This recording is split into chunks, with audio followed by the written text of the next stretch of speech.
Listen, brother, everyone looks at you and thinks you're a tiny little boy. Posting on Twitter. It's the gayest soy thing you can do. Shut the fuck up, you little tater tot bitch. We are 2 minutes and 35 seconds into this video. I'm Just as gay as the rest of us, motherfucker. Feels just the same. Another sunny day in LA. Everything is fine, so they say. Wonder what the news is today.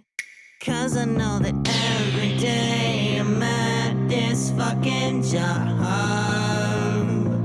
Hasan is streaming. Watch him on the clock.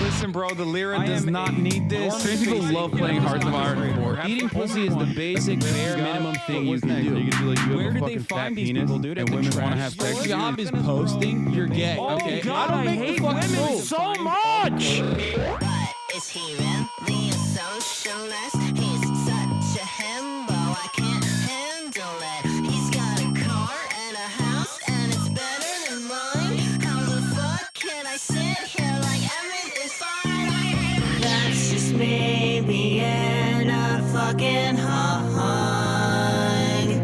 Hasan is streaming. Watch him on that clock.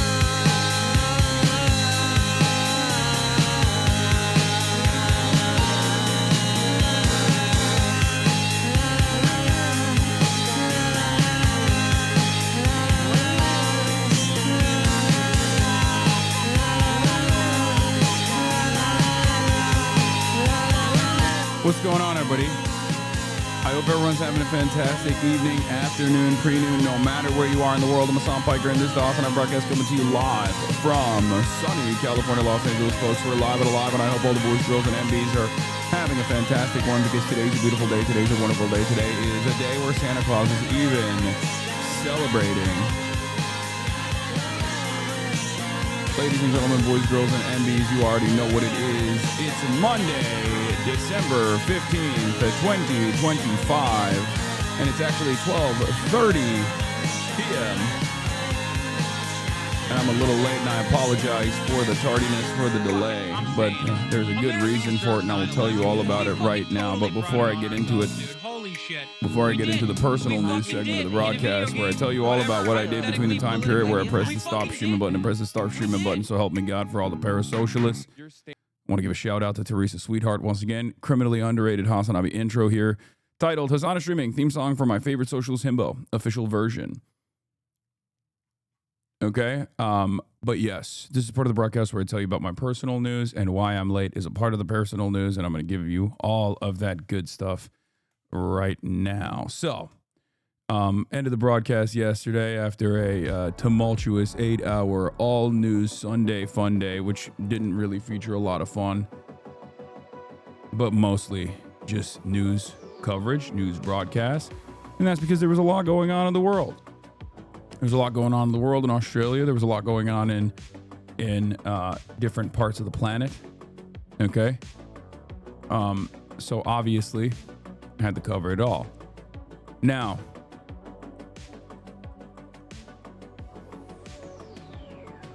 did you get your Korean fried chicken? No.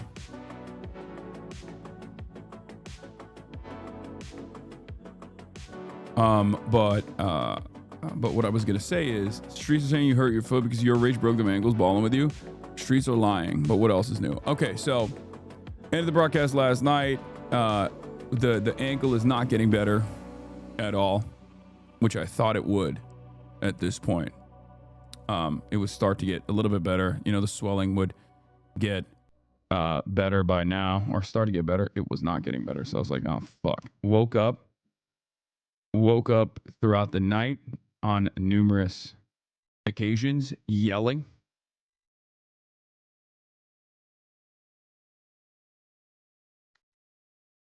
And although initially I was supposed to go and work out this morning, upper body day, nothing, no weight being placed on my ankle, right?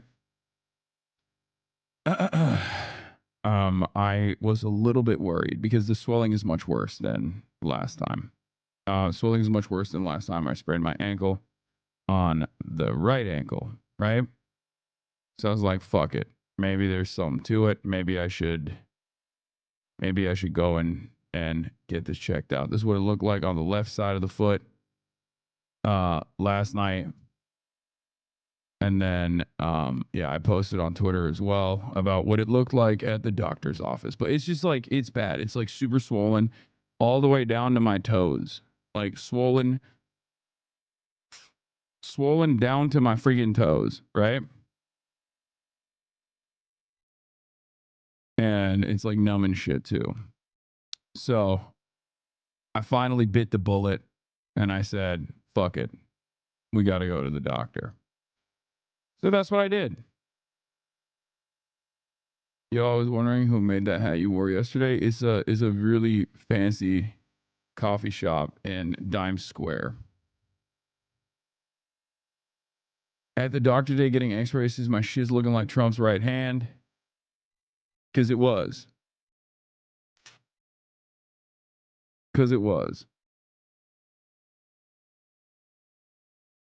It just wasn't looking too good. Especially the left side is like pretty cooked. And the doctor checked it and said, you know what?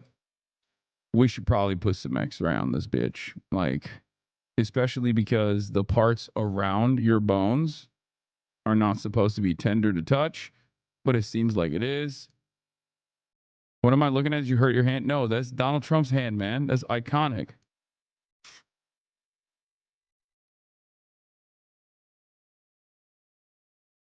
Why don't you block those fucking groypers and Nazis in your replies? QRTs regularly ratioing you. Wait, what? Regularly ratioing me?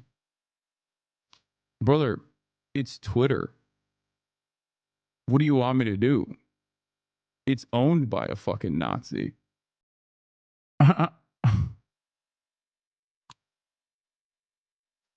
Like, you post on Twitter, people are gonna fucking Nazis are gonna be all up in that shit.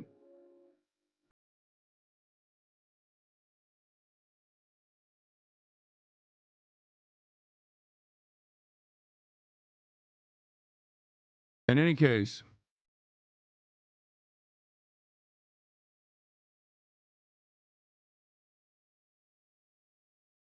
as I was saying, where was I? Oh yeah. So I don't understand why that guy is mad at me, seemingly.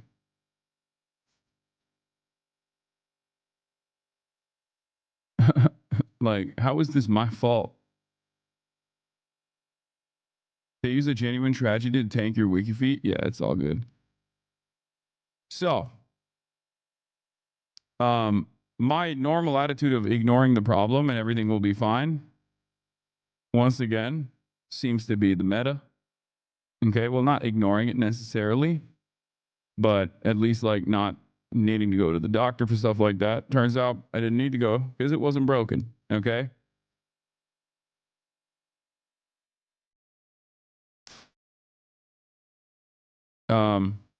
You have stability on the ankle still? I mean, I don't put a lot of weight on it, so it's not rolling again and again and again, luckily.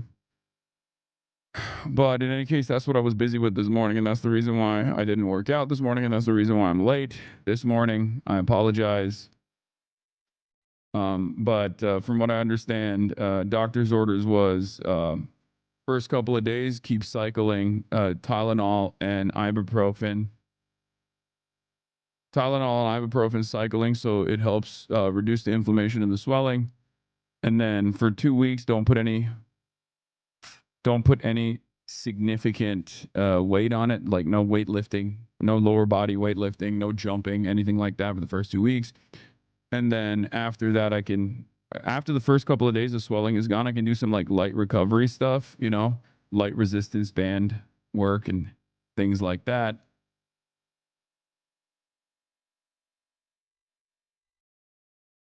Yeah, the doctor basically told me get more autistic.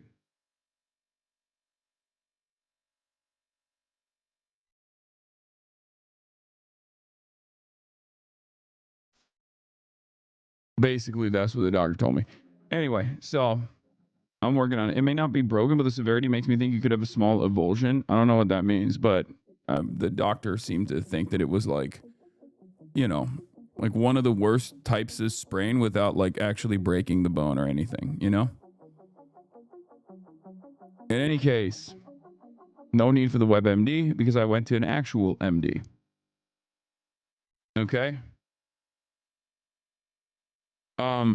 Chat MD, you can dial it back now. Fear not. I went to a real doctor. A real doctor when a bunch of Google heads arrive. What is happening with this freaking autofocus constantly getting busted? Anyway. But yeah, I do got some mean cankles. At least one cankle. Also, the doctor told me it was ligma. So I'm gonna be dying soon.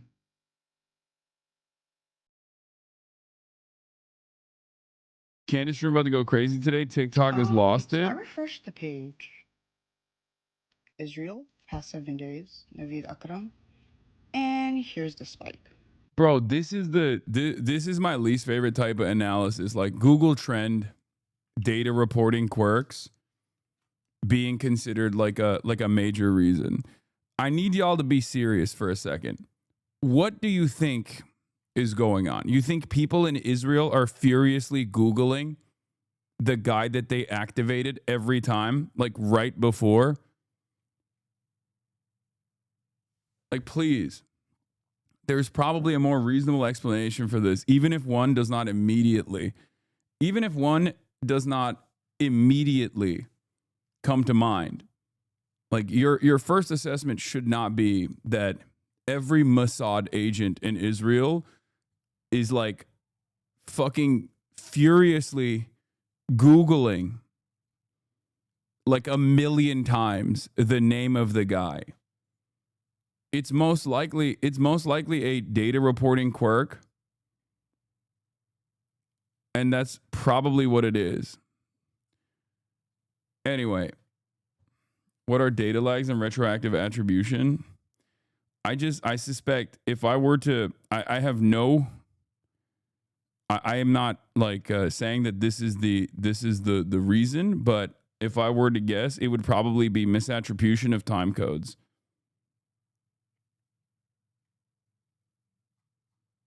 Like it's a, like my immediate assumption would be that given that Israel's in a different time zone, when they're Googling it on December 8th, it's not right before the shooting. It's actually December 8th during the shooting, right? Or, well, I guess it didn't happen on December 8th, but usually it'll be like one day prior or something. And I suspect that it's a misattribution of when they're actually Googling, whenever fucking Google Trends adds it on. Having said that, this is not adequate research, okay? There are more interesting ways of analyzing situations like this than to look at like whether or not tens of thousands of Mossad agents are furiously Googling the name of a mass shooter. Google Trends should be going by Unix time, so misattribution doesn't make sense. I'm just saying there's, whoa, what the fuck? A little mini F. Good way to start the day. Love that. Love that. Gotta be Israel. Okay. Yeah, I get it. I get a little baby F. That's Israel for sure. All right. Having said that, that's all I got on the personal news front. I don't have too much to talk about other than, you know, my bruises and my bones and me just being a fucking old man. You already know what it is. life is pain, endless struggle, all that good stuff. We're going to get right into it. There's a lot to talk about. Bondi shooting conspiracies, brown shooter not found, person of interest released. Uh-oh. What is happening? Hello? No, it's not. I'm not on Toolkit. This is straight. This is raw. It just got to be internet. I don't know what the fuck's happening. Oh my God, that's awesome. I love that, dude. I love that I just started. What a way to start a Monday, you know? Going to the doctor's office, being like almost 2 hours late to the broadcast, and then instantly, as soon as you go live, there's like my internet is just stuttering. I fucking love that, man. I love that. Definitely cool. Yes, Bondi Beach. Bondi Beach. I apologize. I said Bondi. It's Bondi. I know. Anyway, Bondi shooting conspiracies, brown shooter not found, person of interest released, insane Trump reaction to REINER death, REINER murder. We're obviously going to be talking about that as well. Rob REINER, we found out was tragically murdered, allegedly by his son. And then while everyone was flexing about how, you know, the conservatives disagree with Rob, but like they don't actually go as far as like the leftists do or blah, blah, blah. Immediately Trump was like, no, bet. No, I will actually be fucking nuts about the way that, about the way that I talk about this. MR crashed right before the fun half. Rob Rousseau got a huge F. Twitch is coming for the left today. Yeah, I don't think this is a Twitch related thing.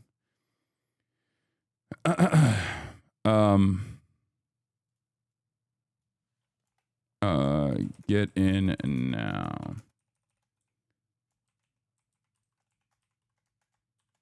Okay. Do we have a blast off meme from the chat? Do we have a blast off meme? They're saying the shooters were retired IDF. No, I don't think the shooters were retired IDF. I think the higher likelihood, or at least from what I've seen on some of the news reporting so far, is that they were ISIS affiliated,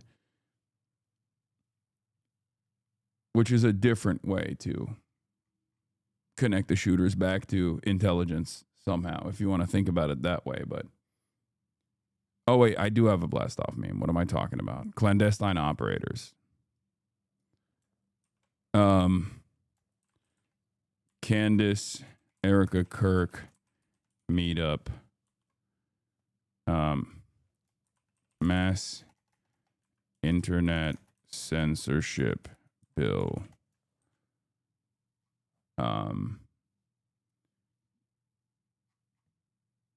Okay.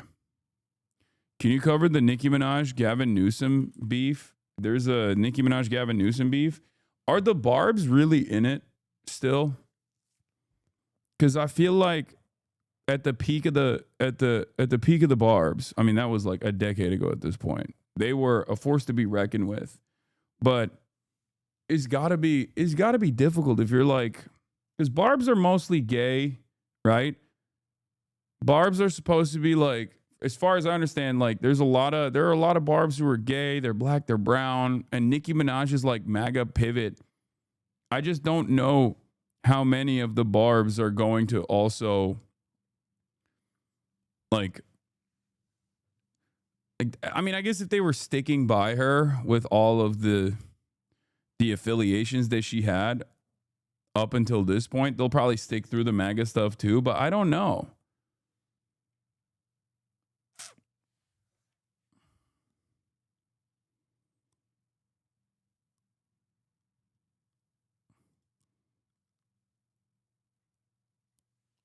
Once you lose your Brazilian fans, it's over.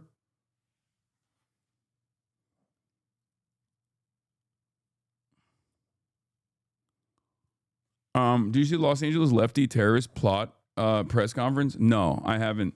I've only heard a little bit about the terrorism plot that was thwarted, allegedly. But we got a bunch.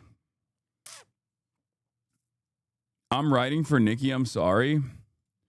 That's honestly insane, but congratulations, I think. Like I guess it's like, I mean, it's basically the equivalent of just admitting that you're in a fucking cult or something. Like at that point, you know what I mean? Congratulations. I don't know. That's how Stan Twitter works, man. They don't turn. They do though. They do though. They do. Stan Twitter does turn sometimes. I think when it gets to a certain point, I think Nicki Minaj might have passed that point, but maybe not. Like her pivot into MAGA initially started with like, oh, there's a Christian genocide happening in Nigeria, and then she very quickly became like a hardliner. I just want to say I was there early. I was there early when I criticized Nicki Minaj during COVID and even ratioed her, and then the Barbs never let me live that down. You know, I'm still here. My opinions haven't changed. I'll still ride for you, Barbs. Like not on the basis of being a Barb, but I'll still ride for your, rights and stuff, your liberties, which you might not care as much about, I guess, but I'm still here,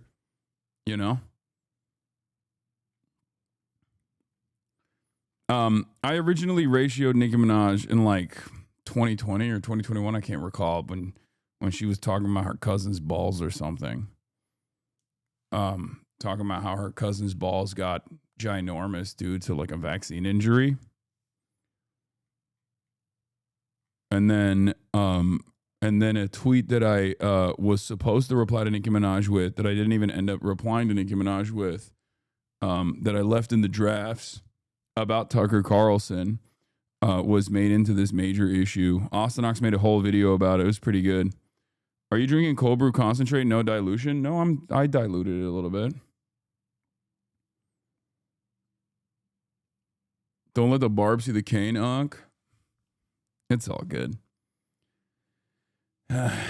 Listen, for all of the controversies throughout the many, many years that I have fought for things that I believe in, I've just, yeah, here it is. I said, they want you to get vaccinated for the Met. If I get vaccinated, it won't be for the Met. It'll be once I feel I've done enough research. I'm working on that now. In the meantime, my loves, be safe. Wear the mask with 2 strings that grips your head and face, not that loose one. I said the world awaits your wonderful contribution to the scientific community.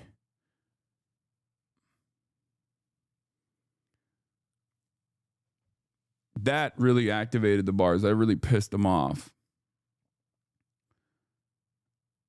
And I think like since then,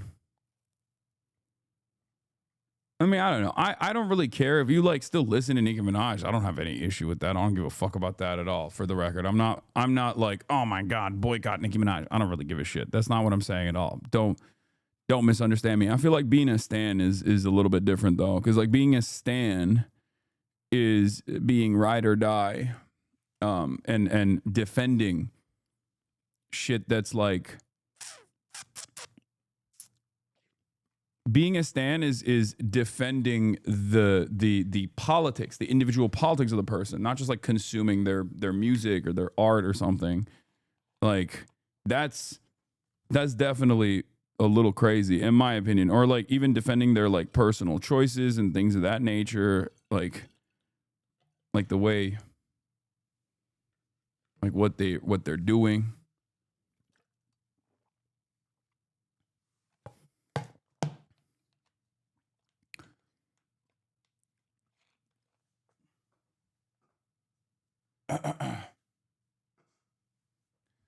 As a barb, I believe that she's playing a long game for something.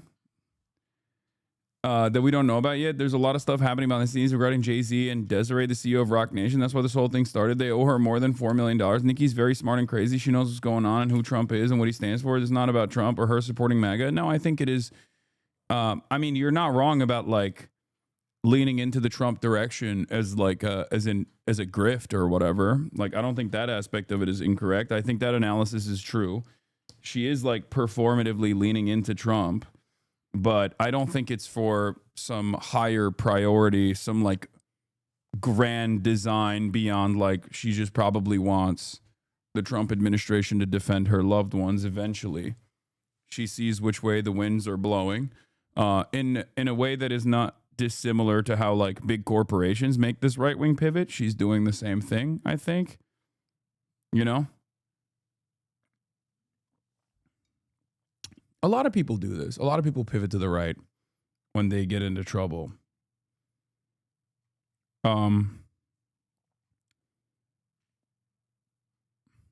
That's all this is.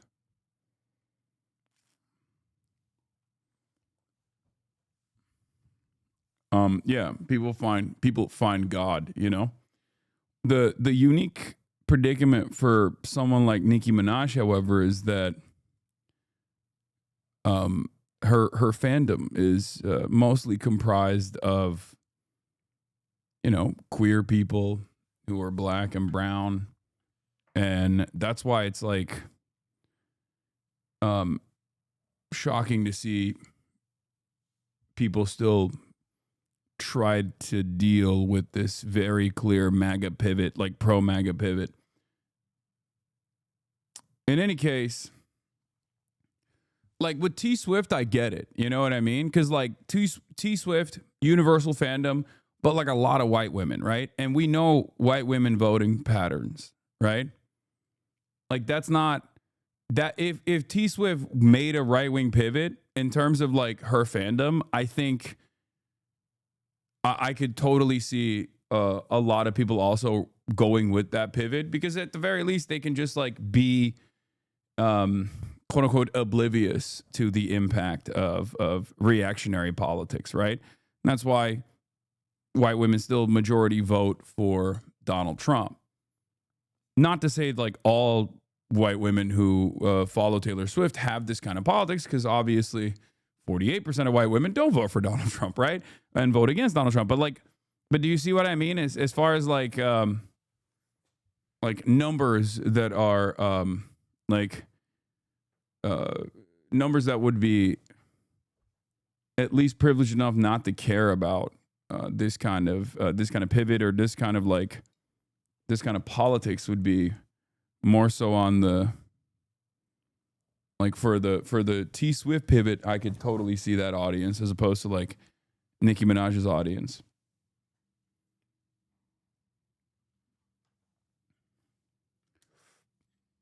It's because a lot of us grew up with her and she was an icon for a lot of queer black people. I moved on from Nicki, but it did take a lot of time for me to go. Yeah. I don't know. It's just like, I get the cultural impact that Nicki Minaj had for such a long period of time. I just don't understand how there's still people out there that are riding, maybe not to the same degree, but like riding for her politics, her new politics. That's crazy. This person says, oh, once you lose the Brazilian fans, it's over.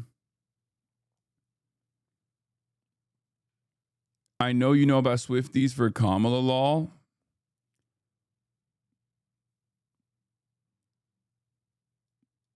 Also, you are not a fandom person. I get it, because I'm not either. Yeah, I've never been a big fandom person. What does she do? Oh, no, she's just been...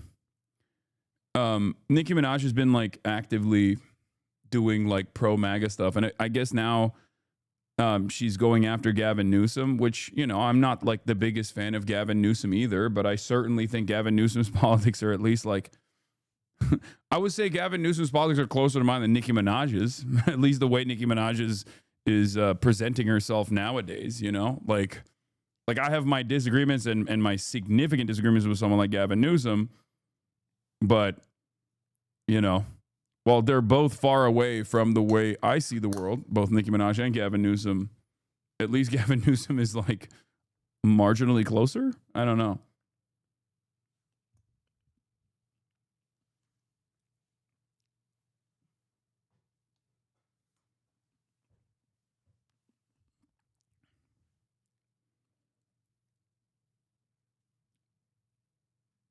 They were fighting because she was talking negatively about trans kids. Yeah.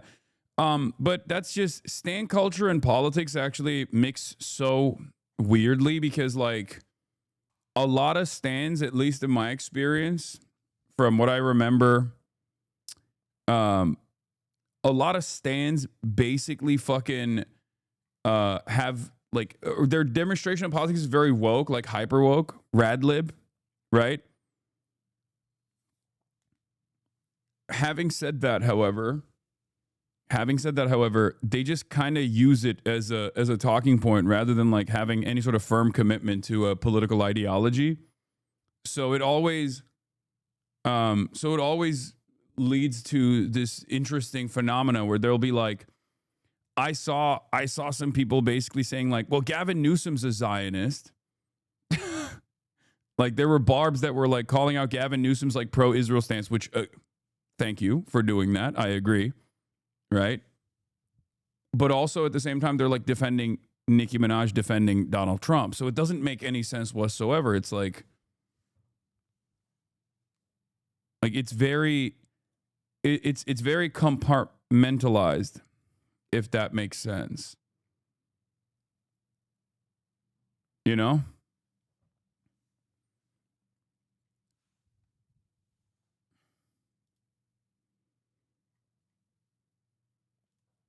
Jasmine Crockett says the record straight on Israel and Gaza. She says the social media attacks are twisting her record to make it sound blindly pro-Israel and anti-Gaza. That's not the case. Yes, she supported defensive funding for Israel last year. What critics leave out is the same bill included funding for Gaza. Other bills she opposed excluded Gaza entirely. Yeah, she's trying to do the whole like, I think Israel has a right to defend itself style, like liberal position. Anyway, I'm moving on from the Nicki Minaj stuff because we're going to be talking about Rob Reiner. For a lot of you that don't know Rob Reiner, he's very interesting. I mean, he was a very interesting guy, famous director, very, very much a big Democratic Party booster. The reason why I'm talking about his politics is because although he was allegedly, I mean, he was found dead alongside his wife in his home in Los Angeles last night, and had an incredibly tragic story at the end there. The reason why I'm talking about his politics is because the Republicans are talking about his politics. Now, under different circumstances, when a beloved, celebrated Hollywood director dies in such a gruesome fashion, I feel like that's almost like a uniting thing. Because we're not talking about fucking Henry Kissinger. You know what I mean? We're not talking about Dick Cheney. We're talking about like a Hollywood director guy, right? He was a resist lib, as many Hollywood directors are, or as many Hollywood figures are, and it's just fairly, it's like a fairly normal position, right? But he's not, he's not within the. He doesn't have access to the halls of power in the same way that like a politician or even like a political operative has. So, although he did do some like political initiatives at attention and things of that nature, I find it really strange that there was any reaction such as the one that Donald Trump gave to his gruesome murder. Now, obviously, we'll first talk about what happened, or at least what we know has happened so far, and then I'll talk about the reaction as well. Tonight, director Rob Reiner and his wife Michelle killed in their Los Angeles home. A murder investigation is underway. I want to go back to Trevor Alt on the scene. Good morning, Trevor. Good morning, Georgia. And there has just been a... He was pro-Israel also, yeah, but he was all low-key. Even though he was pro-Israel, he also literally wanted the anti-Israel protesters at the DNC to continue protesting at the DNC. Like, he actually said that was the appropriate decision and stuff. So it's not even like he's not. Also, none of that obviously is related to him being stabbed and completely irrelevant in this situation. Like he's not like a ultra Zionist in the way that people might try to present him. Anyway, let's continue. Development in this case, we have learned that Rob Reiner's son, 32-year-old Nick Reiner, is in custody by the Los Angeles Police Department. From what we've seen, he was taken into custody late last night and then arrested this morning. The investigation, of course, still ongoing. That murder carried out right here, Rob Reiner's home. His wife, Michelle Singer, a photographer, also found dead inside a grisly double murder, and a family member now in custody. Los Angeles authorities have taken 32-year-old Nick Reiner into custody following the murder of his parents, filmmaker Rob Reiner and photographer Michelle Singer. SLA unit, ambulance death investigation, code 2. The couple was found dead in their Brentwood home. Senior law enforcement sources tell ABC News the couple appears to have been stabbed to death. The Los Angeles Police Department is now conducting an investigation at this residence here on Chadbourne, and that investigation will continue over the coming days. Sunday afternoon, LAPD officers, along with the Robbery and Homicide Division, responded to a death investigation at the couple's Brentwood mansion. According to police, once inside the residence, they discovered two dead bodies, a 78-year-old and a 68-year-old. A neighbor tells ABC News actors Billy Crystal and Larry David visited the home after police arrived. One neighbor said Crystal looked like he was about to cry. Police closed off the area as the investigation continues.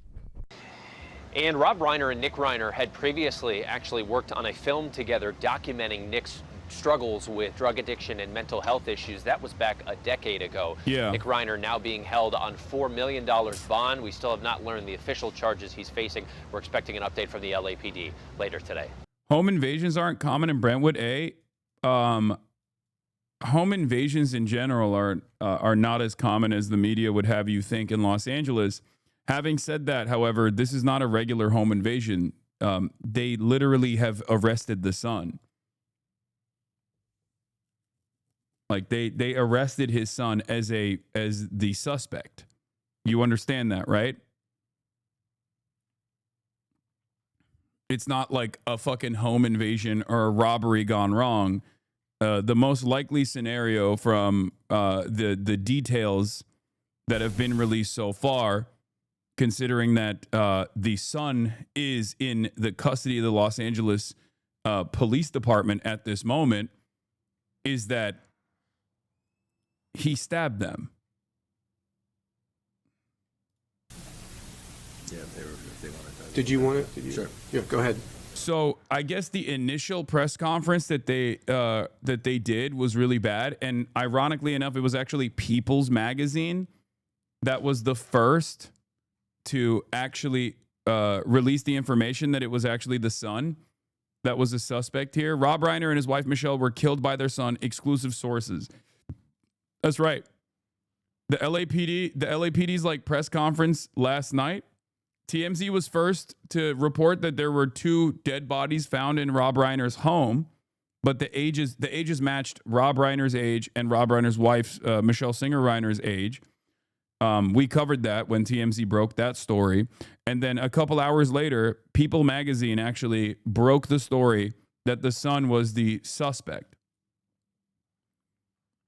Okay? But the initial press conference by the Los Angeles Police Department was incredibly confusing and people didn't understand what was going on. And then after the People Magazine broke the story, they revealed that it was the son that was arrested. Or the son is a suspect. He's in the custody of the Los Angeles Police Department. Earlier with you guys, the chief has agreed to give you an update on the tragedy at the Reiner family home. Just understand this is based on some updates of the tireless work of our investigators from last night and through tonight. We're still at the very early stages of this investigation, but again, Rob Reiner and son Nick got into a heated argument at Conan O'Brien's Christmas party over the weekend. Thank you, Captain Bland. As he said, the information at this stage is still limited, but I'll share what we can. First of all, our hearts go out to the family and friends of the Reiners, a tragic incident. Yesterday at December 14th, about 3:40 in the afternoon, LAPD responded to a residence, the residence of Rob and Michelle Reiner, located in West Los Angeles Division. At that location, they found two deceased adults, a male and a female. Through the night, working with the coroner's office, they were able to identify them definitively as Rob and Michelle REINER. We have our robbery homicide division handling the investigation. They worked throughout the night on this case and were able to take into custody Nick REINER, a suspect in this case. He was subsequently booked for murder and is being held on $4 million bail. Pretty much that's what I can share at this point, but again, a very, very tragic incident. Can you talk about, I know Deputy Hamilton talked about the search warrant, how important that was from the inside. Can you talk about where that played a role in this and what you guys needed in order to gain access? Yeah, you know, we use search warrants to be able to further our investigation, as you know, on all of these cases. I wouldn't be in a position to talk specifically about what the object of the search warrant was, but it's a critical piece of our investigations to be able to ensure down the road a prosecution. Thank you all very much. Thank you, everybody. This news is out of Los Angeles and the deaths of Rob and Michelle REINER. I want to get back to Stephanie Elam. What are you learning, Stephanie? Pamela, we have a big development here now. We can tell you that Nick REINER, the 32-year-old son of Rob and Michelle REINER, has been booked into a Los Angeles jail. That happened on Monday, happened today after his parents were found dead. Now, what is worth noting here is that it doesn't exactly say what he's charged with, but we do know that his bail has been set at $4 million, according to these jail records that we are seeing here, but still not clear on what has happened here. And family members are continuing to be interviewed as this investigation continues, but obviously this is a very large... Yeah, he doesn't have... he's being held without bail now, for the record. No, he doesn't. Initially, he was being held on $4 million bail, and then now he's being held without bail. Development here that there has been an arrest, booking into jail for this case, for the deaths of Rob and Michelle REINER, and now learning that the person who has been booked into jail is their 32-year-old son.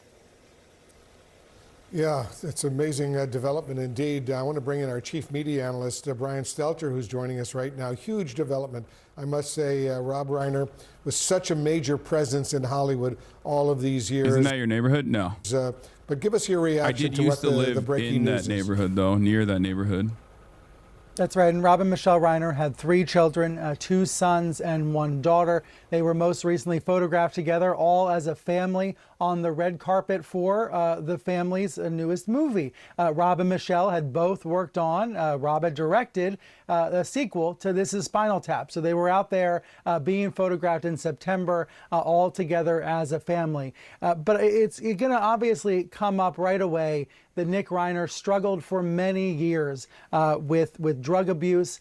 He was homeless for a time. And that's something that Rob REINER spoke about. Yeah, he even made a movie about it. Like he made an analog. Like he made a movie specifically about his son's struggles. Being Charlie, right? Isn't that what it was called in 2015? Was public about and was transparent about. And he made the movie with his son. The two men worked on a film together about 10 years ago. The film was titled Being Charlie, and it was loosely based on his son Nick's experiences earlier in life. Nick REINER did not end up getting other screenwriting credits later, but they did come together for that collaboration about a decade ago. And Rob REINER spoke very eloquently about learning about his son, about learning about Nick's struggles through that filmmaking process.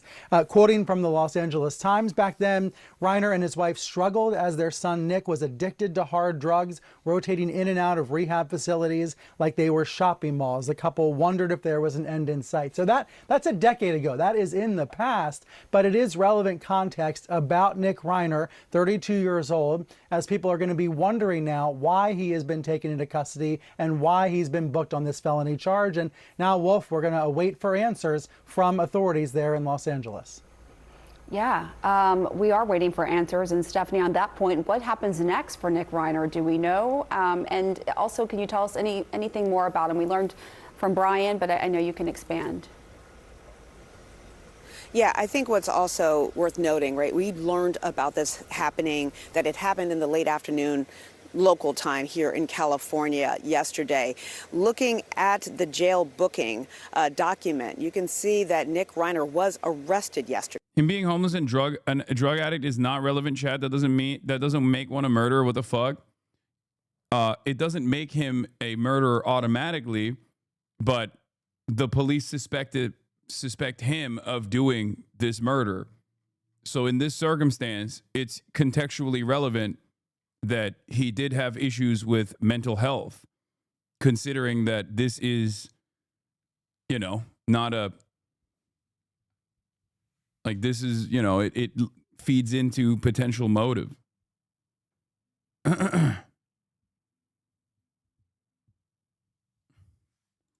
That's a new development that we've seen in there, and he was booked into jail today. We did hear from the Los Angeles Police Department that they had to get a search warrant to further their investigation before they could even go farther with saying who they thought may be the suspect in the case and what may have been a motive.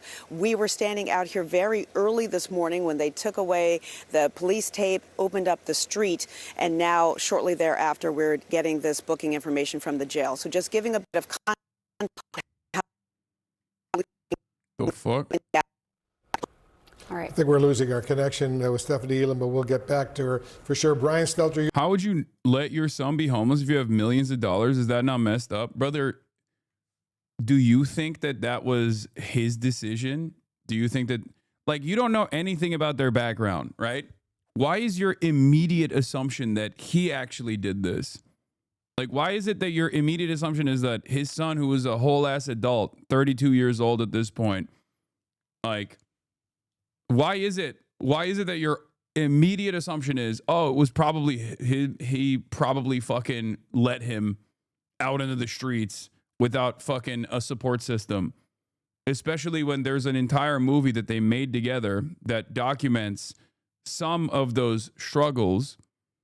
And the automatic assumption shouldn't be that he actually let him go. Sometimes you get in and out of, you get cycled in and out of rehab, and it's just like, it's impossible. No matter what you do, no matter what your friends and family do. If you have any friends or immediate family members that have struggled with addiction, you know what it's like when you have tried everything, every single thing you could have done, and then sometimes people just, people have a longer recovery time, right? A longer time to set themselves straight or something.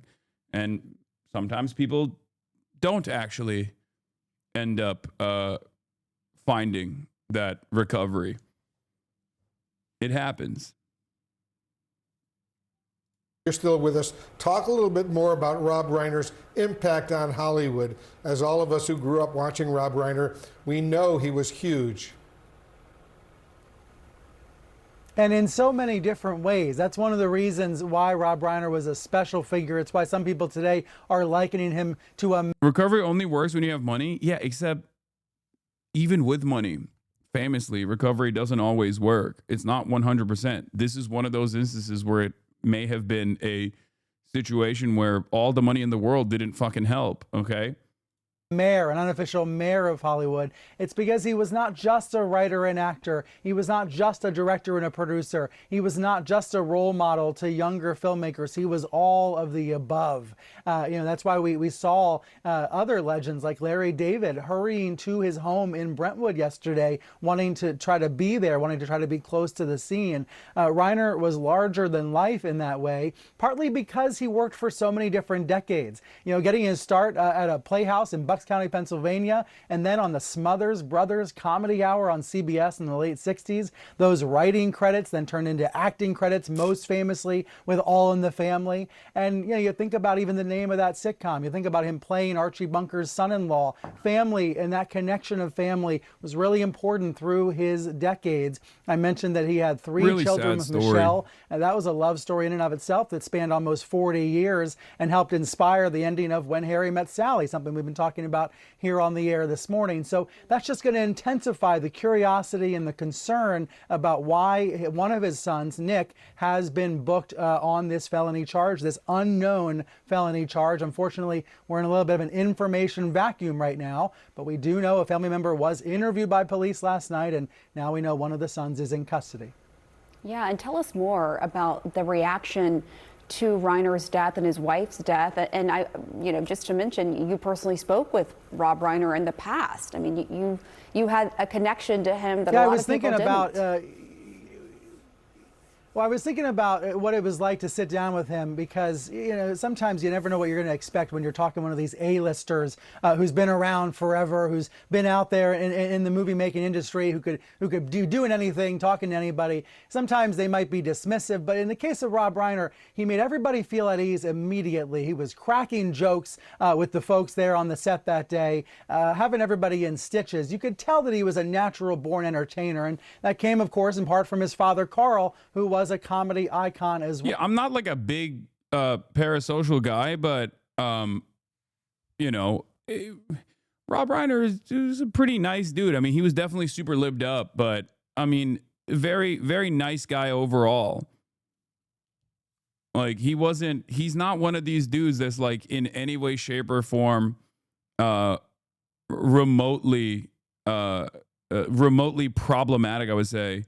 And the reason why I'm mentioning this again will be relevant in the upcoming news segment because of the reaction from regular folks, even like in the MAGA base and stuff. It just, you've met him? No, I've never met him.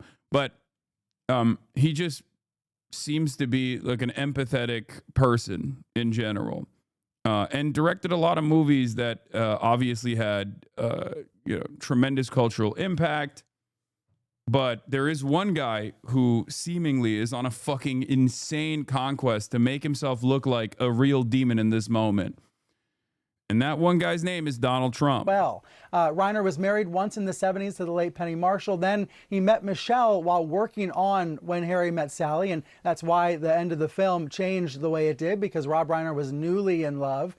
And then they had a really great working relationship for decades. I mentioned that film Being Charlie that was loosely based on his son Nick's struggles with homelessness and addiction. But there were films that Michelle and Rob worked on together, including most recently that sequel to Spinal Tap that just came out in September. I was inspired by an interview Reiner did with NPR earlier this year, saying that he wanted to keep telling stories, that even in this AI world, that in this corporate Hollywood world, that people are always going to want to connect to great storytelling. And that's what Reiner was able to do, whether through his own production company, through supporting actor roles on sitcoms and movies, or working. Yeah, his he had a banger run. Here are some of the most iconic ones, obviously. This is Spinal Tap, following his acting stint on All in the Family, where he earned an Emmy Award for Best Supporting Actor twice for portraying Michael Meathead Stivic, a 1960s hippie Bronx-born. Reiner turned his attention to directing in the 1974 TV movie Sonny Boy, but his first big success came in the 1984 mockumentary This is Spinal Tap, which chronicled the misadventures of a fictional British heavy metal band. This is a incredibly impactful movie because of like the mockumentary style as well. And then afterwards he had Stand By Me, The Princess Bride, again, another major hit, fantasy fairy tale, The Princess Bride, based on a novel by William Goldman. It had Robin Wright, Cary Elwes, and Billy Crystal, as well as Andre the Giant. A woman once told Reiner the film had saved her life, recounting how when she and several other skiers had been trapped by an avalanche, she quoted every line from the movie to keep herself and everyone else awake. Lines such as, "Life is pain, Highness. Anyone who says differently is selling something." Then he made When Harry Met Sally. In 1989, Reiner effectively set the standard for rom-com genre with When Harry Met Sally. It paired Billy McChrystal with Meg Ryan as two friends who fall in love, climaxing in one of Hollywood's most iconic restaurant-based scenes. He made Misery, another adaptation of a King novel. And then he made A Few Good Men, the 1992 courtroom drama, concerned the court-martial of two Marines for the death of a fellow soldier. And obviously, he was. I mean, he's just banger after banger after banger. And in his later years, he also was a big Democratic Party booster. He was involved in a lot of political activism surrounding marriage equality. Just an all-around empathetic person. Yeah, he was really known for speaking up for members of the LGBTQ community, trying to help lower-income people in various neighborhoods in Los Angeles. So he wasn't just a figure in front of the camera and producing and known for giving us great films throughout the years. He was really humanitarian. Reiner campaigned for early childhood education and healthcare as well as gay rights. His other movies included 1994's North, starring Elijah Wood, 1995's The American President, starring Michael Douglas, 1996 film Ghosts of Mississippi about the trial of Byron Del Beckwith, who killed civil rights activist Medgar Evers. The filmmaker returned to the form following several commercial flops in 2007, The Bucket List, which starred Nicholson alongside Morgan Freeman. I fucking cried watching that, for the record. I mean, it might have been a commercial flop, but it was not a flop in my heart. As two terminally ill men who set about fulfilling their life ambitions before they died, helped popularize the now widespread titular term. It also is the reason why I know what Kopi Luwak is. That movie is the reason that I know it's like leopard shit made coffee.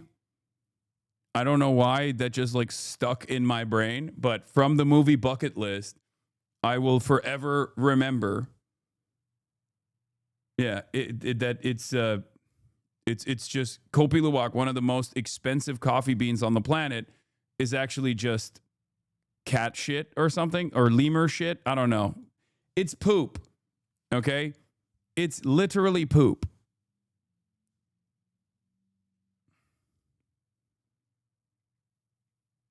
Anyway, in 2015, the semi-autobiographical Being Charlie, co-written by Reiner's son Nick, looked in the painful relationship between a young man dealing with addiction and his father. 2 years later, Reiner directed and appeared in the 2017 film Shock and Awe about a group of reporters covering the U.S. invasion of Iraq. In 2003, he also played father of Zooey Deschanel's character in New Girl. And hold on. And versions of his larger-than-life self on TV shows like Hannah Montana, was a Waverly Place, 30 Rock, and Happy-ish. Reiner, who also appeared as a movie studio executive in 2020 mirror series Hollywood, was once quoted as saying, "If you're a creative person, you try to create things that are an extension of yourself." Is pasteurized poop, Hasan? You're wrong. Anyway, so yeah, he's done a lot. And he's done a lot on camera. He's done a lot off camera. All around empathetic, good guy, trying to do his very best, right? With his wife on any number of films. Yes, it isn't poop. Coffee beans are eaten by the animal, partially digested and then pooped out. You brew the bean, not the poop. I know. Oh my God. Everyone is fucking trying to correct me. I know. I can't even make a joke about one of the most expensive beans being a product of animal feces, okay? Without everybody in the chat being like, well, it's technically not directly poop that you're consuming. It's actually an animal that poops out the bean in its entirety. Okay, it's still poop, okay? Productions. And we also know a little bit more now about Nick Reiner, the son of the Reiners, and some of his past struggles, as you correctly point out, with addiction, which in part inspired the movie Being Charlie, which Nick and his father worked on together. Right, Brian? Someone's back from being groomed. Yeah, I was struck by this sentence in the LA Times story so as we all piece this together and understand more of the background. It said Nick Reiner did, quote, survive his descent into heroin and homelessness, getting clean, and he and his most famous father decided to deal with their family's troubled past in a most unlikely way, by making a movie about it. Rob Reiner talked in interviews, again, this was in 2015, a decade ago, about how he was able to better understand what his son went through. And his son was in his early 20s at the time, Nick Reiner now 32. I mentioned they were photographed together on a red carpet. They were also photographed last year together at an event, at a restaurant opening. So there was a sense of togetherness. We know this family was fully together at some points. There are other photos, though, where you don't see Nick Reiner in the picture, where you see the other son and the daughter with their father. So there's a lot we still don't know yet about the history here, about Nick Reiner in recent years. A lot of people with questions right now, most specifically about why he has been brought into custody. You know, it's interesting. Rob Reiner was not only a Hollywood director, but he was also heavily involved in politics. He donated to many Democratic political groups and candidates. And I had a chance, and I remember this vividly, of interviewing him back in 2004, just ahead of the third debate between President George W. Bush and John Kerry. Here's some of what he told me at that time. Listen to this. The fact that we've, 3.8 million people have lost their health insurance, almost 1 million people have lost their jobs, and over 6,000 people are dead or wounded in Iraq. These are grave mistakes, and we have a president who's unwilling. Yeah, how dare he? How dare he say such things? How dare he have an opinion on this? A thing that should transcend politics, by the way. A thing that should transcend politics.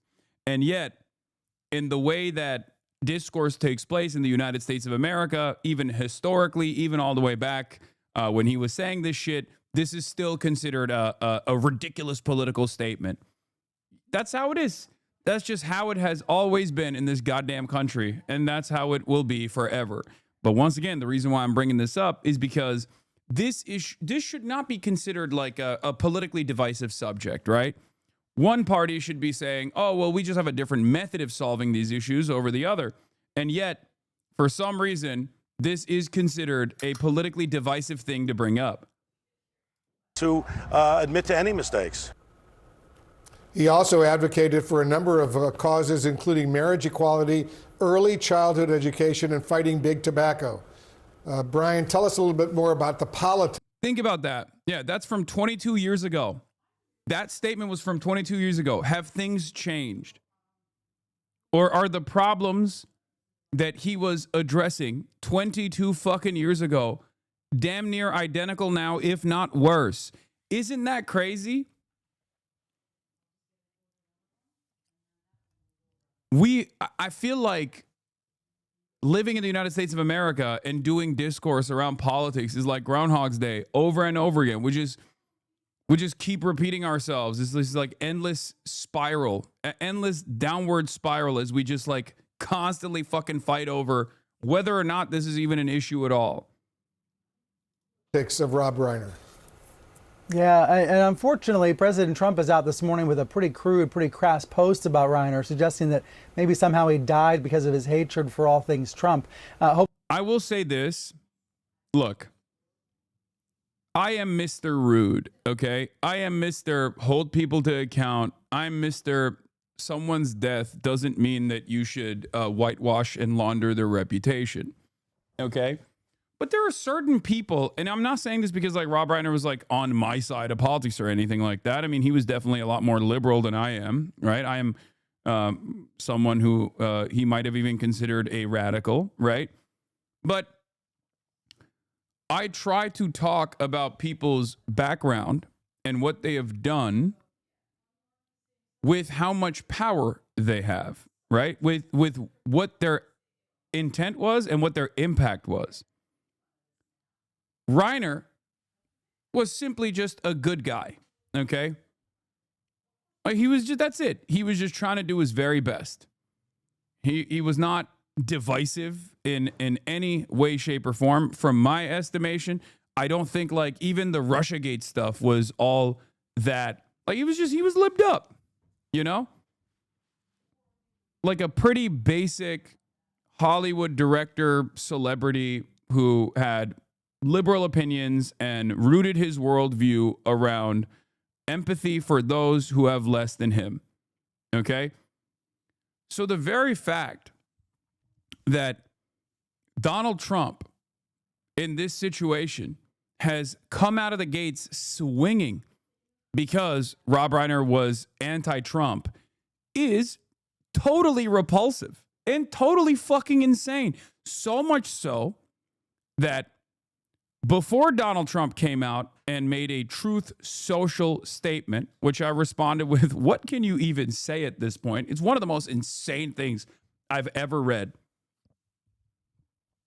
A lot of Republicans were actually on the timeline talking about how, despite Rob Reiner's background, you don't see any conservatives celebrating his death. You don't see any conservatives celebrating his death. There were so many people on the timeline, like Jack Posobiec and all these people being like, remember when everyone was shitting on Charlie right after he was assassinated? Meanwhile, look at how the conservatives are treating, Rob Reiner's death. They all went out and celebrated that no one was actually shitting on Rob Reiner. First of all, there's a difference between Rob Reiner and fucking Charlie Kirk, okay? I'm sorry. One is directly a political actor. The other, directly a political actor who is a major advocate for all the cruelty associated with this administration and was actively working to get this administration in charge, succeeded, routinely collaborated with the administration, as opposed to like a fucking libbed up Hollywood director who every now and then makes a statement about gay rights and is like, is a booster for the Dems too, right? Like his major output wasn't politics. His major output was not being political. And even if it was, and I'm saying is not, even if he had a lot more political initiatives, right? Even if he was a political actor, you have to look at what he was trying to accomplish. You have to look at what he's trying to do. It is in fucking sanity to respond in this sociopathic manner to someone like Rob Reiner's gruesome murder. Okay? Donald Trump, of course, though, unpredictably, because I didn't even think he would go this far, because it's so fucking weird and gross and so repulsive that I think this will actually be another turning point, another pivotal moment that actually makes his base go, "Ugh, you went a little too far here, sir." That's what I suspect.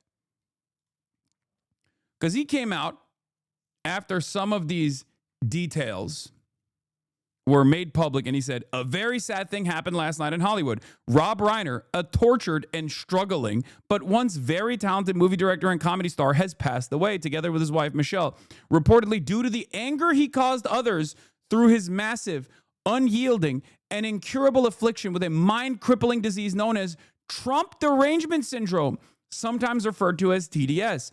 He was known to have driven people crazy by his raging obsession with President Donald J. Trump, with his obvious paranoia reaching new heights as the Trump administration surpassed all goals and expectations of greatness.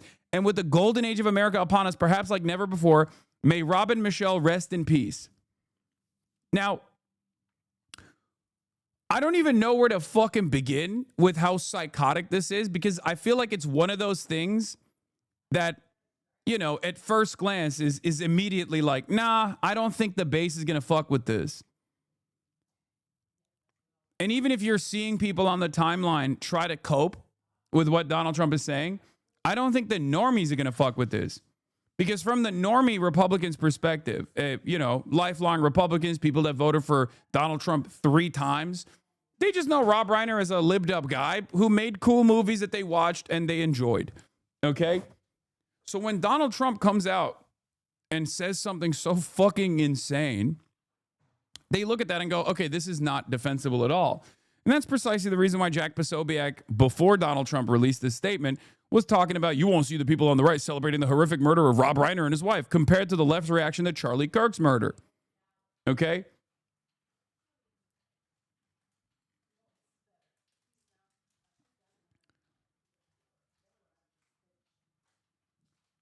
I'm seeing coworkers parrot. They're not online. They're boomers and normies. Like what?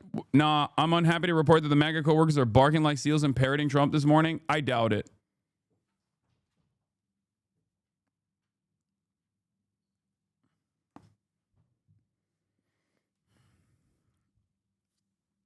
Now, I think this will this will be like the Jimmy Kimmel moment, or this will be like the ballroom moment. No, it's not that I have too much faith. I have very little faith. I think you guys don't understand what I'm trying to say here. Republicans don't hate Donald Trump because Donald Trump comes out. Republicans don't actually cut away from Donald Trump for things that you would expect them to, right?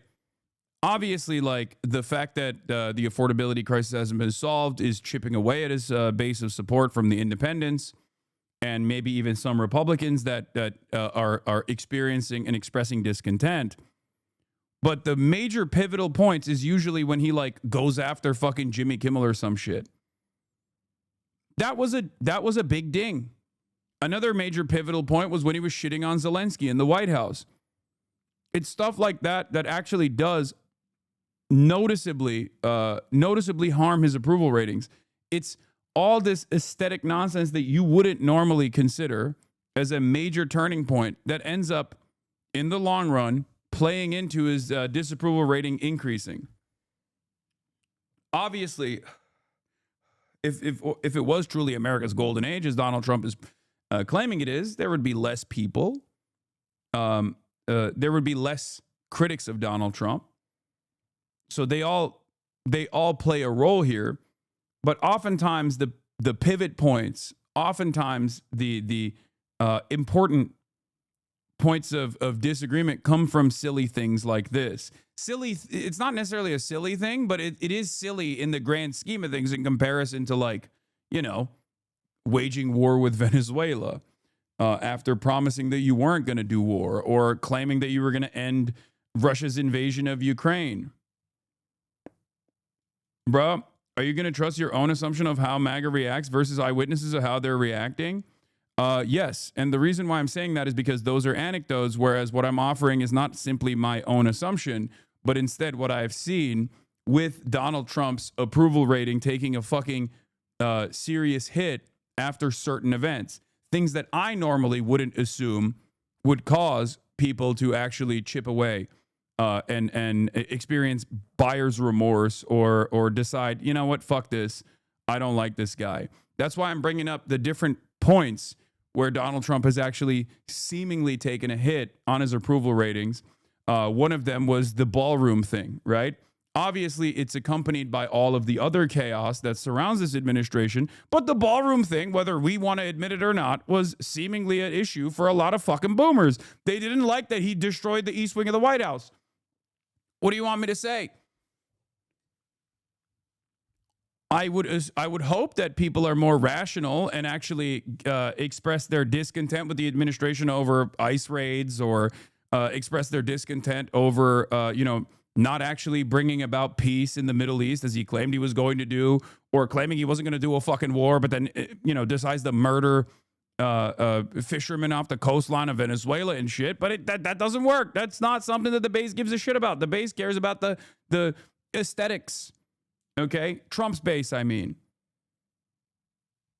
This is analysis. Okay? I'm not agreeing with it. I'm just telling you what I have seen thus far. Yeah, this is going to be like tearing up the East Wing in that it's obviously not as horrible or impactful in the grand scheme as half the things this administration is doing every day, but is so audaciously ugly, it might just shock people into outrage. That's what I think as well. I think this is another one of those moments where a lot of boomers are going to be like, oh, that was actually very distasteful. I don't know why you did that.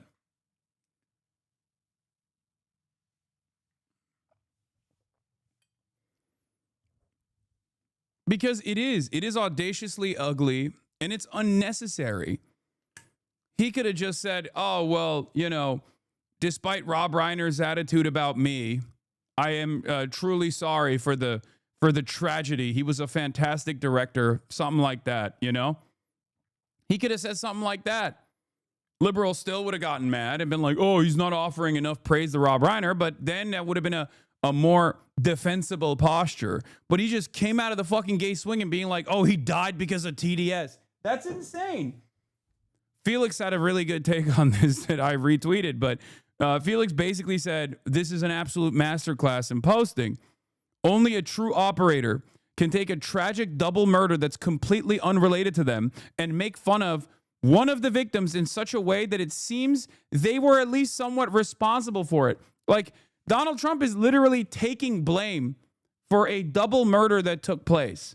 Okay? Because if you read what he's saying here, he's saying like, oh, this guy pissed off a lot of people. It's probably one of my fans that murdered him. Do you not understand how fucking psychotic that is? It's probably one of my fans that killed Rob Reiner because he was doing TDS. And also, it's good that he died. That's basically what he said for no fucking reason. Absolutely no reason whatsoever. People are like, how could such a tragedy take place? How could such a tragedy take place? And while people are trying to understand what the fuck's going on, I mean, this is a high profile incident. This is a very famous family, right? This is so unshocking, bro. Stop it. Brother, I think you need to talk to more boomers in your life and more normies in your life. This is the type of shit that they get grossed out by, okay?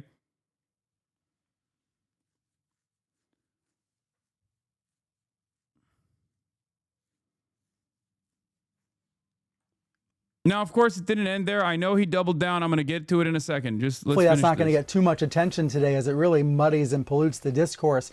We're talking, unfortunately, about a Hollywood murder mystery, right? We have police on the scene investigating what is an apparent homicide. Unless it, somehow there was some accident at the home and there's no indication this was an accident.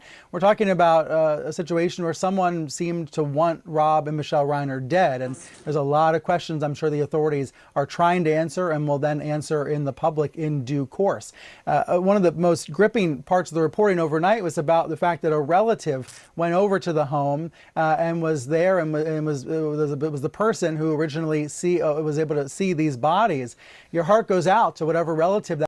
Breaking news this hour. Yeah, Donald Trump came out and fucking doubled down on his statement. Your statement on Truth Social after the murder of Rob Reiner. Do you stand by that post? Well, I wasn't a fan of his at all. He was a deranged person as far as Trump is concerned. He said he knew it was false. In fact, it's the exact opposite, that I was a friend of Russia, controlled by Russia. It was the Russia hoax. He was one of the people behind it. I think he hurt himself in career-wise. He became like a deranged person, Trump derangement syndrome. So I was not a fan of Rob Reiner at all in any way, shape, or form. I thought he was very bad for our country, yeah. Bro, I'm sorry. That is so insane. Because if it wasn't, dude, if it was like Hillary Clinton, boomers would still get kind of mad because they love the aesthetics of bipartisanship. They will never let that go, right? There are a lot of normie libs, down ballot normie libs and down ballot normie Republicans who fucking still believe in this like sense of bipartisanship and normal politics and stuff like that. That was such a driving motivator that Donald Trump literally lost to Biden's carcass in 2020. Okay. That was a big primer for a lot of people. Okay. I think a lot of you are forgetting that not everyone is as apathetic because many of you are under the age of 40. Many of you are under the age of 30. We have different attitudes about politics nowadays than how a lot of boomers who saw most of their lives, these guys disagreeing on politics, but still being chummy with one another and think that's the appropriate way to go about it. When Donald Trump comes out and says this about someone, not even Hillary Clinton, not a political actor necessarily, but like someone like Rob Reiner, who's like a beloved director who was lived the fuck up, especially after such a gruesome high profile murder, that's insane. That is going to come across as, in my opinion, that is going to come across as like a really distasteful, another turning point, in my opinion, that is really distasteful in the way that people perceive it. Okay? I know everything is segmented and you have different corners of the internet. You said it again. Yeah. How was he bad for the country? He made movies. How would he be bad for the country? Like, Charlie Kirk and Rob Reiner are bracketed in like very different categories, in my opinion. Like, one's entire output revolves around making movies, trying to make people laugh, trying to make people think. The other one's entire output is around advancing the agenda of politics. Same with myself, right?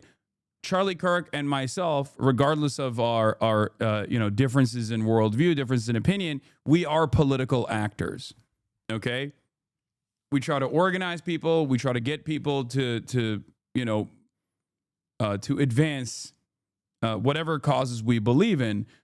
Rob Reiner, despite being libbed up and despite being like a Democratic Party donor, despite like being invested in the Russiagate stuff, is not perceived by most people as a political actor in the same way that Charlie Kirk was, which is why I think this kind of reaction is also going to be read negatively. The son of the director, Rob Reiner, has been arrested and is in custody after his parents were found dead at their home in Los Angeles. Nick Reiner, who is the middle son of the couple, is being held on a $4 million bail.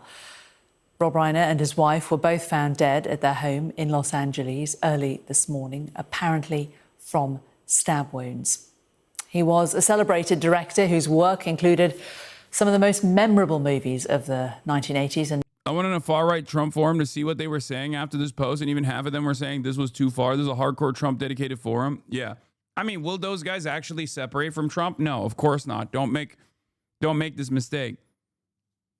I'm not saying that this will be the moment where people turn on Trump completely.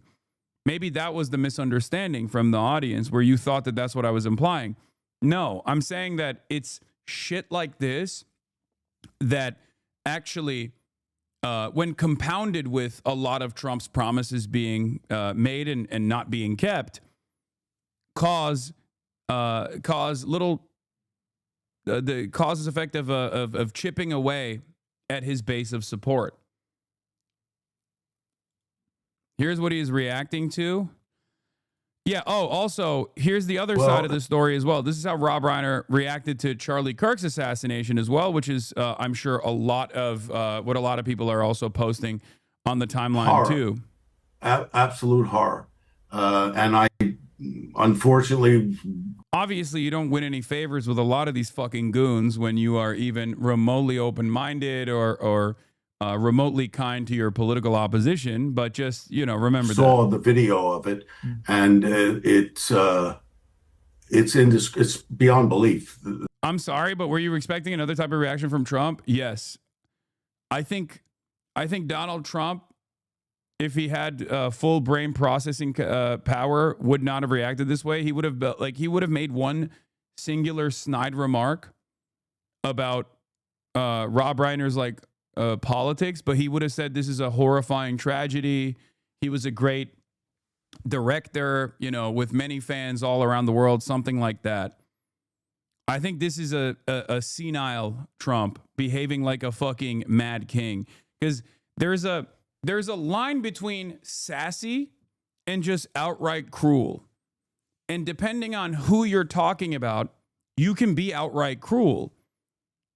This is not a good person to be outright cruel about. Okay? That's what I'm saying. He moved from sassy to just straight up mean and ugly. What happened to him, and that should never happen to anybody. I don't care what your political beliefs are. That's not acceptable. That's not a solution to solving problems. And I felt like what his wife said at the service, that the memorial they had, was exactly right. And totally, I believe, I'm Jewish, but I believe in the teachings of Jesus, and I believe in doing to others, and I believe in forgiveness. And what she said to me was beautiful, and absolutely, she forgave his assassin.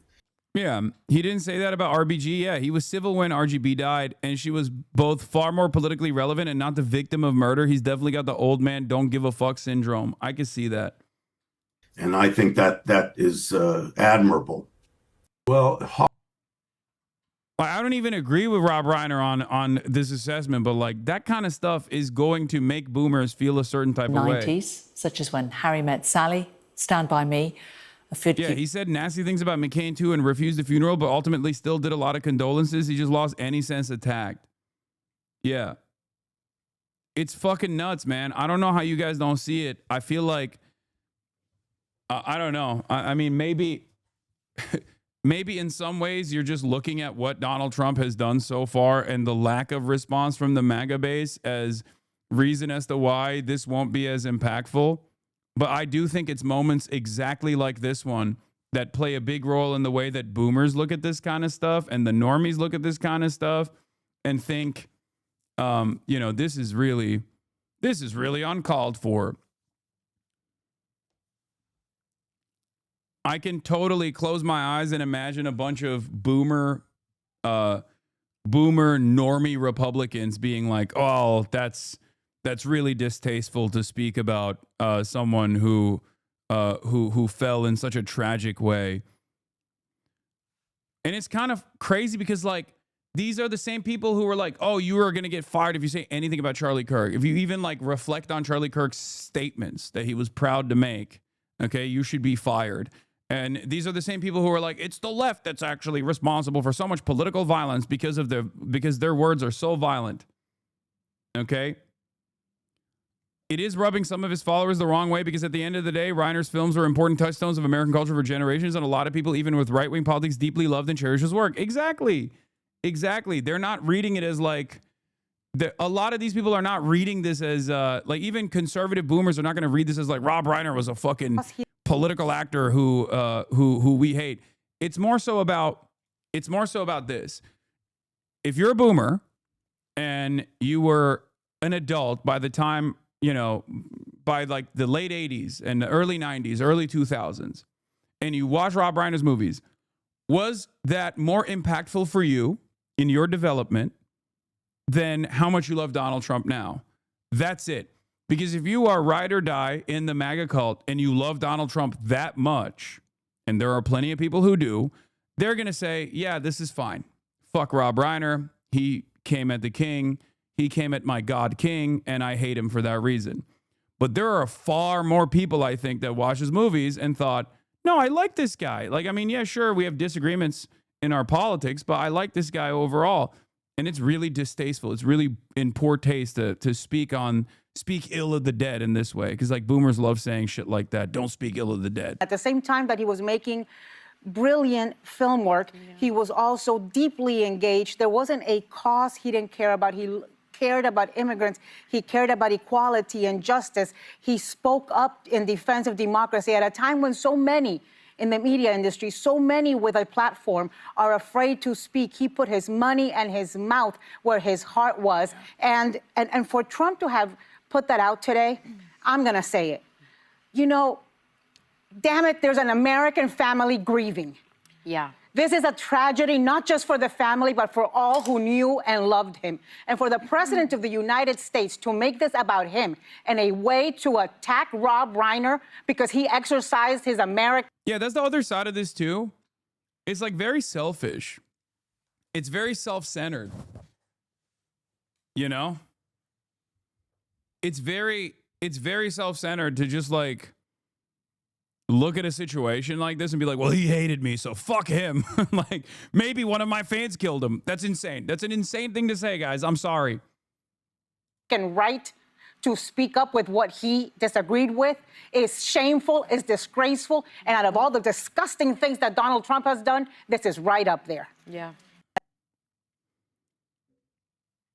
Few good men. This is Spinal Tap also.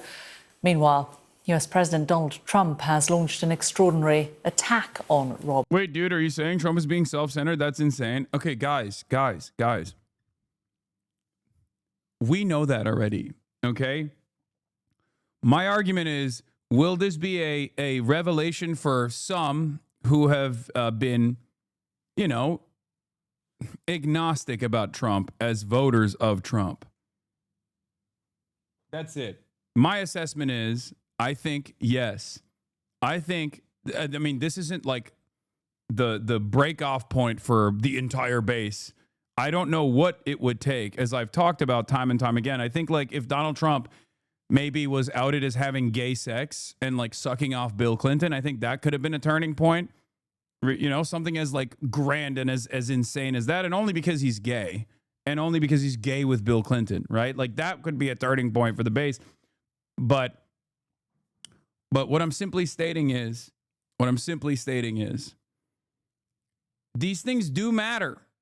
Slowly but surely, especially in the economic environment that Americans are in, where they are struggling, where they don't feel too good about the future of this country. These things do actually matter. It's like silly. It's shit like this in comparison to his initiatives of death and destruction around the globe that matter the most. It's sad to recognize, but that is something that pisses people. This is the type of thing that pisses his base off. REINER blaming his death on what he called Trump derangement syndrome. Rob REINER was a supporter of the Democrats. In his post on Truth Social, Donald Trump said, "A very sad thing happened last night in Hollywood. Rob REINER, a tortured and struggling, but once very..." How did they make him look so British in this photo? Sky News somehow made Trump look more British than he's ever looked in his entire life. I don't know how. Am I wrong? Look at this. Doesn't he? He looks like he'd be... He looks like a Tory. Yes, very nice. Don't you believe it? Yes. Yes, Rob REINER was not a very good guy. A very sad thing happened last night in Hollywood. Rob REINER, a tortured and struggling but once very talented movie director and comedy star, has passed away. Together with his wife, Michelle, reportedly due to the anger he caused others through his massive, unyielding, and incurable Trump derangement syndrome. Talented movie director and comedy star. Dreadful, I tell you. I do declare. Has passed away, together with his wife Michelle, reportedly due to the anger he caused others through his massive, unyielding and incurable affliction with the mind-crippling disease known as Trump derangement syndrome, sometimes referred to as TDS. He was known to have driven people crazy by his raging obsession of President Donald J. Trump, with his obvious paranoia reaching new heights as the Trump administration surpassed all goals and expectations, and with the golden age of America upon us, perhaps like never before. May Rob and Michelle rest in peace. So that's the latest on Rob REINER and his wife, who were found dead on Sunday at their home in Los Angeles. It was a home owned by REINER, according to the police. Investigators say that they suffered stab wounds, and they had said that a family member is being questioned. And in the last few minutes, it has been confirmed that that family member who has been questioned is their middle son, Nick REINER, who was 32. He is being held on a $4 million bail. It is known he's no longer held on bail. He has no more bail. They revoked his bail. Son Nick had previously battled drug addiction. Let's bring in our correspondent James Matthews, who can join us from America now. James, this is desperately sad news, isn't it? He was a very popular director of some really well-known films, pivotal films for many people in the 1980s, hadn't been quite so active in the film world in recent years, but had been quite active politically, had very much supported the Democrats, and it seems that this has really drawn the ire of Donald Trump today. It has, Jane, and not for the first time. You have to consider whether or not President Trump has passed or failed the taste and decency test the day after. I would never give credit to the existence of TDS, but I do believe in HDS. Like, I've seen it in real time. A friend of mine sent me a photo of a dude in the Hollywood Hills who had a Hasan Piker sticker on the back of his car that said like Hasan Piker and then a cross over it. That is HDS for sure. HasanAbi derangement syndrome. This icon, this national treasure, has been killed. Many people have been paying tributes. I might say the prominent tributes are coming from people on the left of America's political landscape, President Obama and so on. He was certainly politically active, Rob Reiner, sure, huge in the movie industry, but also was a prominent campaigner on issues like Your friend same-sex marriage. Jack Wagner? Okay, he is my friend, though. What the fuck? I didn't know if he actually posted it publicly or not.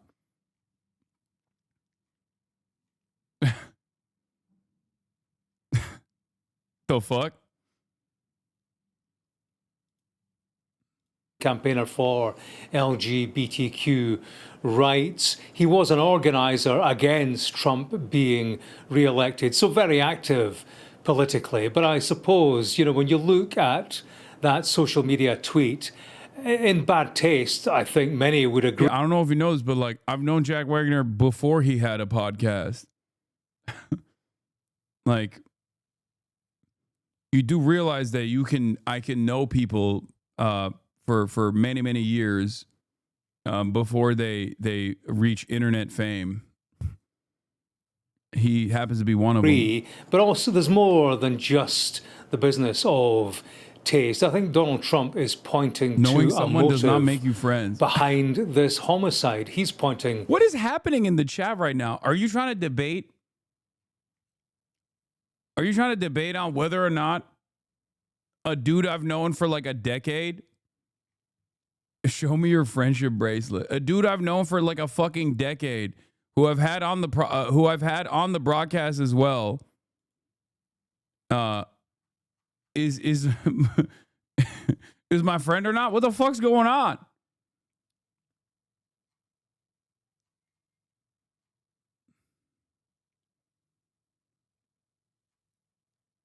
Are you guys all right? What a strange thing. What a strange thing to argue on.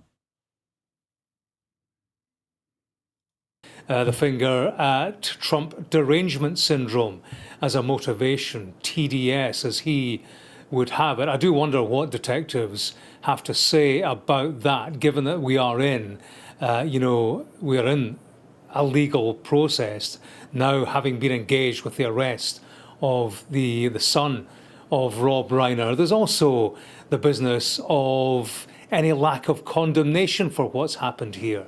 At no point does Trump say this is a bad thing, that people should not lose their lives as a result of what he says is Trump derangement syndrome. You might have thought the President of the United States would discourage people from engaging in that kind of behavior, that kind of political violence. He does not do that. And I do wonder how many people would see that as a tacit endorsement of what's happened here. So on a number of levels, that there are questions about that particular social media tweet, but overwhelmingly far beyond the social media performance of the president, there is a real heavy sense of mourning in this country at the passing of, as I say, a man who was an icon, who had, a record, real smash hit in the world of movie making, and everybody remembers, when Harry met Sally. Yeah, so we already covered his response. We already covered his background as well, life and legacy. But here, we'll just As an do actor, one Rob more Reiner life and helped legacy define a thing, just generation. to really As a drive home the point. Director, he helped create some of the most quoted scenes in movie history. Vlad takes a look at his legacy. Vlad, good morning. Good morning, Nate. While many of us of a certain age remember watching Rob Reiner as Meathead in all. Yeah, for the Zoomers, like, Rob Reiner is impactful for the Boomers. He's because he was all in the family, and also he's impactful for Gen X as well, which is Trump's base. Gen X, the lead poison generation, is big. Is big, right? Own the family. But it was behind the camera where Reiner really made his mark. He had one of the most impressive runs of any director in Hollywood history, directing almost 30 films from Stand By Me to A Few Good Men and When Harry Met Sally. Oh, boy. It was a breakthrough role that set the stage for one of Hollywood's most indelible careers. For 8 seasons, Rob Reiner was bleeding heart liberal Michael Stivic in the 1970s CBS sitcom All in the Family. He routinely butted heads with his staunch conservative father-in-law, Archie Bunker. You are a meathead. After All in the Family wrapped up, he went behind the camera, beginning a decades-long run as a director across multiple genres that remains almost unmatched. This is Spinal Tap was his first feature. Most of the 11 and then amps go up to 10. Exactly. Does that mean it's louder? Is it any louder? Well, it's one louder, isn't it? The mockumentary about a heavy metal British band would find its way into the lexicon for generations to come. No good. My dad said it, I'm no good. In October, he told 60 Minutes 1986's coming-of-age story, Stand By Me, was based on his relationship with his father, legendary TV comedy writer Carl Reiner. As I'm writing this scene, I'm crying. I actually cried. When I was making it, I knew that he loved me and he did understand me, but as a little boy, that's what I felt. The Princess Bride became a cult classic. Inconceivable. And When Harry Met Sally set the template for just about every romantic comedy that followed. Oh. With Reiner's mom delivering a punchline for the ages. I'll have what she's having. The military tribunal thriller and drama A Few Good Men earned him his first and only Oscar nomination. You can't handle the truth. Off the screen, Reiner... Like, think about how many iconic lines that are a normal part of like people's day-to-day that have come from his movies, dude. Was also an activist, championing marriage equality, anti-tobacco efforts, and environmental causes. Reiner's latest act was a return to what launched him with Spinal Tap 2. He said decades-long success is no sure thing. All the films I've made, I never know what's going to work, what's going to... I try to get something I like. And if I like it, then I say, well, at least I like it. Somebody... Did he write these, or is he just the guy who takes all the credit after doing basically none of the work? Brother, what the fuck? Sounds like he was a good-for-nothing lib. Otherwise, they wouldn't be talking about him on TV.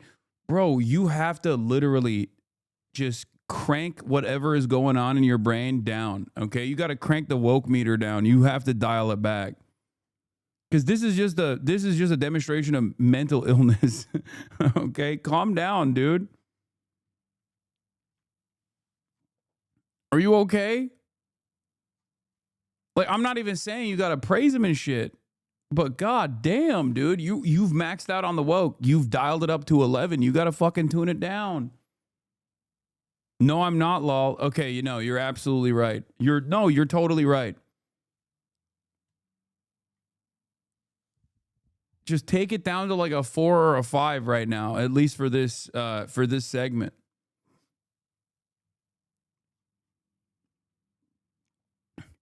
That is a truly insane thing to say.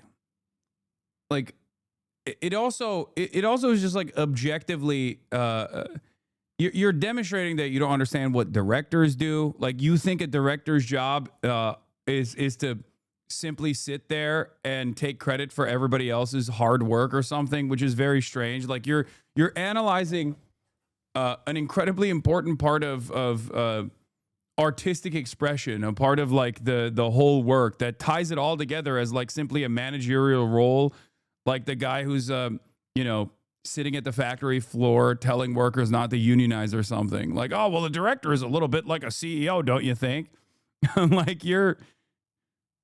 You're using your lack of understanding of what a director does to basically posture as though you're taking this like totally understandable, totally normal position.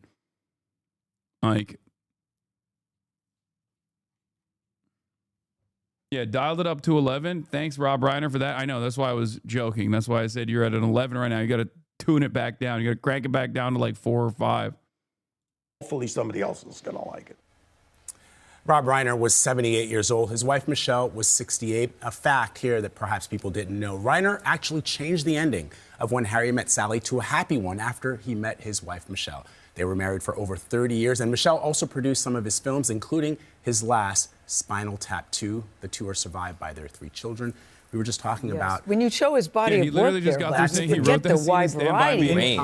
Incomparable. Misery. The Sure Thing. Misery. I mean, he worked in every genre, and he worked... Yeah, that person, for the record, that person just simply doesn't understand. He thinks like a director is the same as like an executive producer, just a money guy or something, or like or an executive in a someone who's an executive at like the movie industry on the side of the studio or something. Like, no, a director is like the main painter that's putting the entire canvas together. Okay?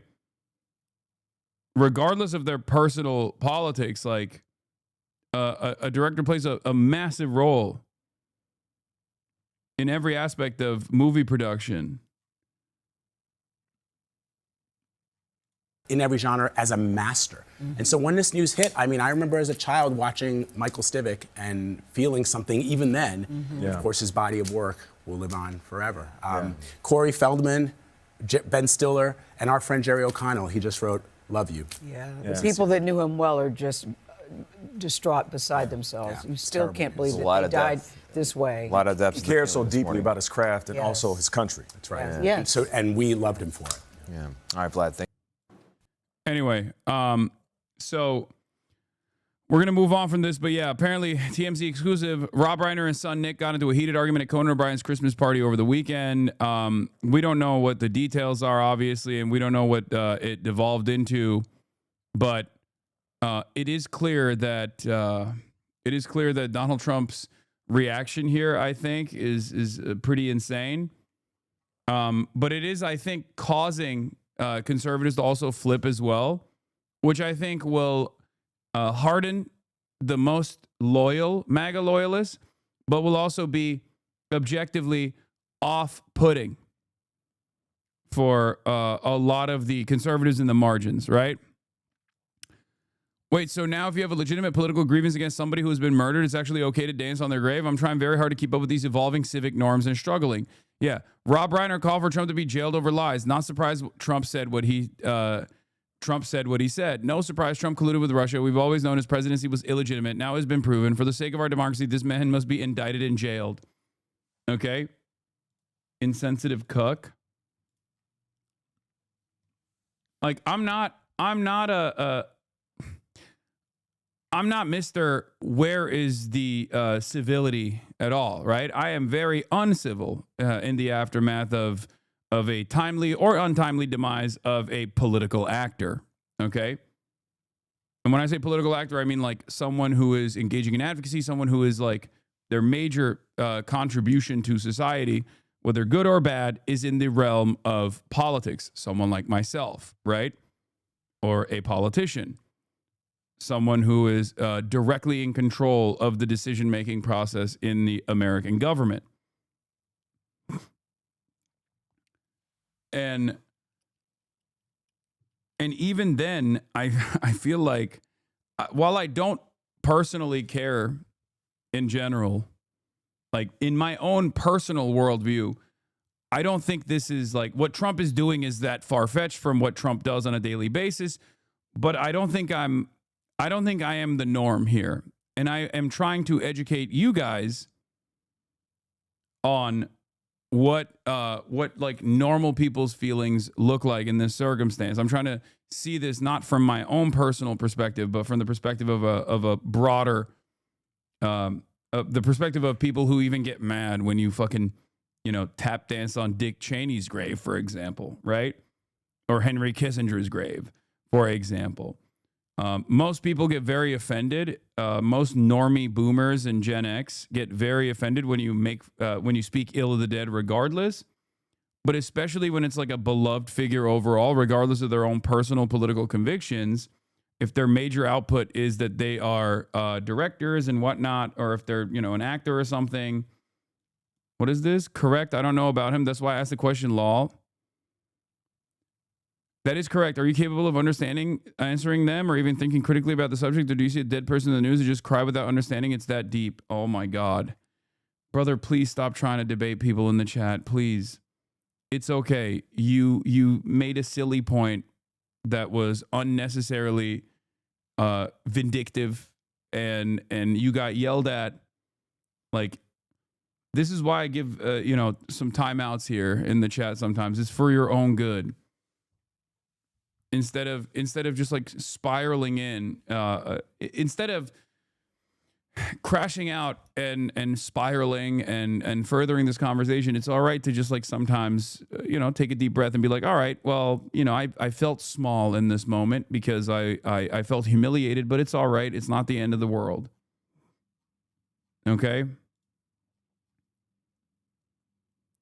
Don't even say take the L for people like this, because that's not going to help. That's only going to cause them to harden their position.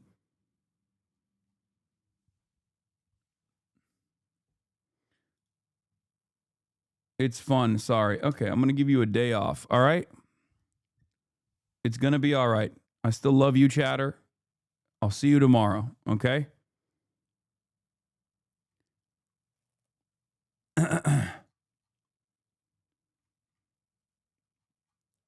In any case, Jack Posobiec went from, see, no one is making fun of Rob Reiner and his death, to, actually, it's totally fine that Donald Trump made fun of his death because Rob Reiner hated Donald Trump.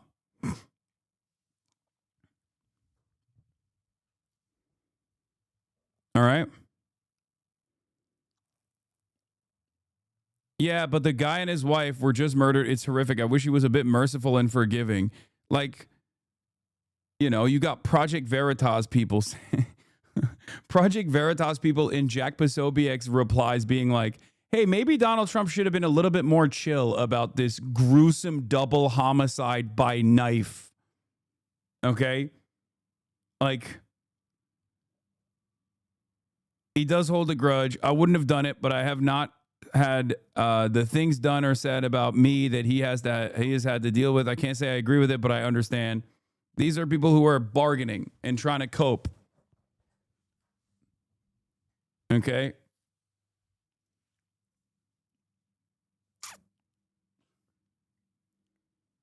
It's just like an old man who is very clearly demented and a fan base that is a cult that is trying to cope with how fucking demented that old man is. Okay? That's American politics. Very, very silly. Yeah, my local megalib radio, but obscenely popular among public servants, aka they drive the news, called it the single most ignoble thing Trump has ever said. All the journalists had no words left after that shit. Yeah. The thing is, this chat moves so slow now. What's going on? I don't know. Maybe we put the fucking brakes on it.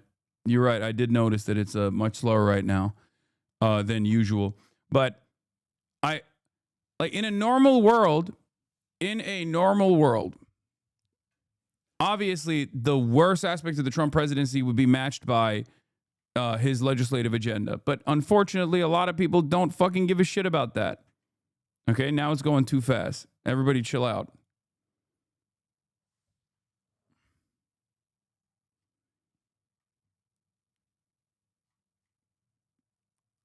All right.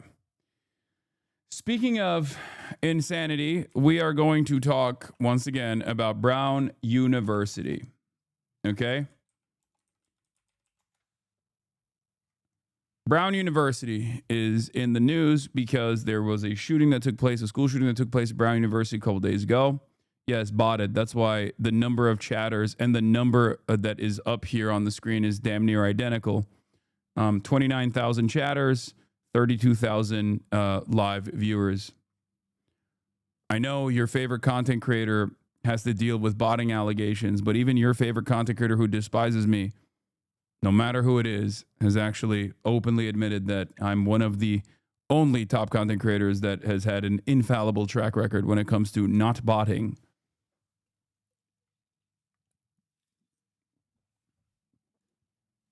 Hey, dude, do you ever feel like retiring to a non-hate channel?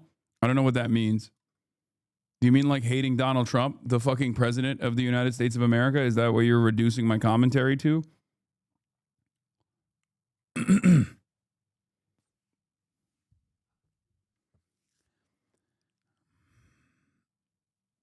Honestly, I'm always surprised by the amount of people that walk up to you during IRLs. Why? In the normal world, a lot of people in the real world, people that go outside, people that have jobs, people that have friends, people that socialize with one another are not as invested in the narratives led by mostly extremely online weirdos invested in slop. It's a totally separate reality. All right. Overnight, a stunning turn of events. The suspect still at large as authorities in Rhode Island admit they are releasing the person of interest in the horrific mass shooting at Brown University, which left 2 dead and 9 injured. Sometimes you head in one direction and then you have to regroup and go in another. And that's exactly what has happened over the last 24 hours or so. In the early hours of Sunday morning, the FBI and local law enforcement announced they had detained a person of interest at this Hampton Inn about 20 miles away from campus. I see all the cop cars and FBI marshals down in the lobby, and I'm like, this isn't right. But now authorities say after examining the evidence further, the investigation has shifted directions. I think it's fair to say that there is no basis to consider him a person of interest. So that's why he's being released. Still, authorities say this video does show a person they are looking for and are asking the public to scour their own photos and videos from the scene. There just weren't a lot of cameras in that Brown building. We're not holding back video that we think would be useful. The chaos unfolding during final exams just after 4 p.m. Saturday, when alerts of an active... I genuinely don't understand how the fuck they let this guy get away. Like, they found a different person of interest and then they released them. And I cannot comprehend how this took place, especially in this day and age. I do not understand how they can be this incompetent.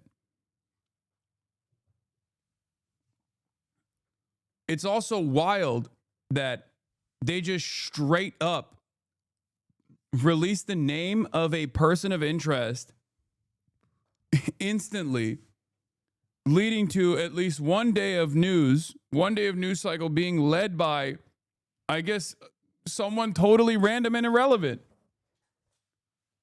What the fuck is happening?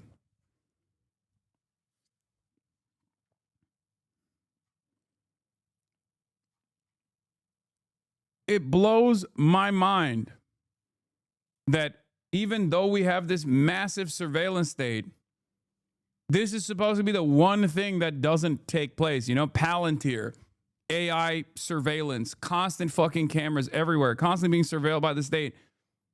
And you just let this shit slide? Like, what are we doing? The shooter on the Ivy League campus first went out. 2 victims, 1 shot in the back, 1 shot in the shoulder. Students barricading themselves inside classrooms, hiding underneath desks, crouched in fear.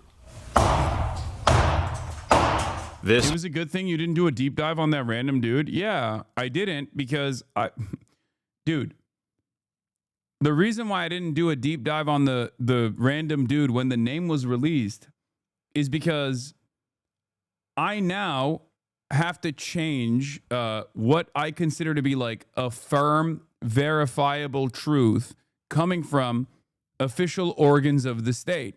Back in the day, if the police or the authorities released the name, usually they would say this is a person of interest, but we've elevated it to a suspect. There's an investigation going on or something like that.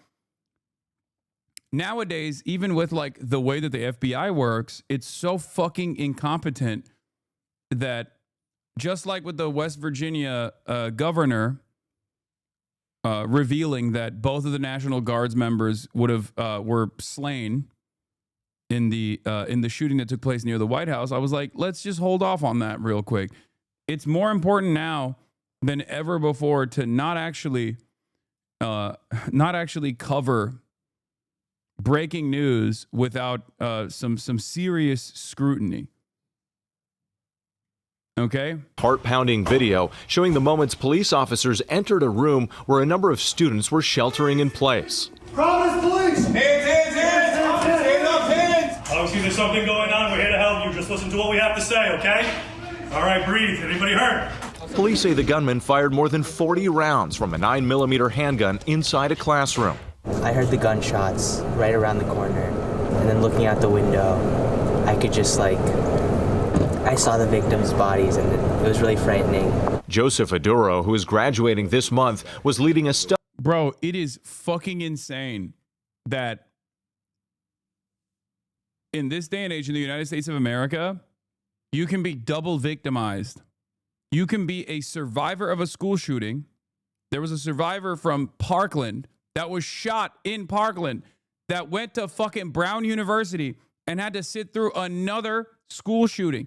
That is crazy. There were 2 students, actually. But there was one that was literally shot. Like, what are we fucking doing, man? Study group of about 60 students inside a lecture hall when the shooter walked in. Right after he mumbled whatever he said, that he just started shooting right away. There was no hesitation. Yeah, same thing happened in Michigan State too. There was a person who survived another school shooting only to be in another school shooting again. Made eye contact with him. What did your mind tell you in terms of what was happening in that moment? I immediately when I saw him, I saw a gun. The gun was so big and long that I genuinely thought okay, this is the end of the road for me. So I texted my entire family. I said, I love you all. I love you all. There's an active shooter. Please pray. And then I texted my parents, oh my goodness, he's in the room. God, I'm so scared. Oduro says he held on to one student who was shot twice in her leg, comforting her. I gave her my hand to squeeze it as hard as she could. I said, put all your pain on me because I could take it. She was squeezing your hand. Yeah. And Oduro tells me he actually helped carry that student to a police car so she could be rushed to a hospital. Brown University has canceled all remaining classes and finals for the semester, and now the manhunt for a suspect is back on.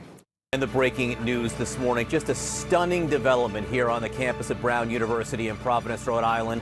Police released. Yeah, so they got a person of interest, only to then turn around and be like, nope, sorry, that guy wasn't actually the suspect, and then they released him.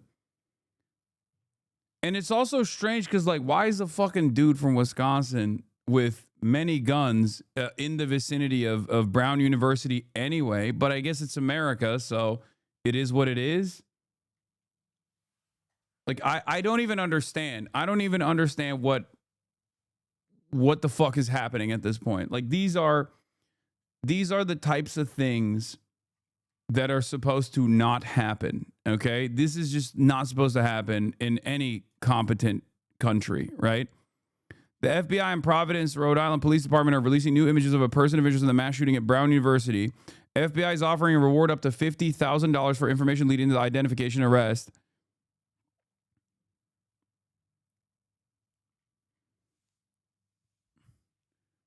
They also don't actually pay those payouts, famously.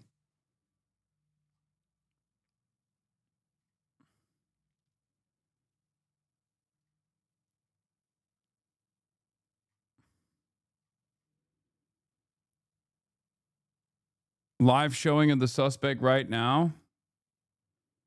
But we begin with developing news in the campus Is tragedy. it live? Give me the link.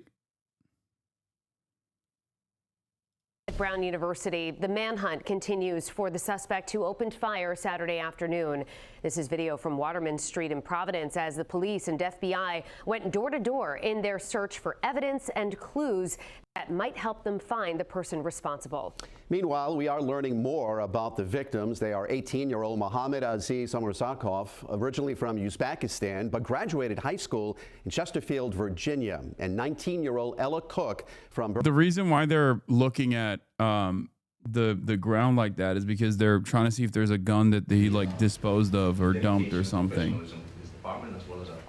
Okay, I'm not gonna watch this right now. I'm gonna watch. I'll watch it after. I'll watch bits and pieces that they highlight after this press conference. Birmingham, Alabama. Both were killed in the shooting. And a live look now in Providence, where we're awaiting a press conference from city officials with the latest update on the shooting investigation. Of course, we will bring that press conference to you as soon as it begins. But first, let's go live to Kim Kalunian, who's at Barris and Holly. Yeah, they're looking for shells. They're looking for a gun. They're looking for whatever they can find. Providence with an update. Kim. Yeah, Mike and Shannon, it's been just over 48 hours since that deadly shooting here on the campus of Brown University inside this building here behind us. And of course, we have a lot to cover as that investigation continues tonight. As we know, a suspect is still not in custody. And I want to get back to that video that we just received earlier this afternoon, this second clip of surveillance video showing who police describe as a person of interest. Now, they released this video earlier this afternoon showing this person of interest walking down Waterman Street in Providence on Saturday. Now, this video was taken less than a block from where we're standing right now. Bro, this is literally the same as like, what the fuck's going on? This reminds me of the Tyler Robinson situation, right? The alleged shooter at Charlie Kirk. Like how the fuck? What the hell is going on these campuses, man? Like, what is going on with the tools that these guys have at their disposal? Are all the resources just diverted to ICE? Is that what it is? Is that what's happening? Is Kash Patel like, no, sorry, we have to focus on doing dragnets in brown communities? Is that what it is? Can we bring fucking woke back, dude? What the fuck? Bring woke back right now. It seems like this anti-woke shit is not fucking working out, okay? Because, like, as much as the people were mad about the previous FBI, right? Oh, they're going after my big, beautiful president for no reason. He's done nothing wrong, blah, blah, blah. They're so political. Clearly, whatever the fuck Trump is doing, for every level of law enforcement and for all of the regulatory agencies, it has been disastrous.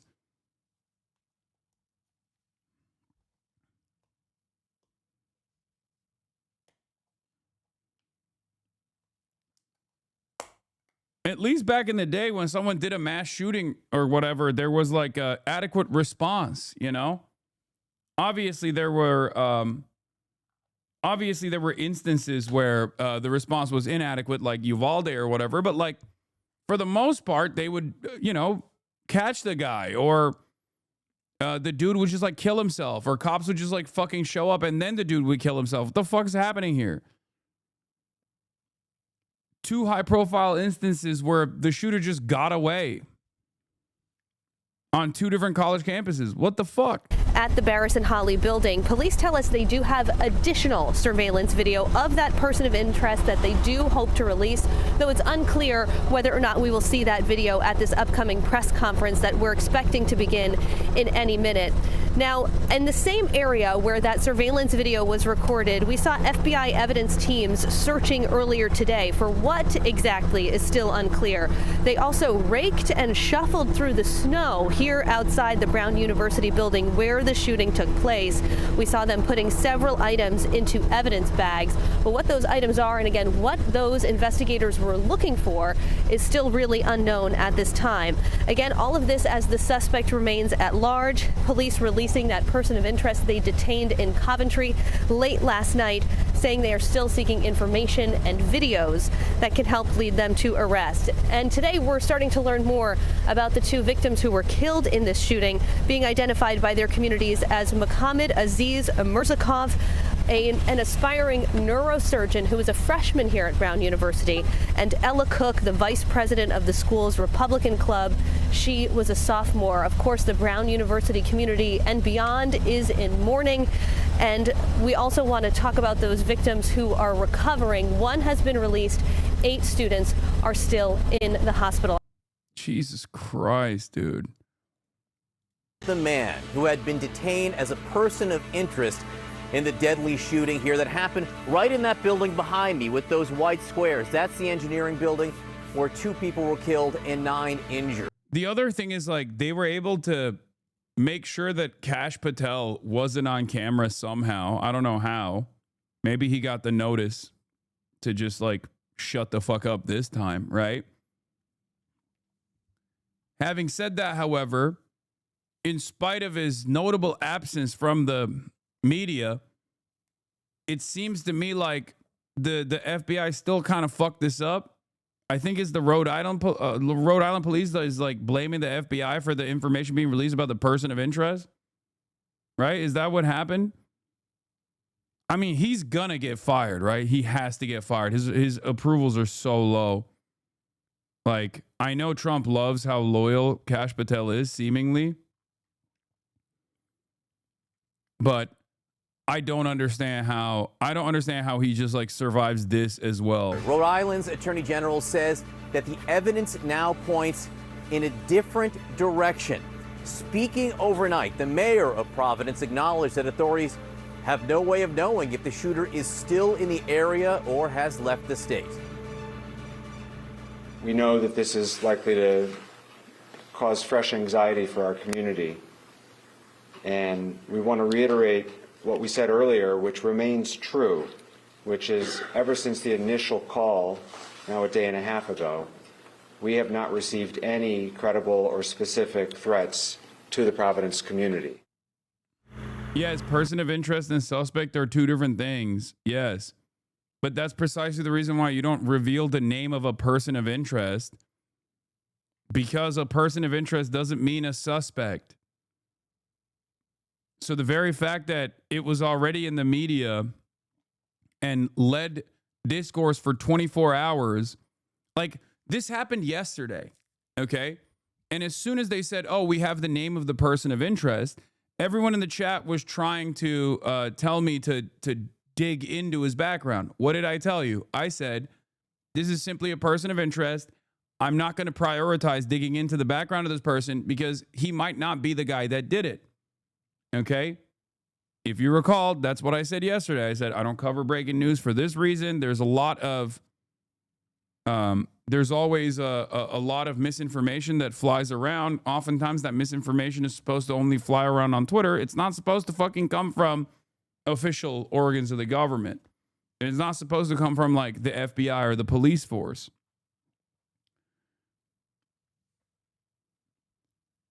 And it turns out later that night, after I had gone offline, they released the person of interest. And we don't even know if he's still actually the suspect, for the record. But it seems like they released him because there's not enough evidence to tie him to this crime. He probably had a fucking solid alibi or something. I still don't even trust the government at this point. I don't trust the police force at this point to conduct a proper investigation. So it could very well still be that person, right?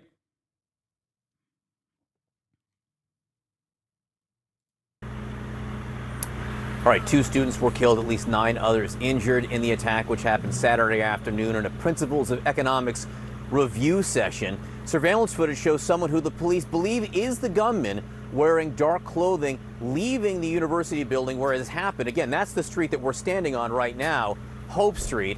CNN's Brian Todd is here with me with this breaking news, which just so radically changes the situation here at Brown this morning. Brian, what are you learning? It is extraordinary, John, this turn of events where this person of interest, by the way, regarding whom they had gathered a lot of evidence. We were there all day yesterday at that hotel in Coventry when they were processing evidence for that person, now is released. You know, the decision as to why they released it, the police chief, Oscar Perez, did speak about that. Here is some of what the police chief said about basically how they came to this decision last night. This was a very complex investigation, and it still is. So in the sense, we followed on a lead, and we followed on a specific lead, but we were able to examine every single evidence that led us to this individual. And at that point, that's how investigations work. Investigations will tell us whether something is valid or not, whether something needs to be ruled out. It's not a mistake. It's just how investigations work. And a couple of extraordinary things here, John. Number one, the mayor, Brent Smiley, saying last night they have no way of knowing whether the gunman is in the community or even in the state. And yet they're saying that there is no credible or no immediate threat to the community, and there's no need for a lockdown or no need for a shelter in place. Those two things. What the fuck does that? Okay, so where is the guy then? hey, I know that there was an active shooting that took place and the shooter literally got away, but you don't need to worry. Don't worry about it. It's America after all, you know? A mass shooting can happen at any given moment anywhere, so it's just the normal it's the normal state of panic that you should have going to the fucking grocery store on any other day. Relax. What's the big deal? It's just one little shooting, okay?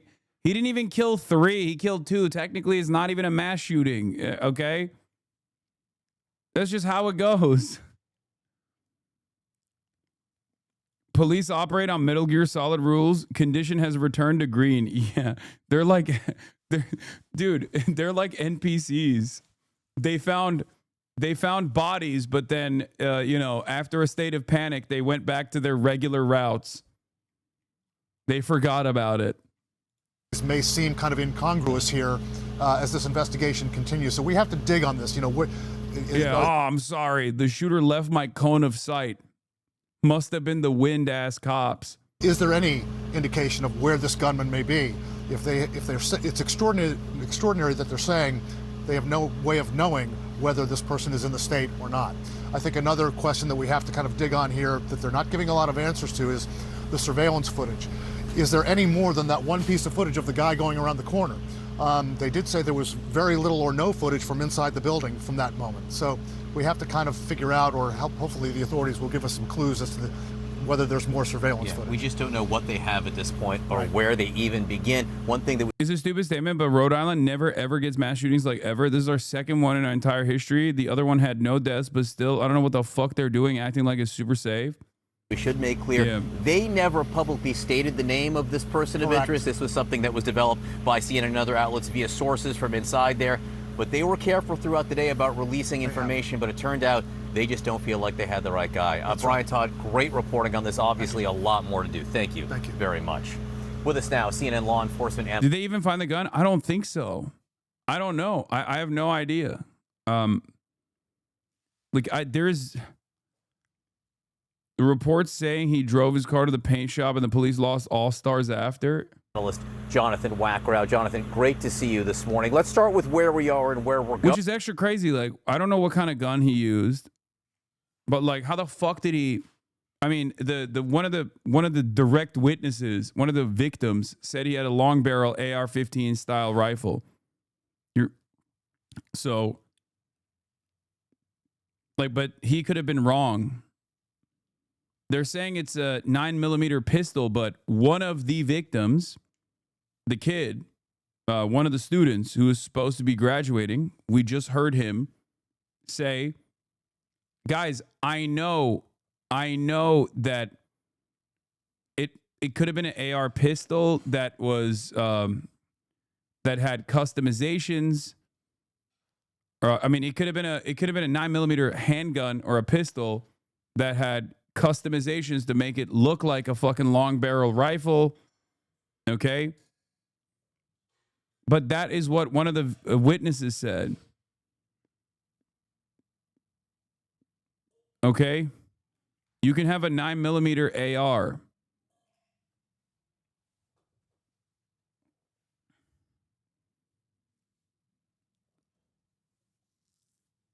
The point is, we don't know. All we have is like some eyewitness testimony. And even that's like not super reliable. So what now? I mean, after you have a person of interest in custody, you develop all this kind of evidence on that person, but it turns out you now believe he's not connected. What do you do? Yeah, well, John, listen to that sigh of relief that authorities had announced when they stated that they had a person of interest in custody has really been replaced by this sobering reset in the entire investigation.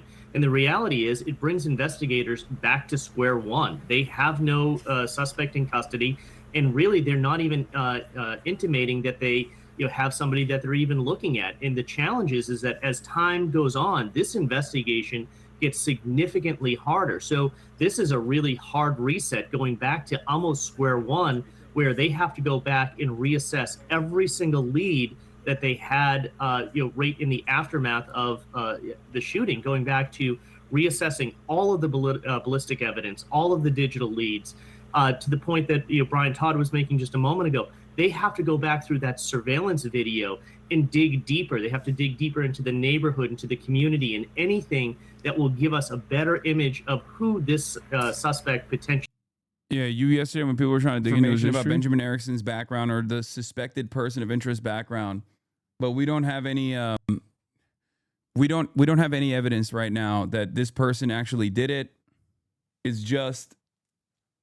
This is just all speculation at this point. So I'm not going to dive into the background of some like random person potentially until officials confirm that this was the person, right? If they elevate this person from person of interest to suspect, then we can dig into the background. Breathe a little easier. That's why you come to me when I'm covering the fucking news, okay? And not some random dickhead. Is and where they're going. So and even I might still get things wrong. So you should scrutinize what I'm doing as well. Everyone's trying to do their best. Again, there is a monumental task ahead with a But yeah, if you get your fucking notes from Laura Loomer, you're going to be wrong all the time. But in this current media environment, it doesn't even matter if you're wrong all the fucking time, as long as you're directionally wrong, and the way that you're wrong still confirms people's preconceived biases, their preconceived notions. It doesn't matter. Yeah, Liv Agar said, really important to emphasize the extent to which everyone believes in QAnon now. And I agree. I think everyone is fucking doing their own version of QAnon. A lot of challenges around time, distance, and resources that are up against law enforcement investigators this morning. And there is this reality, Jonathan. There's a killer on the run, on the loose right now. They have no one in custody. A lot of, I think, the atmosphere on campus yesterday was this sigh of relief that they had someone. People felt safer. I'm standing right on the street. That is the crime scene right behind me. No police cars within view. Some police tape there, though, right now. How safe is this city? Well, listen, this is the challenge for public safety officials right now and university officials. What they must do is they must act on facts, not fear, while trying to keep the city functioning as they move this investigation forward. We said early on that there were a lot of indications that this attacker in this incident was a targeted attack against someone or the university in and itself. With that as the context and laid out by a lot of the attack dynamics, the fact that the students aren't there reduces that target profile. So our officials worried with real-time intelligence that there will be a secondary attack to that location or the city at large. Right now, they're not even indicating that they have any of that information. But the reality is that they need to act with precision in terms of what they're going to do with this investigation, not paralysis around how do they just lock everything down. Time has gone by now. We haven't seen any indication of a secondary threat or a targeted group that's working together. I don't have a lot of evidence for this, but my suspicion is that we are relying on AI too much.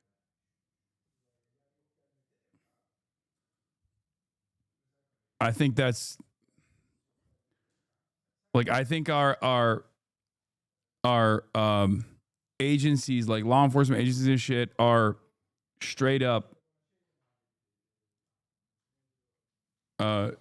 demonstrating cognitive offloading and an over-reliance on artificial intelligence. And it's not the best. Not the best idea. Because AI is supposed to be utilized by the likes of United Healthcare to deny people coverage. It's supposed to not work perfectly. It's a way to abdicate and reduce the responsibility of people, real human beings that are doing the denial of care in a much more expedient manner. It's not supposed to be used when you have to work with 100% efficiency.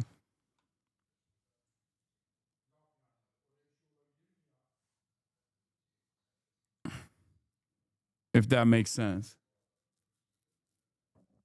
But then again, I don't know. And we won't find out until many, many years down the line, or we might not find out at all, as a matter of fact.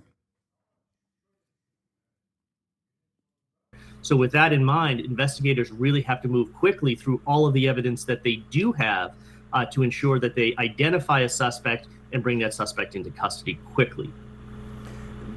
The authorities said they had no idea if the person was in the city or even in the state.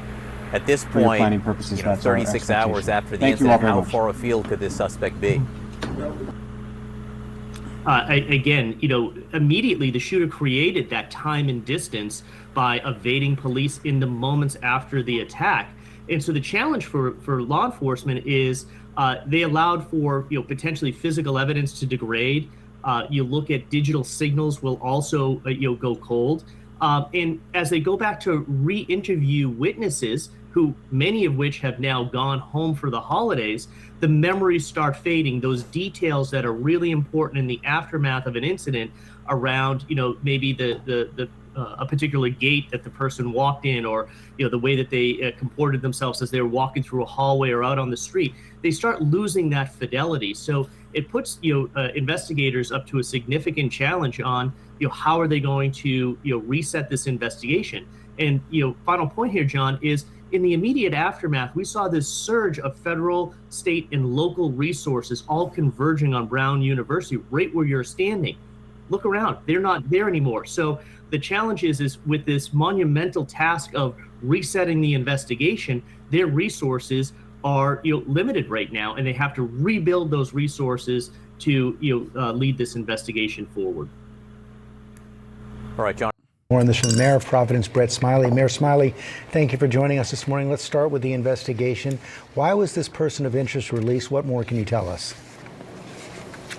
So we continued to examine evidence after this individual had been detained.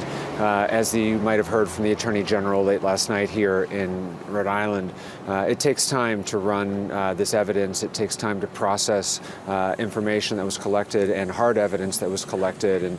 And as we continued to process that evidence, it was determined that this person of interest needed to be released, and we continue with our investigation. To be clear, we've never stopped our investigation. Providence Police and our partners at State Police, the FBI, and others have continuously run down leads and worked this case beyond the person of interest who had been detained yesterday. So you're absolutely convinced the person of interest had nothing to do with this?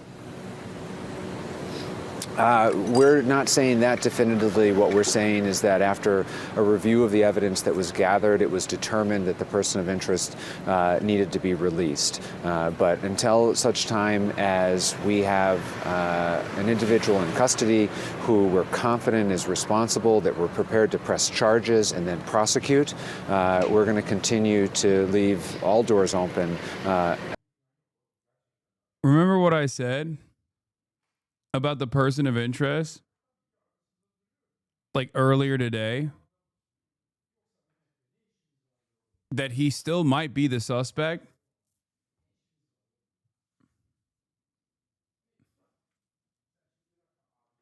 Yeah, 15 minutes ago. That could still very well be the case, okay? It doesn't look like it. It doesn't look like it from the videos that they've released so far. But I don't know what this bump is. This bump could be his belly, or it could be like a bag that he had inside of his jacket that was carrying like ammunition potentially, or he could be MPreg, Could be his vest, but a vest wouldn't dangle this low, I don't think. Or it could be just fat.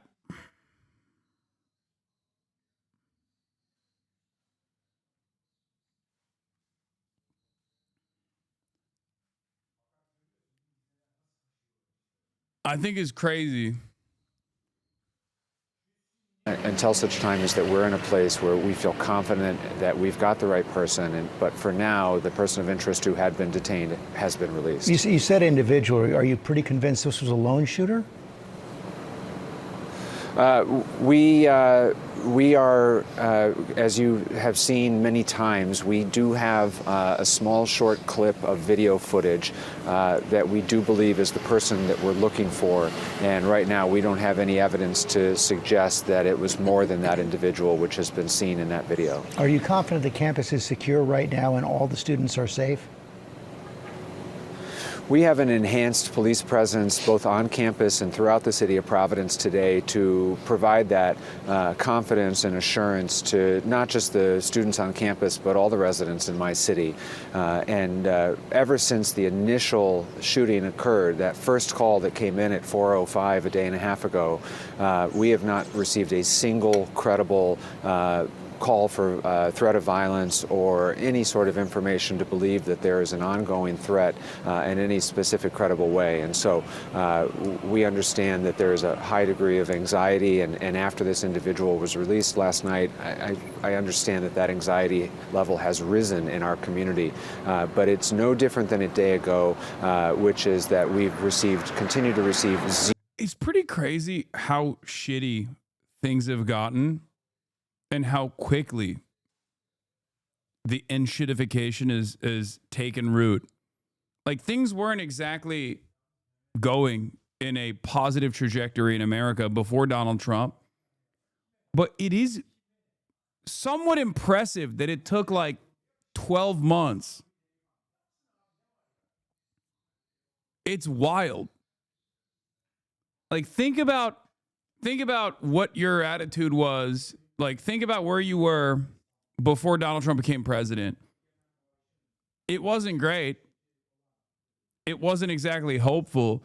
But Donald Trump came in with a fucking lighter fluid, dude. It's so insane.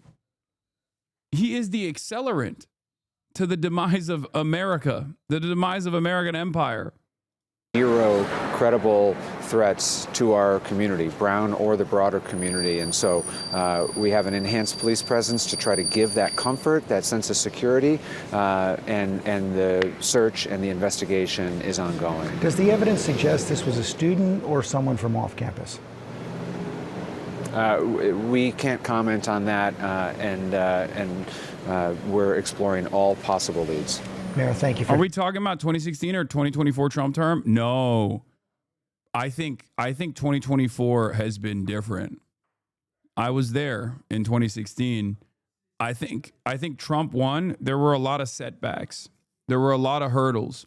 There was a sense that people wanted to return to normalcy, and that attitude never really shifted, and it became so overwhelming that Donald Trump lost the election in 2020, right?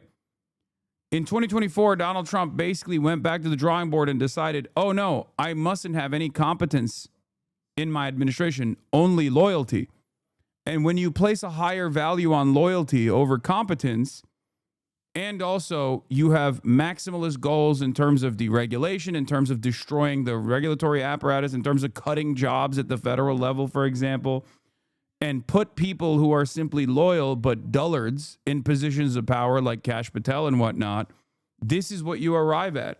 When you do dumbass chud DEI, okay, while simultaneously making it seem as though you're on a conquest to bring about meritocracy finally to America, to the American project, this is the response. This is the result. And it, I think, breaks people's confidence in the government. For all of the back and forth, for all of the discourse around the FBI's biases or whatever, I think there was still a degree of confidence that the average American had with these agencies. Okay? Even if they thought, oh, they're using the federal law enforcement in this sinister way against my big, beautiful president, Donald Trump, who should still be president, whatever. Like, there was still, when the FBI came out and released a statement, people were like, okay, we trust them. I don't think anybody trusts the FBI anymore. Because no matter what the FBI's political agenda might be, right, there was still a level of stability when it came down to, investigating crimes such as this. Okay? You keep saying meritocracy. I thought meritocracy meant educated people are in power. I'm so confused. No, I'm saying that they're lying about the abolition of DEI. Like they said that they were going to bring about a meritocratic process, claiming that the previous process did not actually hire the most competent people, but simply the blackest individuals or the brownest individuals on the virtue of their ethnicity or how gay they were or whatever. They were saying that the Democrats and the libs were doing DEI, right? Ironically enough, the only time where DEI has ever existed in this country, like DEI in the way that conservatives present it, is for white men. Like there has never been a moment in American history where DEI in the way that Republicans say is DEI, when people are elevated into positions without actually doing the work prior to get to that position. There's never been a moment in American history where that has worked in favor of like black and brown individuals. Okay? As a matter of fact, the reason why diversity, equity, and inclusion initiatives were implemented was to basically overcome those previous hurdles that black and brown individuals had to basically fight against so that they were not overlooked. Same principle behind affirmative action. And no, I'm not saying white women either, because no, it was specifically for white men for the longest time. Black, brown, men and women, and white women as well, were overlooked in the workplace and were not allowed to enter the workforce until, a couple decades ago. No, not white, rich white men, poor white men. I'm talking about like 50s, 60s. Okay? That was DEI. That's the way that conservatives talk about DEI. That literally was DEI. They're just mostly mad that that concept has changed a little bit. Back in the old days, when your boomer parents talk about a strong handshake was all that was necessary to be hired for a job where you could get a fucking pension.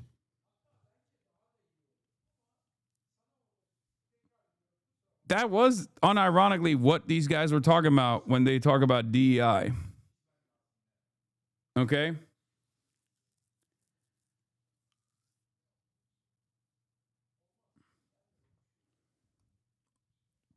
Yeah, eye contact and a strong handshake, brother. Yeah, it was like because most of the workforce was not even looked at for those positions. Let's be real. In any case, conservatives did turn around and implement that principle now, claiming that it was an anti-DEI initiative, but by their own admission or by their own anger towards DEI, they're literally doing DEI for Trump loyalists. And this is the result.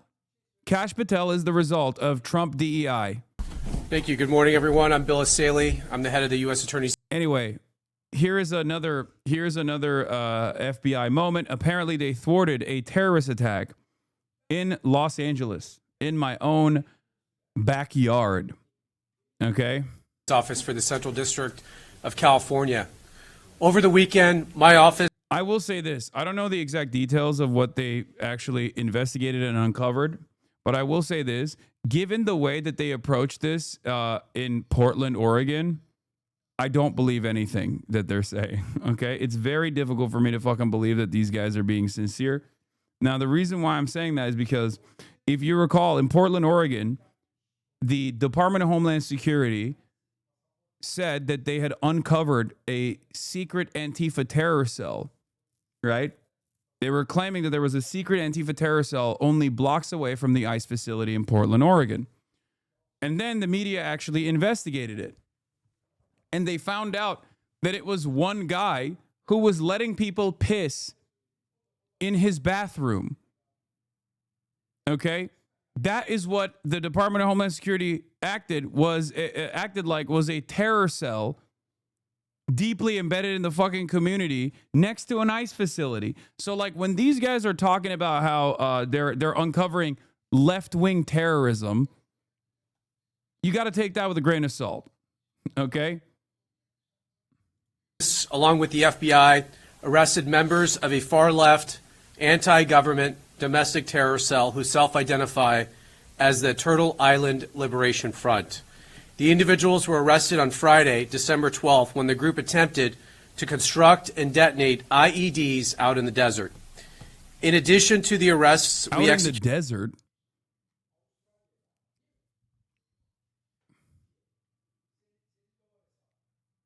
I'm sorry.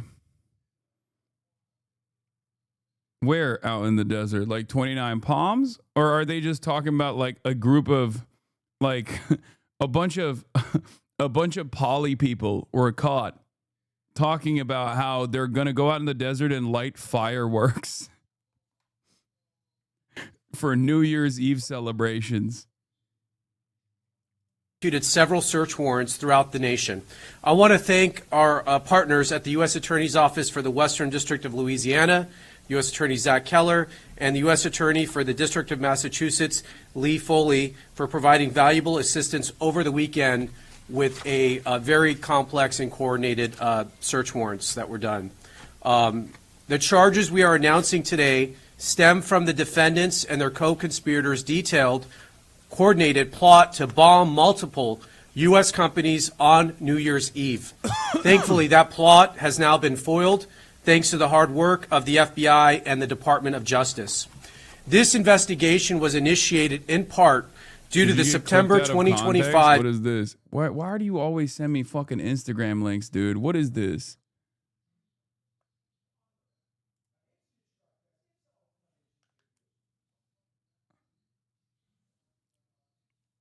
What is this? Chatter, this has 11 likes. Are you fucking brain dead, dude? What the fuck are you talking about? Are you all right, dude? Is your brain all right? Are you all right? Did you link your own post? Like, what the fuck's going on? I should never click on Instagram links anyway.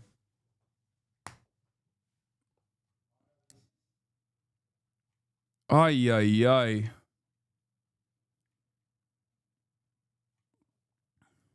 Let's continue with this story. Executive order signed by President Trump to root out left-wing domestic terror organizations in our country, such as Antifa and other radical groups like the Turtle Island Liberation Front. As the president made clear, recent attacks across the country have highlighted the grave threats posed by these far-left domestic terror groups. These threats are sophisticated, organized campaigns of targeted intimidation, radicalization, threats, and violence designed to silence opposing speech, limit political activity, and direct policy outcomes and prevent the proper functioning of a democratic society.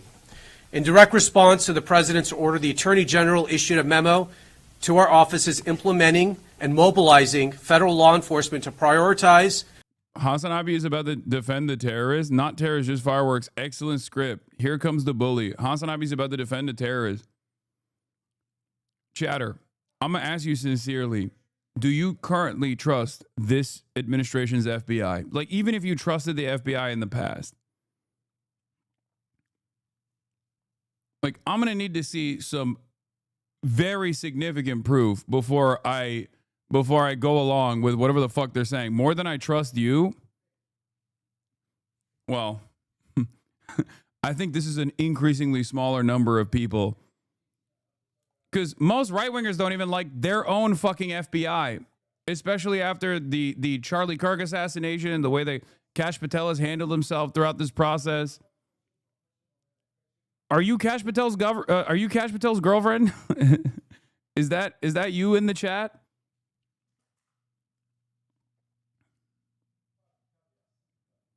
The DOJ criminal complaint cites a meeting of 5 co-conspirators of the bombing plot. At least 2 of the 5 were FBI. One was a paid informant, and the other one was an undercover FBI employee. Oh, here we go.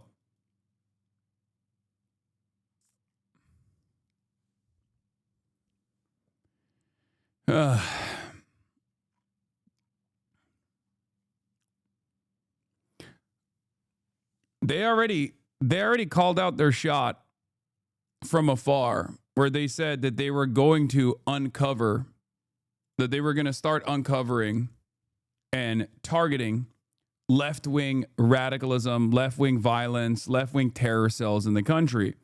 Okay? At a time when, even if you were to look at political violence, historically, in the last like 30, 40 years or so, the overwhelming majority of political violence has come from the right. Okay? So, of course, in the interest of justifying this extra scrutiny, in the interest of trying to find left-wing political terrorism or whatever, and act as though they have thwarted successfully instances of leftist violence before they started, they're going to do the same shit that they did to Muslims in general in the post 9/11 universe. I mean, there is plenty of evidence and plenty of failed, botched investigations in general where the FBI would go up and find like autistic Muslim teenagers on the internet and be like, hey, comrade, do you want to go really stick it to the man? Here's some Tenorite at this location, you know, engaging in the act of entrapment, greatly pushing people, and trying to persuade people to entrap them ultimately to get a pat on the back.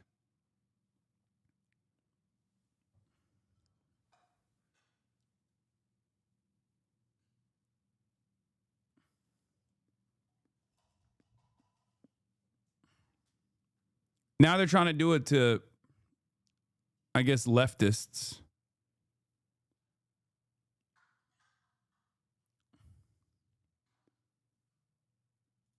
And counter domestic terrorism and political violence investigations. As a result of those directives, we built this case. Both my office and the FBI have invested substantial resources into investigating and charging these organizations. And if anyone does not believe that members of these groups are organized, sophisticated, and extremely violent, let me tell you about the plot in this case. The four defendants are Audrey Carroll, 30 years old. The pictures, I think we have them somewhere. We'll put them up here. Audrey Carroll, 30 years old. Zachary Aaron Page, 32. Dante Gaffield, 24. And Tina Lay, 41. Did the DOJ/FBI just make up a fake group, or are they embellishing this to the extreme? Right after they messed up yet another public investigation Brown shooting, they claim to have unfolded a massive plot of leftist group in California, but there's a problem. Either this group doesn't exist or is literally just 4 people the FBI arrested and are massively overstating it.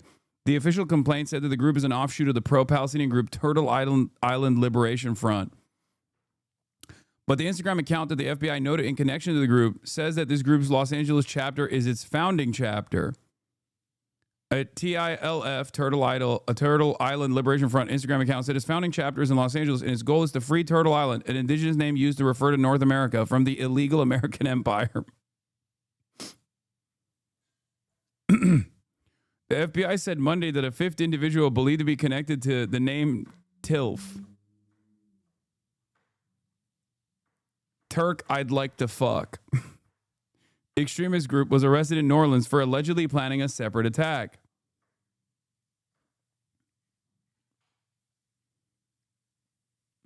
Anyway, but the FBI also claims another individual was apprehended and thwarted in New Orleans as well as part of the same group. The Instagram account for Turtle Island Liberation Front is an empty account made in October that only shows a repost of their founding LA chapter. The LA account only goes back to the July of this year. And when you look at its following, you'll note that there are no other chapters, just the LA account following its other account.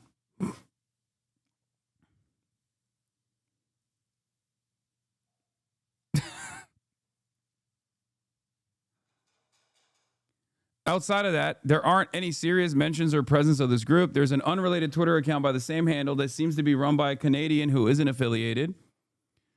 Turtle Island is the name used by some Aboriginal groups to refer to North America, but other than the FBI/DOJ mentioning Turtle Island Liberation Front and that Instagram account, the only other time the name pops up is in a fictional Reddit vexillology meme from 2021.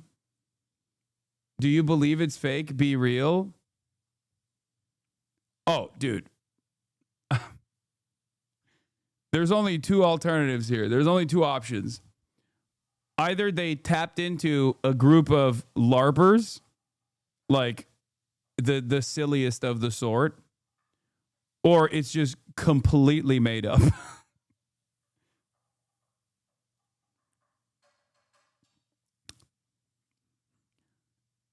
It then doesn't appear mentioned online again until 2023 in a mod for a video game called Hearts of Iron, a political military sim, where an alternative history mod called Twilight of the Anthropocene has on a tiny background group the same name. The mod is a satire. To put that game mod into perspective, it also lists Kim Jong-un and Richard Nixon as a part of the Californian corporatocracy under Curtis Yarvin, and lists Boris Johnson rising to be president of the United States. Oh my God. Omega autism. Omega political autism. After this, there seems to be no online references to any Turtle Island Liberation Front that aren't referencing the game meme until this year in July, when the group suddenly creates an Instagram account. Then in October, they create a matching Facebook. Their posts are things like resistance is glorious and peaceful protest will never be enough. And long rants that sound like a caricature of what MAGA thinks left-wing values are. It's gross calls to violence that have no place in legitimate political discourse. I'm so glad I fucking stamp out this kind of LARPy bullshit with regular fucking frequency, okay? This is also part of the reason why I do this, because some of you dumb fucks, I think, if I didn't do this, would probably get duped by a federal law enforcement officer. I apologize to some of you dumb fucks, but some of you dumb fucks do unironically. Some of you dumb fucks are unironically so easy to manipulate that a federal law enforcement agent could straight up come to you and be like, come on, comrade. Look alive. Let's engage in some direct action.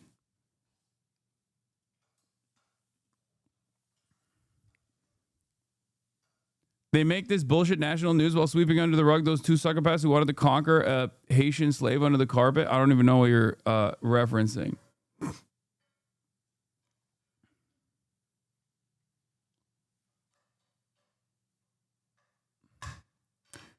We must change our methods before it's too late. True resistance means seizing the means of production. It means disruption. Peaceful protest relies upon the idea that we can appeal to the morals and benevolence of those in power. We are not dealing with benevolent good faith actors. We are dealing with fascist colonizers. Fascism does not care about the morality or justice. There's nothing for us to appeal to. They do not have the interests of the working class, of minorities, of the LGBTQ community, or of women in mind. When we take to the streets and march with no destination in mind, no government or corporate building, we mean to occupy and disrupt. We aren't doing anything more than holding a parade to make ourselves feel good.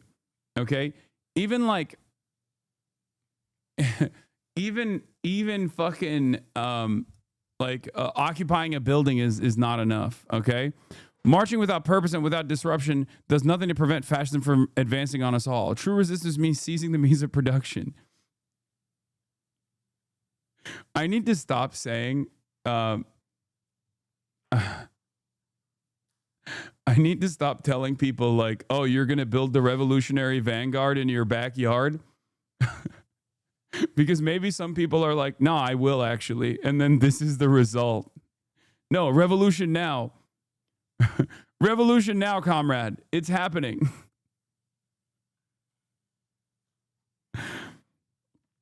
Don't wait for someone else to do something. Join in the fight now. We need all of us to make change actually happen.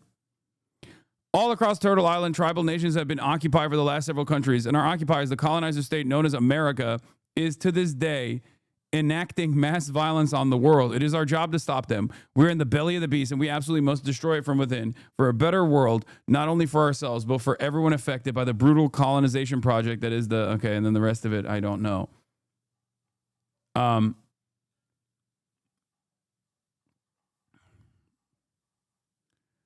Yeah. So there are two options. This group is a fictional patsy created to give a win to the DOJ, FBI in a news cycle and fodder for anti-left messaging, or 4 people in October started a group based on a meme name and are dumb extremists who plotted something and the FBI caught them and rightfully arrested them, but is overstating the size of the group. The problem I have with number 2 is simple. The FBI is incompetent. We've seen how they handle public investigations. Yeah, that's true. Even with hundreds of campus cameras at Brown, FBI couldn't develop a subject. I mean, yes, the FBI is not exactly a trustworthy trustworthy actor here, okay? This was their Instagram, Turtle Island Liberation Front LA.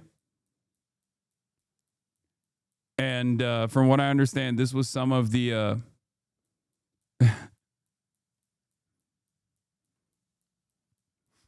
this was some of the stuff. Liberator, An American Catastrophe, Fascism.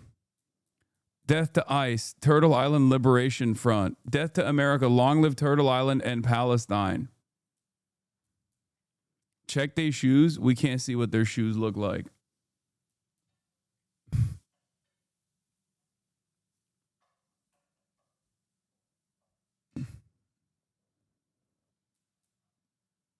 FBI arrests 4 alleged members of radical pro-Palestinian group accused of plotting New Year's Eve bombings.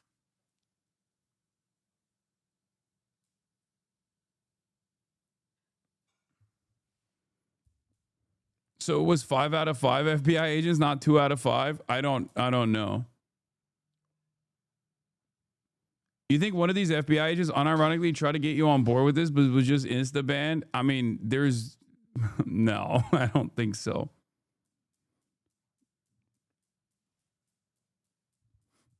Yeah. Antifa rules. A non-zero chance. 2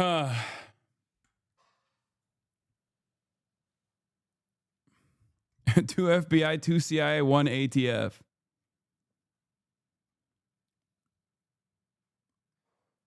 God damn. The co-conspirators meet on December 7th to further discuss the bombing plot and their intent to conduct future attacks on federal officials. Based on information from the CHS and FBI personnel, including an undercover FBI employee, UCE, who was present during the meeting, I know the following.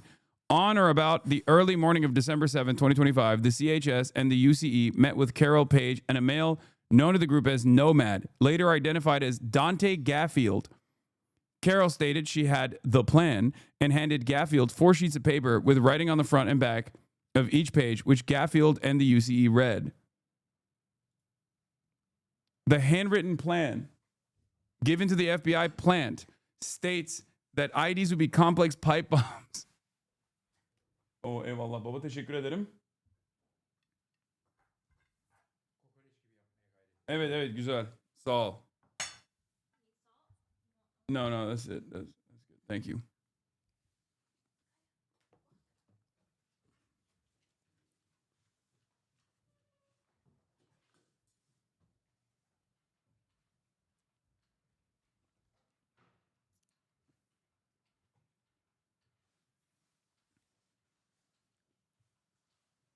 They put it in writing and then handed the writing of the complex IEDs that they were going to build and use to liberate Turtle Island, comrade.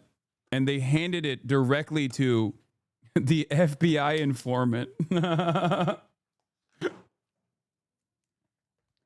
Yes, very considerate of them to do such a thing. Each from the Los Angeles area. Each is charged with conspiracy and possession of an unregistered destructive device in violation of Title 26, United States Code Section 5861D. We intend to file additional charges in the coming weeks as we finish reviewing the evidence. The defendants are all radical anti-government members of the Turtle Island Liberation Front, which according to their own social media is an anti-capitalist, anti-government movement that calls for their associates to rise up and fight back against capitalism. One of the leaders of the organization, defendant Audrey Carroll, helped organize an even more radical faction of the group called the Order of the Black Lotus. Each of the defendants charged today was also a... Oh, come on. Okay, dude. Yeah, no.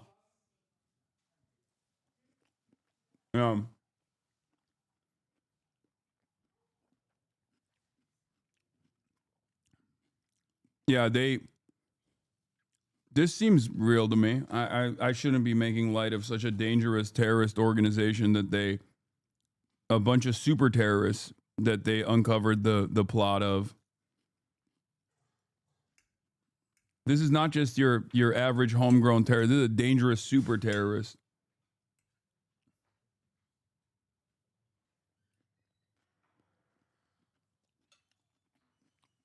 Member of the Order of the Black Lotus.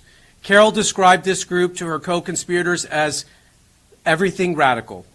As detailed in the federal complaint, which we will now make public, in November 2025, defendant Carol created a detailed bombing plot to use explosive devices to attack 5 or more locations across Southern California on this upcoming New Year's Eve.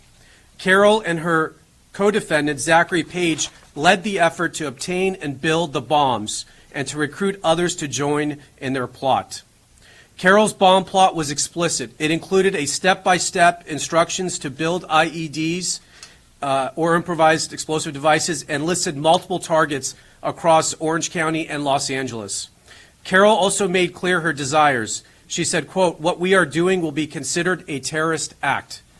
Carol and Page also discussed plans for follow-up attacks after their bombings, which included plans to target ICE agents. This sounds like the Gretchen Whitmer plot. Yeah, except the difference there is right-wing white nationalists are way more prominent and way better organized.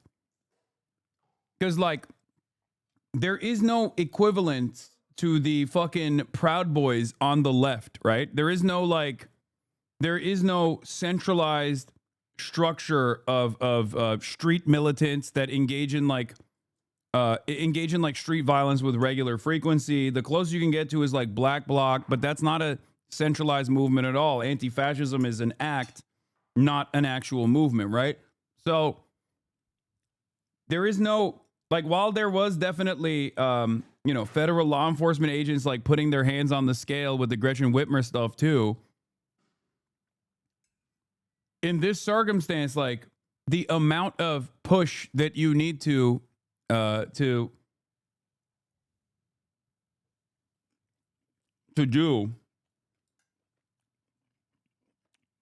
the amount of manipulation that you need to engage in is far more significant, in my opinion. Because there's no real mobilization taking place of this sort on the left at all. It's just simply something that people say is happening, but it's usually not something that's happening at all, partially because there is no real, like, major organized left.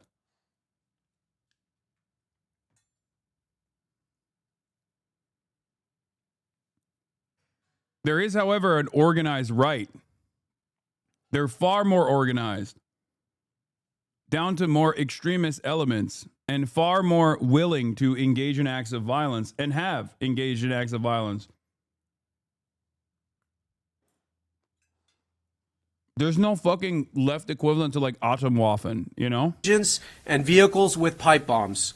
Carol stated that those plans would, quote, "take some of them out and scare the rest." Throughout early December, the co-conspirators discussed their plans during an in-person meeting in Los Angeles and through an encrypted messaging application.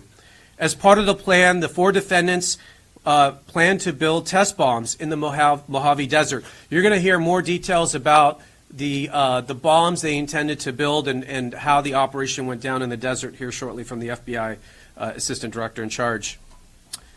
In preparation for the plan, the co-conspirators purchased multiple pieces of bomb-making materials and discussed their travel plans to the desert.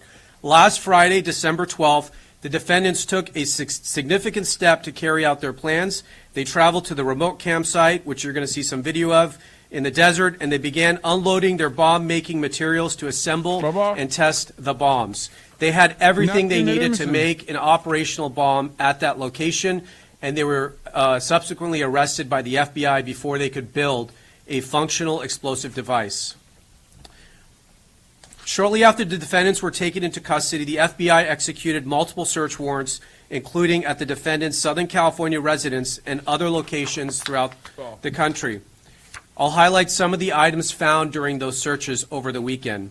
For example, in Carroll's residence, law enforcement found multiple posters and materials associated with Turtle Island Liberation Front, including posters stating, quote, "Death to America, long live Turtle Island and Palestine," and, quote, "Death to ICE, Turtle Island Liberation Front." In Page's residence, law enforcement found a copy of the detailed bomb attack plan. This case is another reminder about the dangers that radicalized Antifa-like groups pose to public safety and the rule of law. Through the tireless work of our prosecutors in my office and our law enforcement partners, which you will hear from today, we disrupted this terror plot before buildings were demolished or innocent people were killed. But this is not the end of our work. My office is committed to extinguishing the far-left terror threats that we face, and will continue to work 24 hours a day, 7 days a week. The 4 defendants arrested will make their initial appearance this afternoon at the federal court in downtown Los Angeles. They are each considered innocent until proven guilty. I will now turn it over to the Assistant Director in charge of the FBI LA office, Akil Davis. It's a place already famous across the world, but now Bondi... No, you gotta give me more. I need more about this group.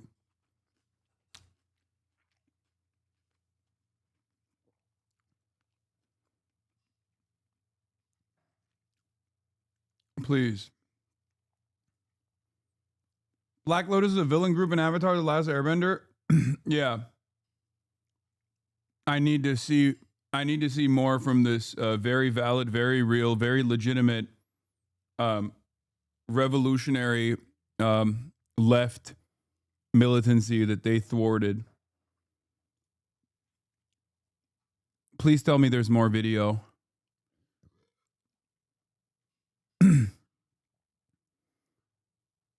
Order of the Black Lotus sounds more like what fascists named their LARPing splinter groups. Vanguardists and anarchists use very different naming styles for their LARP. No Antifa LARPer will name their splinter group the Order of. Sounds like a made-up name.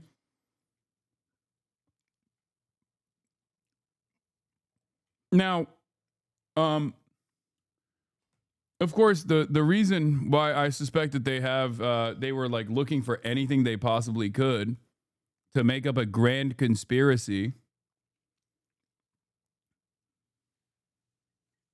is because they want to justify the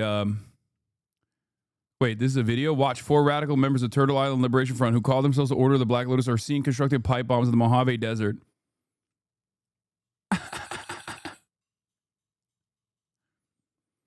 Accused ringleader Audrey Carroll told an FBI confidential human source at the time, "What we're doing will be considered a terrorist act." Hey, speaking to the microphone again, I couldn't catch it. I mean, can you tell me that one more time?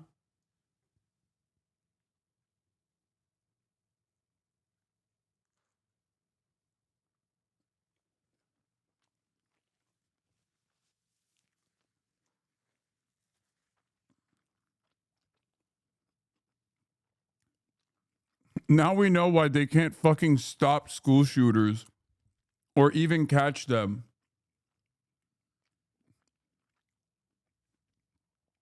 We were talking about where the funds went in the FBI. Now you know.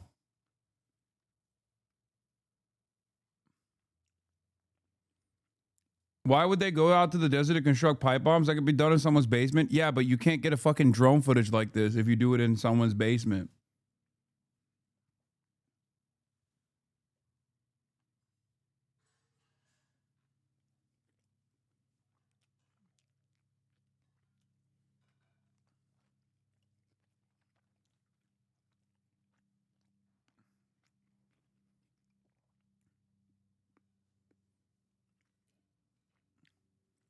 This seems like if it's even real at all and not like entirely made up by the FBI, this is the clearest case of entrapment of all time.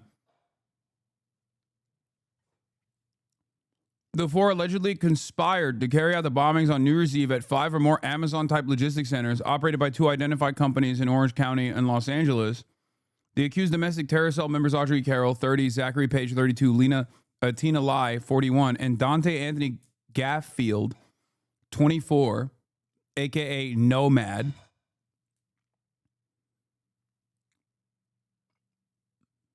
will make an initial appearance in a Los Angeles federal court Monday.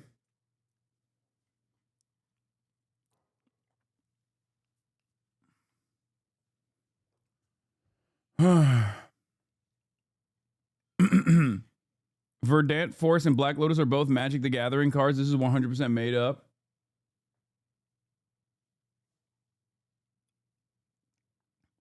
I mean, look, if there's one thing you can bank on, it's that this administration will fuck it up. No matter what.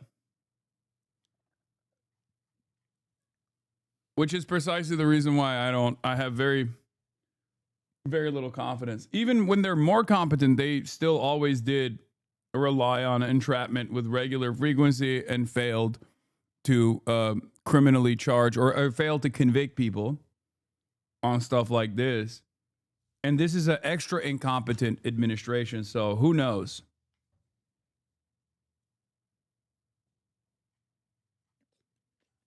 But I suspect that if it's even real at all, it would probably be like the FBI informant. Like the assessment will be, how much was it the FBI informant or the FBI assets own personal involvement that got them to this, got them to even build something like this? You know what I mean? Like, if it's just mostly when the WhatsApp group chat is leaked or when the Signal group chat is leaked and it's the FBI informant constantly being like, listen up, comrades, we got to do more direct action. It's not enough that we're protesting. It's cool that we wrote the Death to ICE placards on the protest, but we got to do more than just protest, comrades.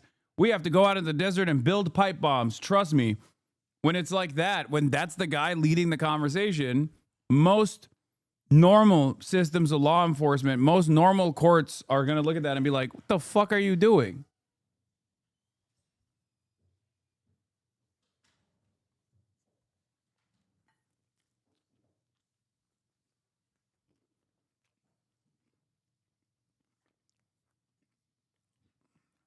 Anyway.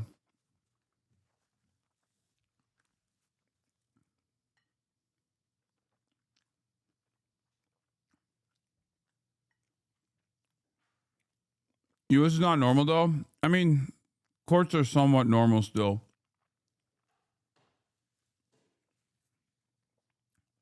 They haven't fully destroyed the court system yet.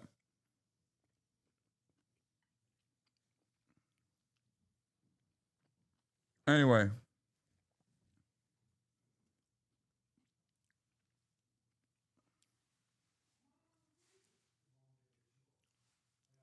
Let's talk about Bondi Beach, the timeline of the attack that killed 15. Bondi Beach has a new indelible legacy. The scene of a mass slaughter of Jewish people celebrating the first day of Hanukkah on Sunday. It was here in a fenced-off event on Sydney's iconic waterfront that a father and son shot into a crowd unable to escape. 15 people have been confirmed dead. The oldest is really fucked up. There's a dude who survived the Holocaust who died in Bondi Beach in Australia. Alexander Kleitman, an 87-year-old Holocaust survivor. Yeah, this guy. The youngest, a 10-year-old girl called Matilda. Pete Meager, a retired detective sergeant, was also killed, as well as London-born Rabbi Eli Schlanger. At least 38 others, including 2 police officers, are being treated in hospital. Some are still fighting for their lives. It's kind of like, I don't know, it's fish in a barrel. Muslims and Nazis have a lot in common. They really are incompetent if they're the fascists you claim, but they let you leave the country and come back all the time. Yeah, dude. I like that in your mind, the entire population, the entire Muslim population of the planet is exactly the same as Nazis. And also you are demanding that this administration actually fucking prosecute me at the border, even though I'm a law-abiding, tax-paying American citizen. That's cool, man. Yeah, I wonder who's closer to the Nazis in that regard. Brother, you are literally a fucking Trump supporter. Your entire worldview is the modern, somehow even lamer version of what the Nazis believed.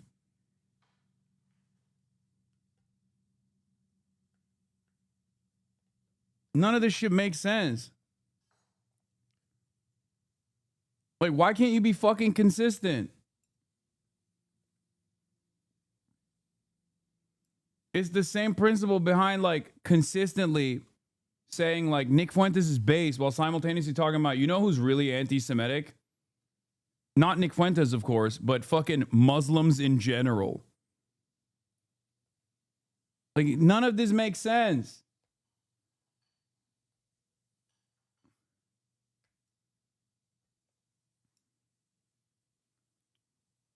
Yeah, speaking of Muslims, by the way, a Muslim dude that was on the scene was unarmed and actually thwarted the fucking shooter, one of the two shooters, and got shot at in the process.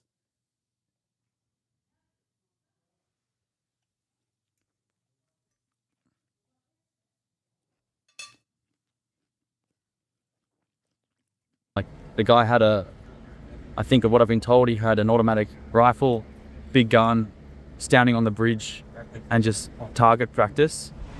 So I sort of opened the blind to see what was going on, and I just saw an older lady get shot, and she was on the floor. Saw an older guy get shot, very badly injured on the left-hand side, and I just saw a bunch of people screaming, run towards me. I didn't know what was going on. This Israeli tourist says he no longer feels safe in Sydney.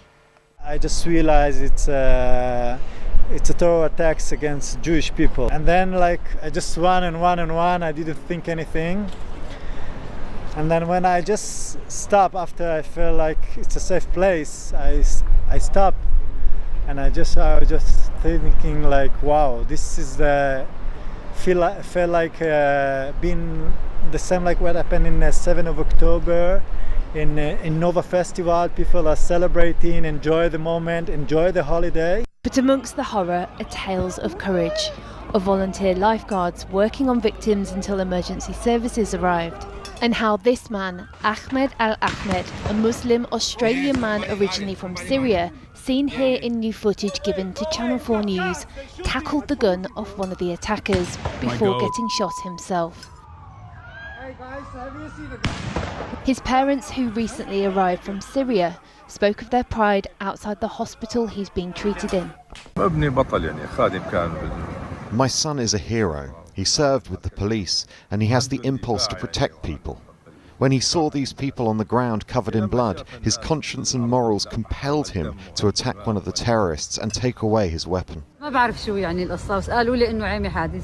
know how a mother feels when she hears that her son is involved in an incident. Then, when I knew the details, I became very proud that my son was helping people and saving lives. The Australian Prime Minister praised Al-Ahmed, saying he'd fought the terrorists at great risk to himself and promised change as a result of the attack.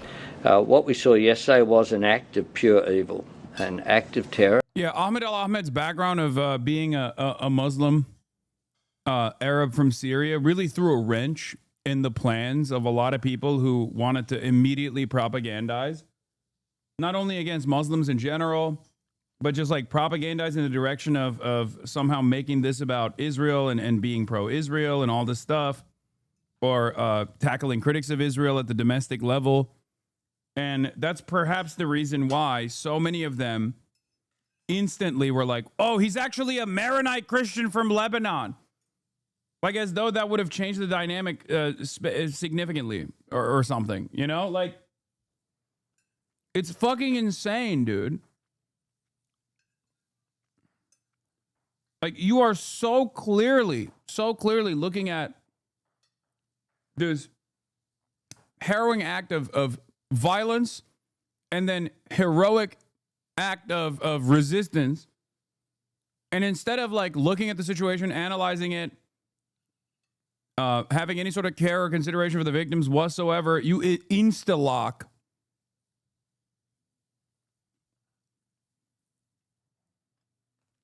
a precogged notion that this is like Islamic style jihad that's happening in the Western world. All this shit.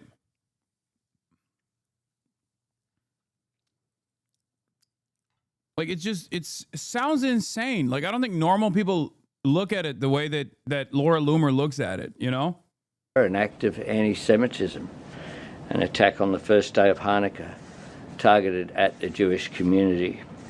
A dark day in Australia's history on what should have been a day of light. The incident is one of the deadliest mass shootings in Australian history.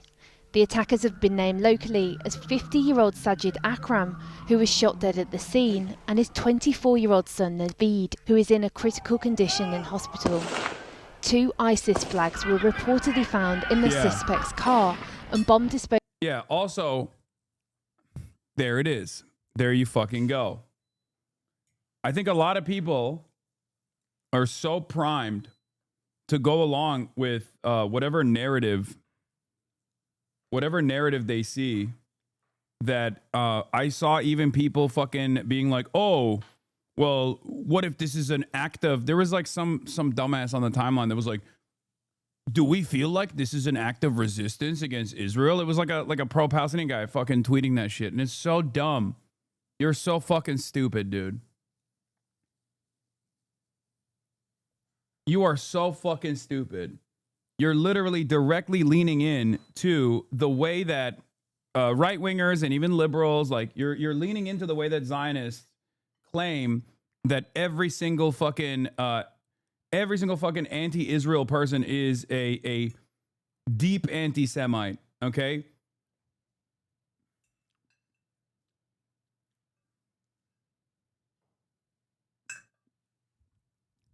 It's so stupid.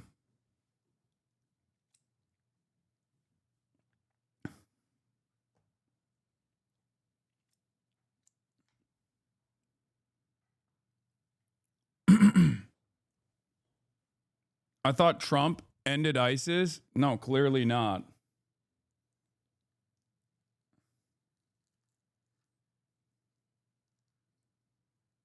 Did you see Bill Ackman donated the maximum amount for a GoFundMe for Ahmed? Yeah, I did see that.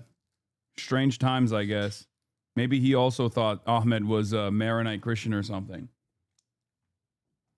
Teams have found 3 improvised explosive devices at the scene.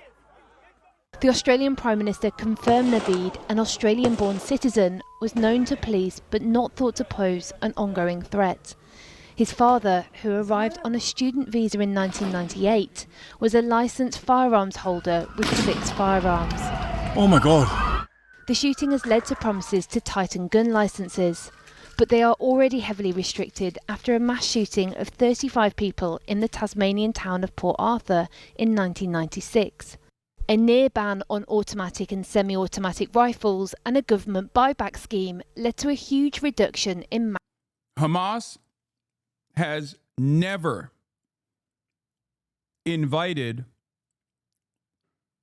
acts of violence against even Israelis outside of the boundaries of historic Palestine.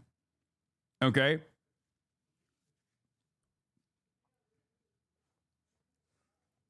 This, of course, obviously means occupied West Bank and territories such as that. Hamas and ISIS are not aligned with one another. Contrary to the narrative that Israel has tried to routinely push, ISIS, on the other hand, has at times directly aligned with Israel.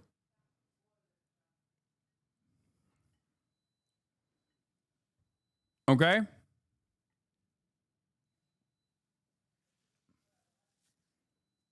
ISIS and ISIS affiliate groups have gotten logistical aid from Israel. ISIS and ISIS affiliated groups have gotten treated in Israeli hospitals. Israel tapped into ISIS affiliates when they were building an anti-Hamas coalition called the Popular Forces in Gaza that they tasked with stealing aid.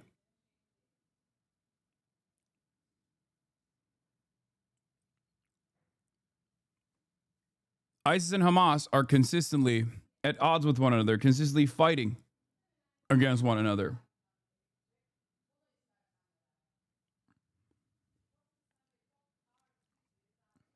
mass shootings. But firearms registrations in Australia have been increasing, largely down to individuals owning more guns, something that the government is now considering restricting. On Bondi's shore, there are floral tributes and moments of quiet reflection. The spot supposed to be the Sunday scene of Jewish celebration has instead become a memorial to lives so callously taken. As people hear more. Hospitals usually counter this by saying, what about the 1972 Olympics attack? You mean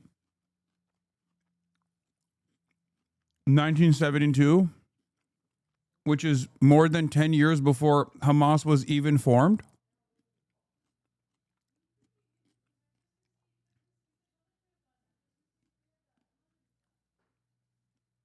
I just said Hamas has never, in practice, came out and demanded any sort of global militancy against Israel, Israelis, or certainly not Jews, right?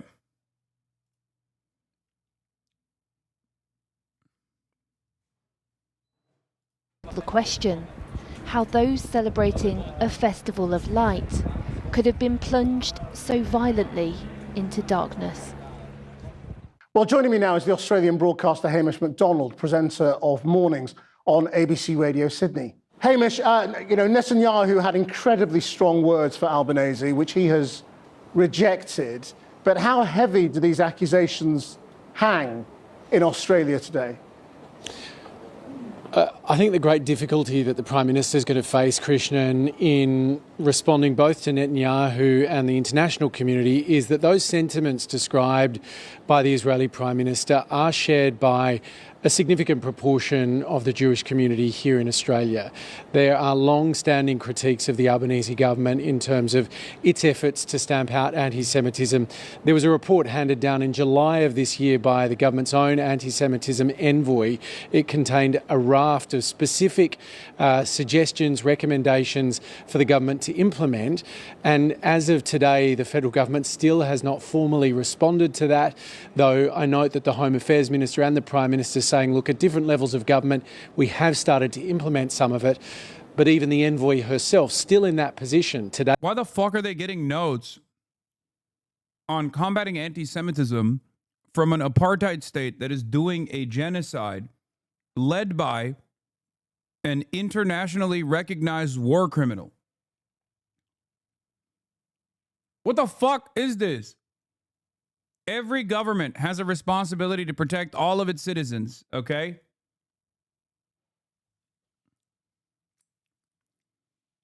Every government has that responsibility. Yes, this includes Jewish citizens, Muslim citizens, citizens of every different background. Why the fuck is Israel meddling in the affairs of how that must be conducted when we know exactly what that looks like here in the United States of America, a country that's supposed to have a pretty solid First Amendment that the Israeli lobby has directly violated time and time again with censorship initiatives, with loyalty pledges to the state of Israel. It's completely fucking ridiculous. They said, I want the government to respond in full to that report and show that they're serious about doing this and doing it quickly. And what about the mood in Australia with regard to the Muslim community as well? I mean, what difference has it made that this man being described as a hero who disarmed the father was himself from a Muslim Syrian background? Yeah, look, it's interesting, I think, Krishnan, because you're not hearing any of the leaders, either at a state or federal level, explicitly making that point that you have just made, but I don't think it is lost on anyone. And I think what leaders have been at pains to point out is that this man is an ordinary Australian. That's what an ordinary Australian looks like. I think the broader point they're trying to make is that Sydney and Australia is often cited as one of the best examples of successful multicultural societies. What we've seen, though, in the last couple of years, particularly since the October 7 attacks, is that fracture lines that probably have existed all along have somehow bubbled up. They have not.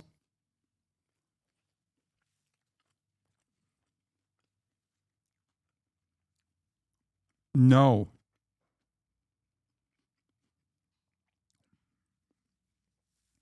That's not real. And the reason for why that's not real is because this isn't some sort of like ethnic tension or sectarian infighting. This is the overwhelming majorities of the population against their governments with respect to their allegiance, the government's allegiance to Israel, okay? You go out to these protests, it's not just Arabs that are at the protests, it's not just Muslims that are at the protests. These protests are diverse. There's even a generational diversity at these protests as well. And there's plenty of polling to prove that. I hate that this argument is always reduced to, well, this is like a, Muslims versus Jews thing that's playing itself out here on Australian soil. This is not who we are. Motherfucker, wake up. Jews are also anti-Israel, okay? The majority is anti-Israel. They're fucking protesting against the government for being pro-Israel, holding on to an allegiance that the majorities don't want.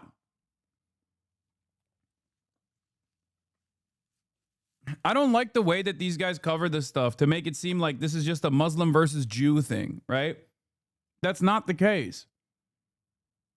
Being contained in the way that they perhaps have been in the past. Australian leaders often publicly make a bargain with the broader community that we welcome people to this country from all over the world, but leaders ask that you leave behind the problems of the regions, the countries, the conflicts that you have escaped. I think what we're seeing at the moment, because of conflict, but also because of the access to information and vision from conflicts around the world, is that those distances are no longer so great. It's all much more proximate. The geography that kept Australia separate from so many of the world's problems no longer acts as a constraint or a barrier to those problems existing here as well, Krishna. What about the fact that this family were on the police's radar? Is this being seen by anyone as a police failure? Look, it's certainly questions for the... Dude, Australians, first time, welcome. Welcome to the American experience, by the way.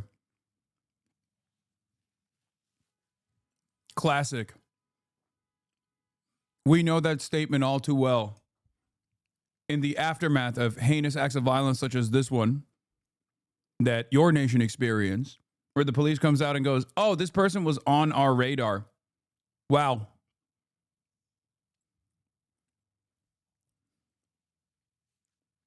Yeah.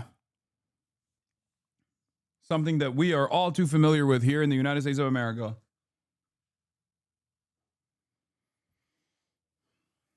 Intelligence agencies, ASIO, Australia's intelligence agency, had investigated the son, the younger of the two gunmen, who is still alive, who is in hospital under police guard as I'm talking to you now, in 2019 for possible links with a terror cell with connections with ISIS.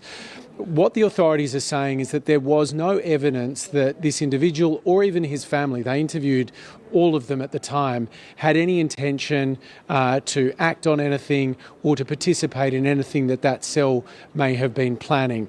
The questions, though, that are now being raised are about the two men, the two gunmen.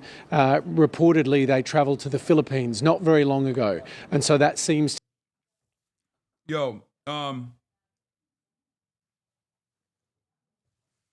Maybe I'm wrong. And maybe this is misplaced, but I do still feel like the I still have more confidence in the Australian government than I do in the American one. if that makes sense. I know many Australians will say, no, that's stupid. But I don't think you guys understand how bad this is. Not to say the Australian government is competent or is good in general. I'm just saying that the American government is that fucking incompetent, if that makes sense. As far as like looking into this incident, I suspect that they might try to change certain things around. Maybe do more rigorous background checks when giving people guns, shit like that.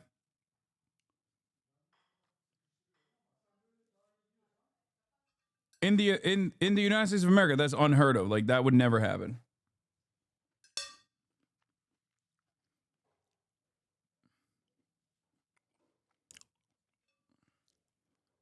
I'm simply relying on what Australia has done in the past.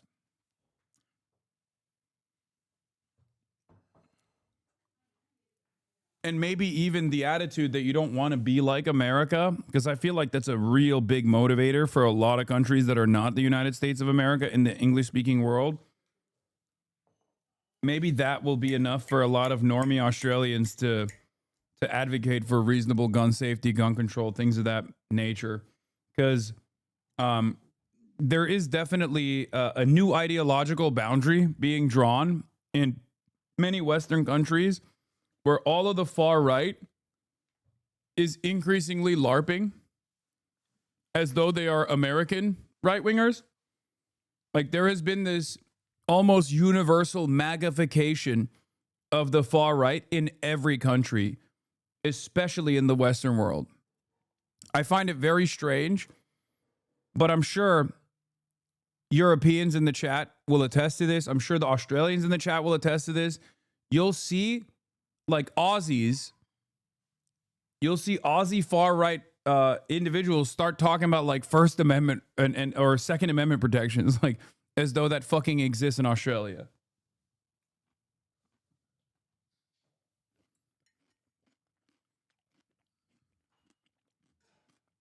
To be much of the focus of investigations now because, of course, Southeast Asia has a long history of fundamentalist Islamic terrorism.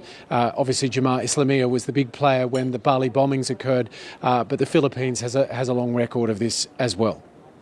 And how does it seem to you a day on in terms of the impact on the country? I mean, obviously, this is holiday time. Is politics and the nation reasonably united at this point? It's when there's a big bushfire, a big natural disaster, Australia does very clearly, overtly rally around, and it's sort of a straightforward equation.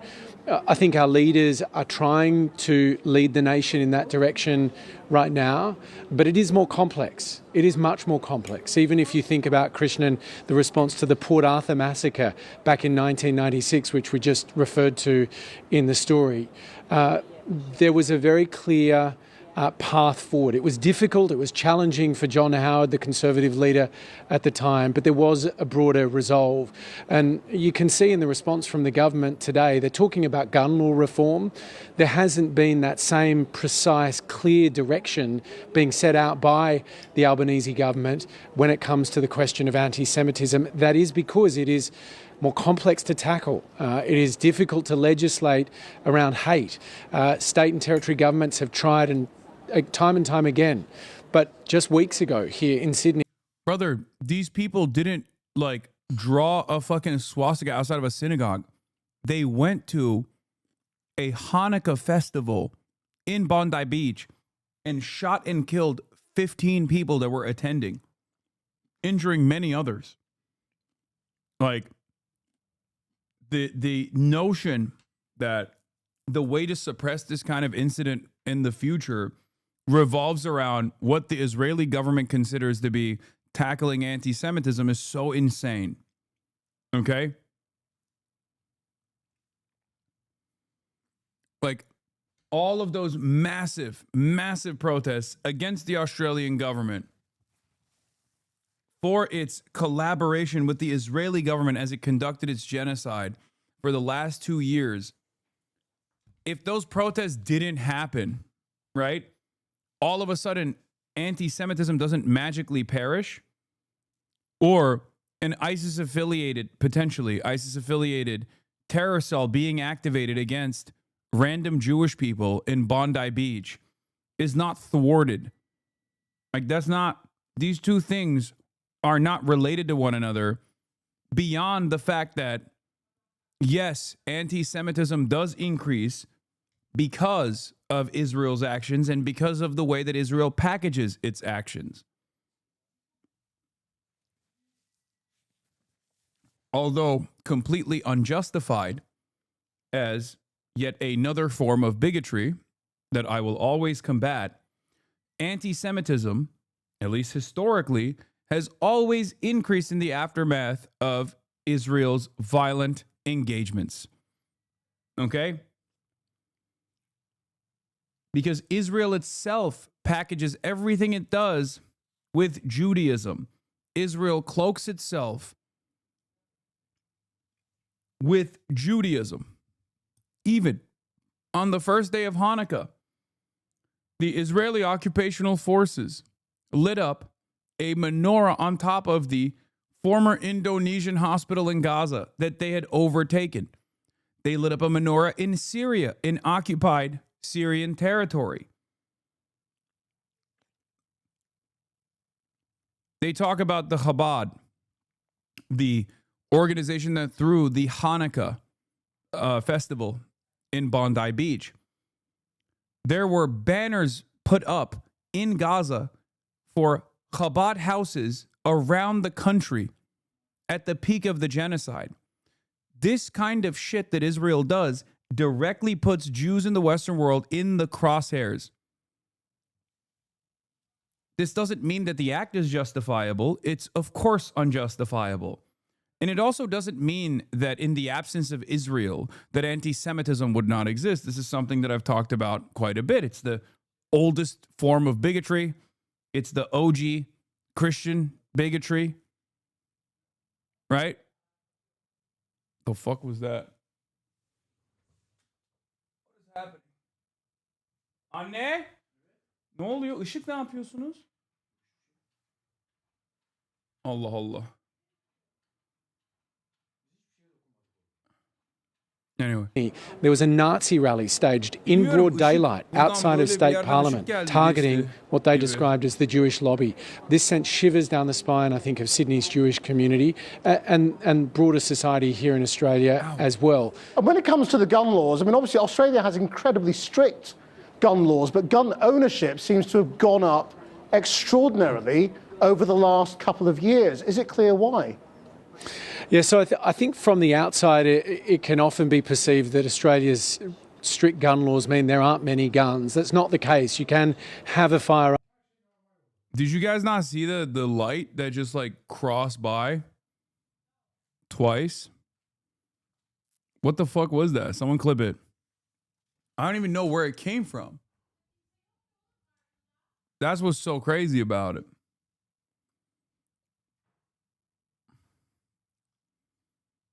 Because I don't have anything. Like, I don't have anything in front of me.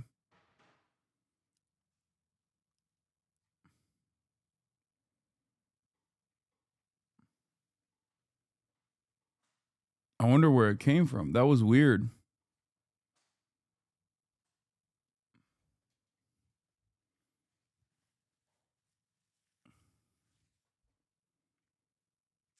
No, it looked like flashlights outside, but there is no outside connection where I'm sitting.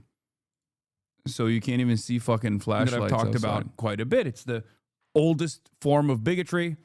It's the OG Christian bigotry. Right?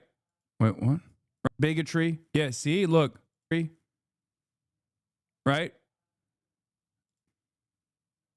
Right? Wait, what the fuck? OG Christian bigotry. What the fuck? Oh, you can't see it. Move your current. It happened twice. Like right here. I don't know where it came from. Look. Look, form of bigotry. Like right here. It's the OG Christian bigotry. You see that? Like right there?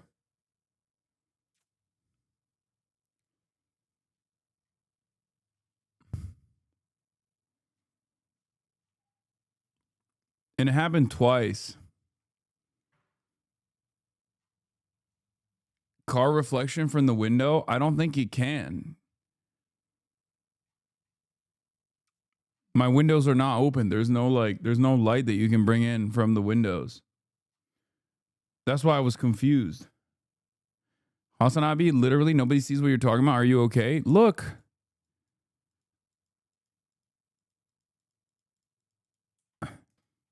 It's the OG Christian big. See, look. Did you see it? Form of bigotry. It's the OG Christian big. Look, you see that? Like right there.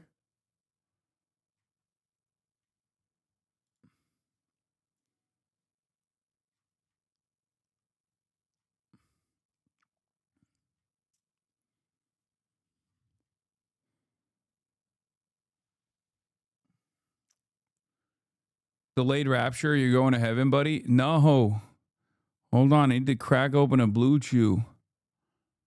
Anyway, let's continue with this. Arms license. For many people, getting that license means that it's in perpetuity. That's one of the issues that I think they're going to look at. But there has been a proliferation of guns, heavy marketing of guns, for example, in some states and territories. But also those reforms that were delivered in the wake of the Port Arthur massacre were never delivered in full. One of the things that was supposed to happen was a national firearms register, which meant that all the different jurisdictions would talk to each other when weapons were sold. That never happened. And at that National Cabinet meeting that happened today, they all sat down and agreed that that had to happen right now. Hamish McDonald, thank you very much. Thanks, Krishnan. Damn. They're taking more liberties away, dude. They're taking more liberties away from the Australians. Conclude finally by saying that the government is prepared.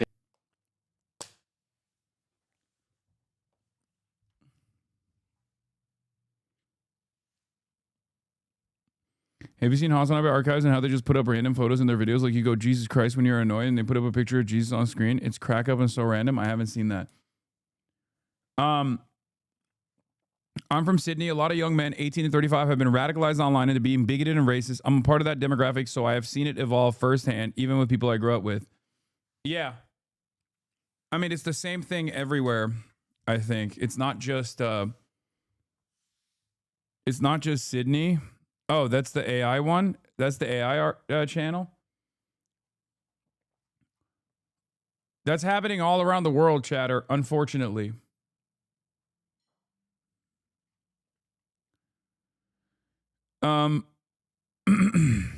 Anyway,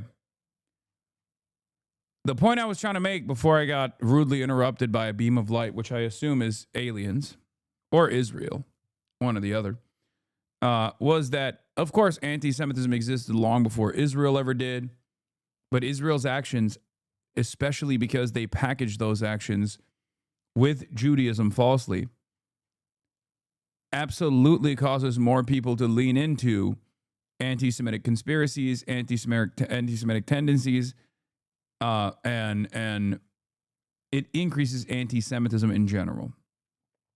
Okay? That's it. And a lot of people refuse to recognize this.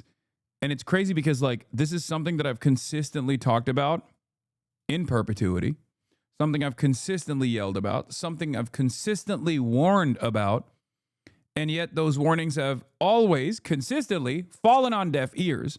And not only are they fallen on deaf ears, but when the moment actually does come, when there is a heinous anti-Semitic act of violence, for example,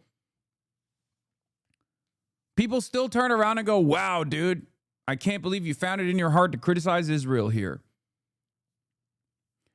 I'm not going to abide by the same standards that those who defend Israel abide by when they make beeper jokes or when they talk about assassinating political dissidents who are anti-Israel, both in Gaza and also all around the world, right? So, of course, it's unacceptable. It's completely and utterly unacceptable. This is act of violence. It's senseless violence. It is heinous. It's it's a horrible crime. No one should be fearful of this kind of violence, or any kind of violence really, for simply participating in a religious holiday. Okay? It's monstrous bullshit. It's not advancing any cause, and there's never been a moment where I've ever entertained such things, and there will never be a moment where I will entertain such things. I made that very clear yesterday, but it bears repeating regardless. Okay? The reasons as to why I despise Israel is the same reasons why I hate Nazis. Because Israel is built around a fascist exterminationist ideology known as Zionism. Okay? It is the driving principle, an ethno-religious supremacist ideology that demands consistent death and destruction for every group of person that Israel ends up occupying inevitably. It's an ethno-state. It's unacceptable. Okay?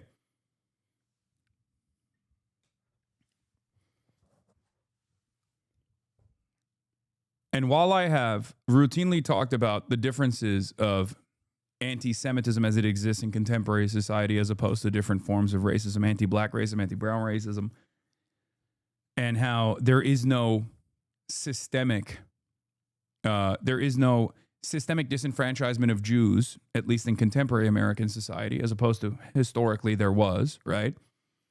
In contemporary American society, in the same way that there is systemic disenfranchisement of black and brown people, anti-Semitism still is a real bigotry, a real form of hate. I've made that clear over and over again, and I will continue to make that point clear over and over again. Okay? To take whatever action is necessary. Included in that is the need for tougher gun laws. And this afternoon at 4 o'clock, I will put on the agenda of the National Cabinet tougher gun laws, including limits on the number of guns that can be used or licensed by individuals. A review of licences over a period of time. People's circumstances change. People can be radicalised over a period of time. Licences should not be in perpetuity. And checks, of course, making sure that those checks and balances are in place as well.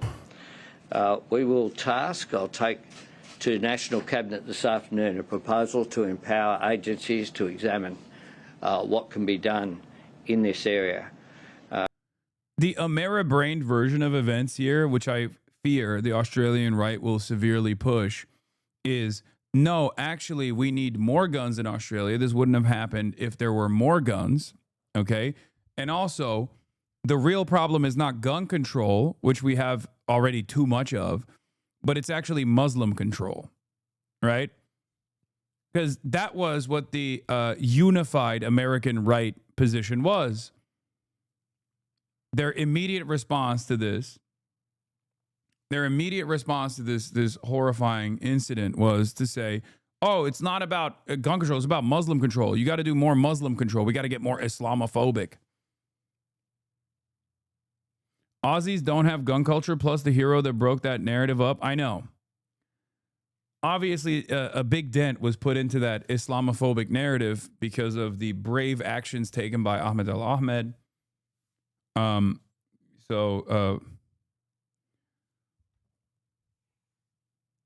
Sad day for Laura Loomer and Benjamin Netanyahu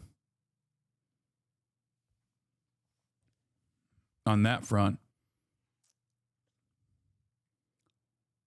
And from what I understand, there was apparently another person, an asylum seeker, intervened in the Bondi Beach terror attack, but was shot at by the police and attacked by members of the public. This is not the, this is a different bystander, right?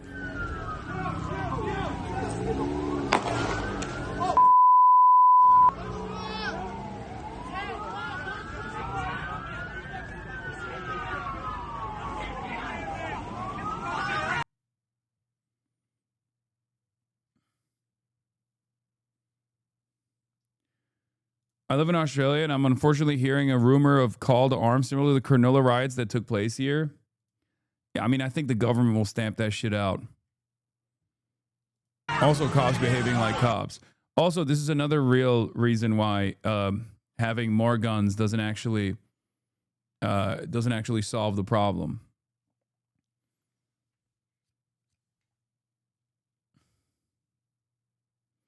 Hey man, I agree with you, but a lot of Jewish people, while they don't agree with what the government is doing, still believe that there should be a Jewish homeland. This is a belief that's been ingrained in them since they were little. How do you convince them that the whole concept of Israel is a bad thing to change their minds? I mean, I do it every fucking day.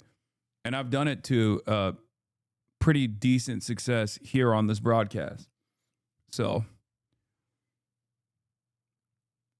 yeah, all ethno-states are bad. Because the way that you design, all ethno-states inevitably end up with Japan regardless, which is the closest you can get to an ethno-state that did its indigenous genocide many, many years prior to 2025, right? Centuries prior to 2025. But one that is developing as an ethno-state where the indigenous population is still there is always going to lead to ethnic cleansing, as we have seen. If you are anti-genocide, if you're anti-fascist, as many Jews are taught to be, then it's quite simple. Never again means never again for all, not just for Jews. Regardless of the insane amount of social conditioning that takes place, it's a fairly simple argument to present.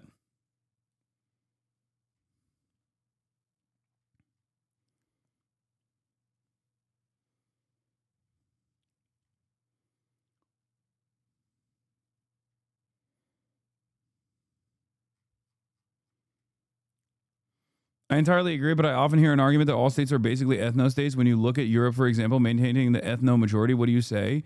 Yeah, the people that want to maintain an ethno-majority or talk about like maintaining a white ethno-majority are the fucking Nazis, dude. Like what? How does that not immediately reveal the position of the average Zionist? Yeah, it's the, like, I feel like maybe discourse has shifted so much, like the Overton window is slammed so far to the right that that's like the dynamic that people are comfortable existing in, where there's just like, well, that's just the right-wing position, right? Like, you know, people want to have a ethnic majority in their own countries or whatever the fuck, right? Sorry, not a Japanese history expert. What native people Japanese genocided in Japanese history? The Ainu people is one of the indigenous population that the Japanese ethnically cleansed.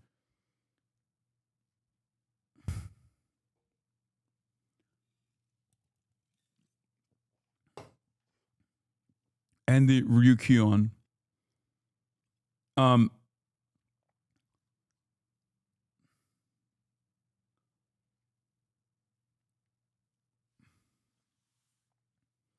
Yeah, the asylum seeker runs up to the steps to the shooter, confirms one of the shooters is down, kicks a gun away from him, tries to tell the cops the shooter is down, then they shoot at him, cuff him, bystanders assault him, and now people are blaming him, saying he deserved it. In any case, what the fuck, man? This camera, Jesus Christ. Okay. The point I'm trying to make is that back in the day, maybe I'm too old for this now, but back in the day when someone were to say, oh, we must maintain a demographic concern, we must maintain a secure future for our white children, you kind of understood that that person was a fucking fascist. We must secure an existence for our Jewish children just changes one word out of the 14 words. It changes it from white to Jewish. That doesn't change the fucking sentiment behind it. That doesn't change the danger behind expressing such sentiment. It's still fucking fascist, you know? What's the difference? It's still 14 words. What's the difference between white power and Jewish power? One is an active party in the Israeli Knesset. It's the party that Itamar Ben-Gvir is a part of. The Jewish Power Party. It is not that complicated. I promise you it's not that complicated.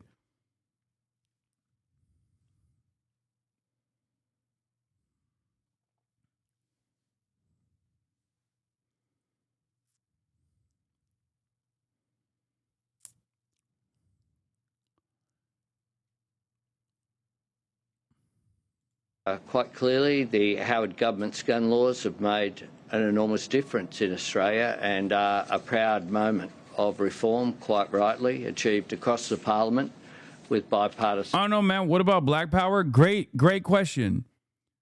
Black Power was developed as a resistance front at a time when black people, as the minority, were being severely restricted and dominated. You're oversimplifying it, man. No, I'm not. Jewish people in Israel are not a part of the outgroup. They're not a marginalized population that's being fucking dominated. Okay? White power and black power, the difference between white power and black power is that one is already in the in-group and wants more domination of the outgroup. Jewish power in Israel is the same thing. And the reality of the matter is, right? But why does Jewish power have to be Zionist in nature? The fuck? I already explained it to you. Because Zionism is an ethno-religious supremacist ideology.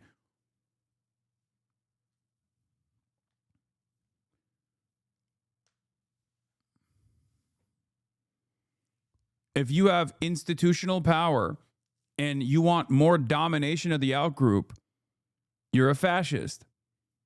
If you want to develop a national identity when you are under colonial occupation, that movement will be a liberationist one. Black Power, which is the original version, before white people looked at Black Power and said, let's do white power instead, was about liberating black people from the chains of segregation. Okay? From the chains of racial domination in a white supremacist country. Just like Black Lives Matter is supposed to tackle police disproportionately targeting black neighborhoods, as opposed to All Lives Matter is supposed to be a response against that from white people to say, oh, what do you mean Black Lives Matter? What about All Lives Matter? To dilute people's consciousness on this issue.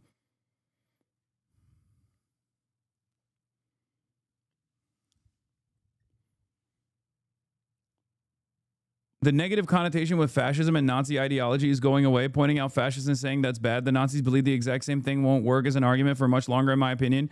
You're going to have to argue why an ethno-state and ethnic cleansing is a bad project in the next decade. Yeah, that's precisely the reason why I started using Japan as an example. If Israel doesn't collapse and its project is complete, that will be seen as the successful model. I agree.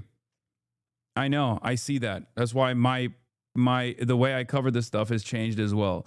The reason why nationalism and fascism is bad is not just because, like, I don't just like point to the Nazis and say, well, they're the bad guys. They're the ultimate bad guys in this like secular religion that we've created, is what the Nazis would ironically say. What neo-Nazis say now is like this: the Holocaust was wrong and Hitler was a bad man is considered a secular religion.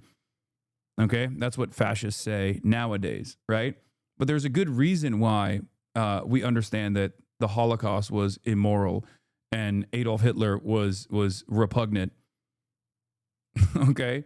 And that's because of the mechanized death and destruction.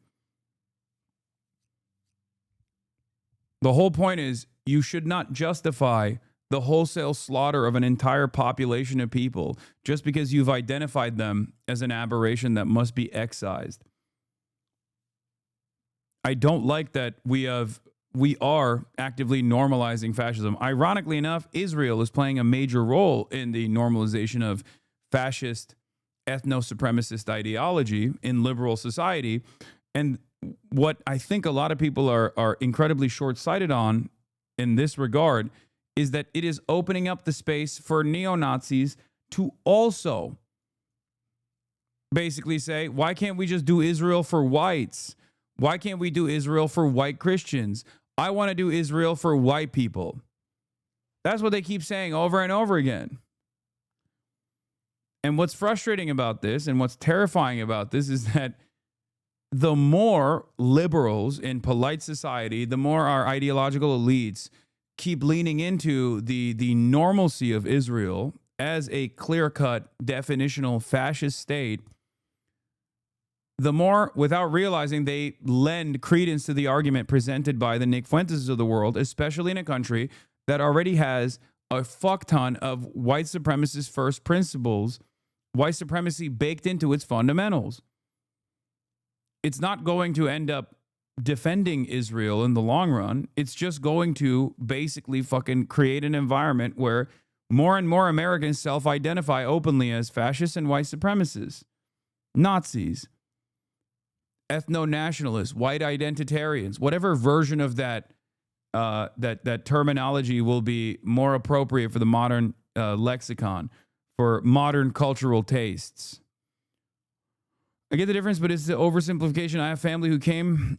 What? I have family who came to America to flee pogroms in Western Russia? What? It's not an oversimplification at all. It's because it's quite simple. You just don't want to see it. You feel me? It's quite simple. You just refuse to recognize it, and it's fine. You just don't want to see it. And at this stage, you still refuse to see it. I don't know what to tell you. I don't know how to explain it to you. Those Jews deserve nowadays to have a future as a jewelry, not saying it has to be what the Zionists want. Wait, what?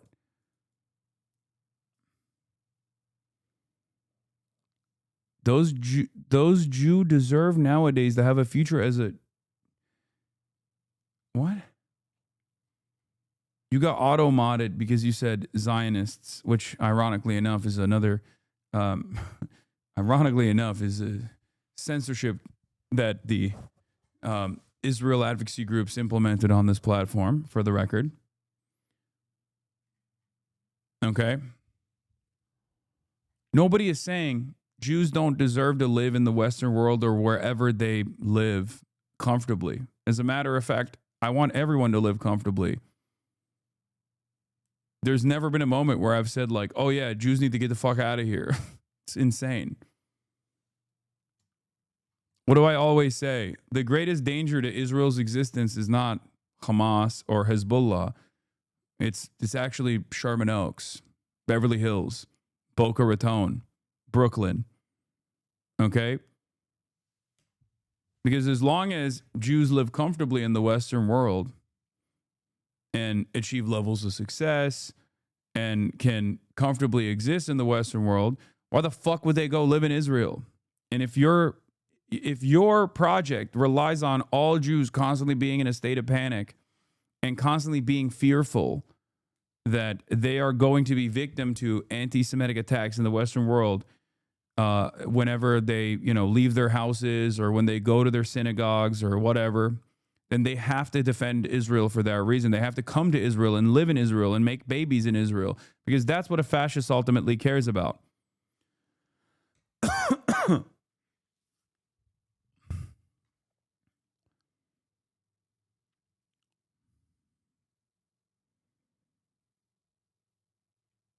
Because of how mainstream the demonization of minorities has been throughout history, wouldn't that mean all whites were white supremacists until relatively recently? I mean, plenty of them were. But whiteness as a concept is also a relatively new one in comparison to the grand scheme of human history.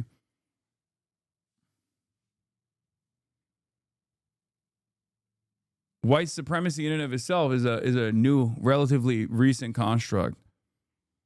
People didn't think like that. That wasn't something like the Roman Empire is a great example of this, or even the fucking Greek, ancient Greece is another example of this.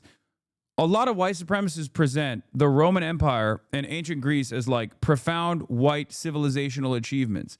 None of those motherfuckers would be read as white at all. They didn't think that they were white. They didn't have a concept such as white back then. Okay? That's not a thing.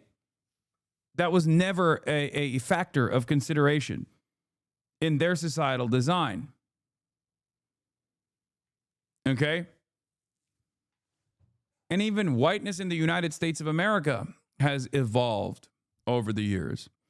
If you go all the way back to Benjamin Franklin, he very famously said that America was a nation state or a land for the Reds. He's talking about the Native American population, and the white Anglo-Saxon Protestants, with only one exception made for the French, and that's because he really liked French girls, famously. Okay? He considered Germans and Scandinavians to be swarthy and not of pure Anglo-Saxon stock. They were not considered white back then, in his eyes. Okay? They were not considered a part of the in-group.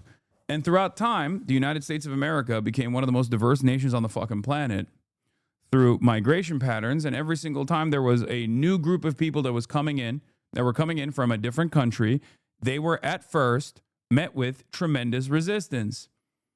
There was a time when Irish people were not considered white. There was a time when Catholic Italians were not considered white. There was a time when Greeks were not considered white. Polish people were not considered white. Jewish people were not considered white. All of which is now understandably under the banner of whiteness in modern society. Okay?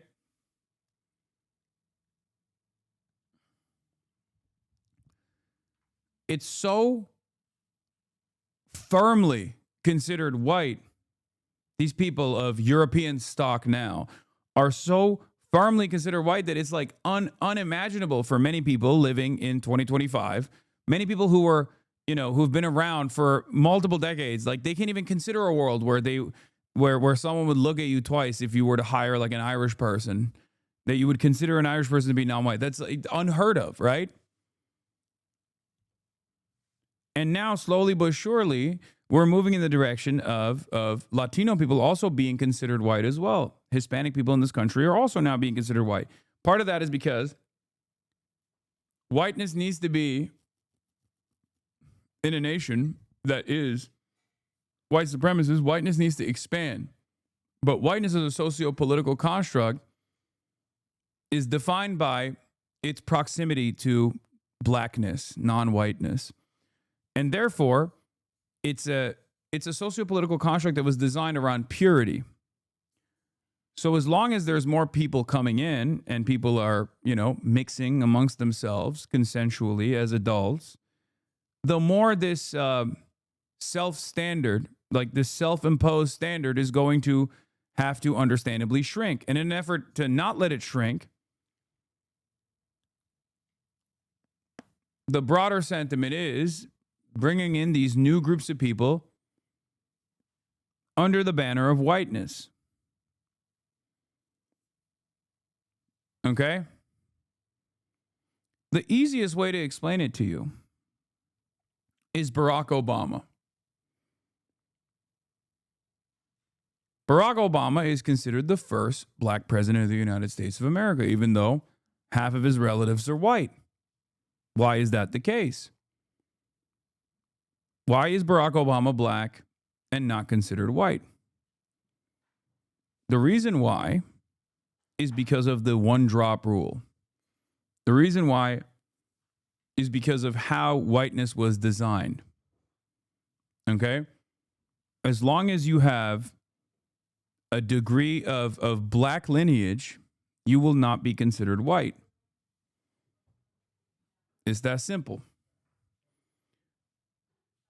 Because being mixed doesn't make you not black, LMFAO. Yeah, that's the point.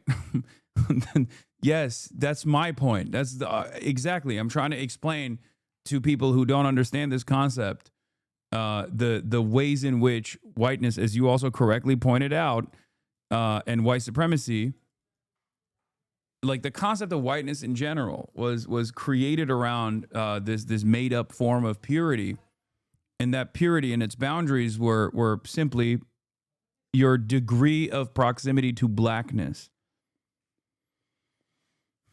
That's the reason why Barack Obama is not considered yet another white president, but the first black president. Yeah, dog, I'm backing you up. Well, thank you. Thank you for the backup, chatter.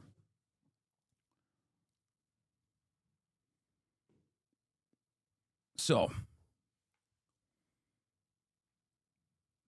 any ideology that designs its utopian future around these made up boundaries is destined for death, destruction, and ultimately failure.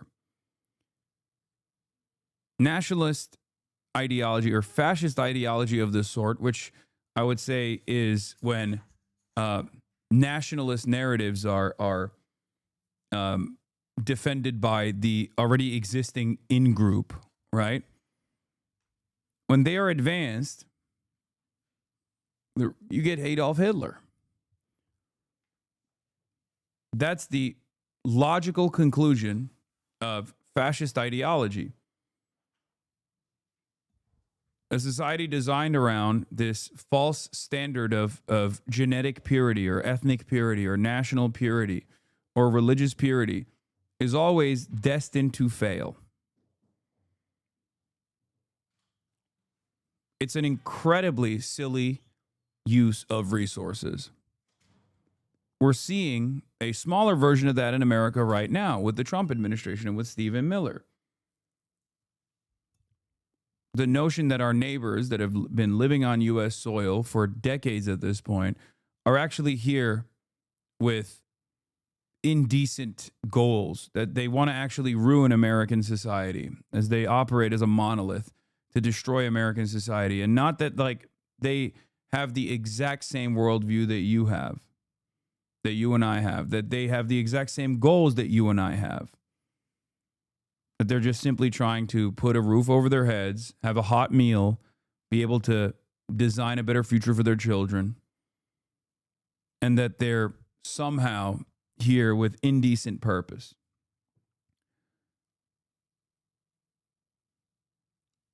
The question always is, why the fuck are we spending billions of dollars beefing up an agency whose sole purpose is to terrify the fuck out of your neighbors and to kidnap them and to lock them into concentration camps?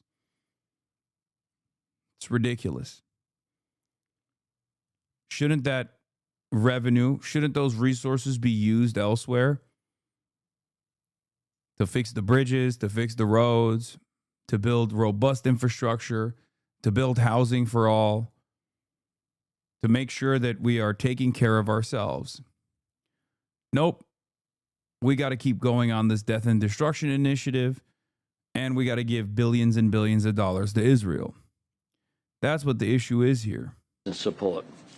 If we need to toughen these up, if there's anything we can do, I'm certainly up for it, and I hope to get National Cabinet on board for that this afternoon as well.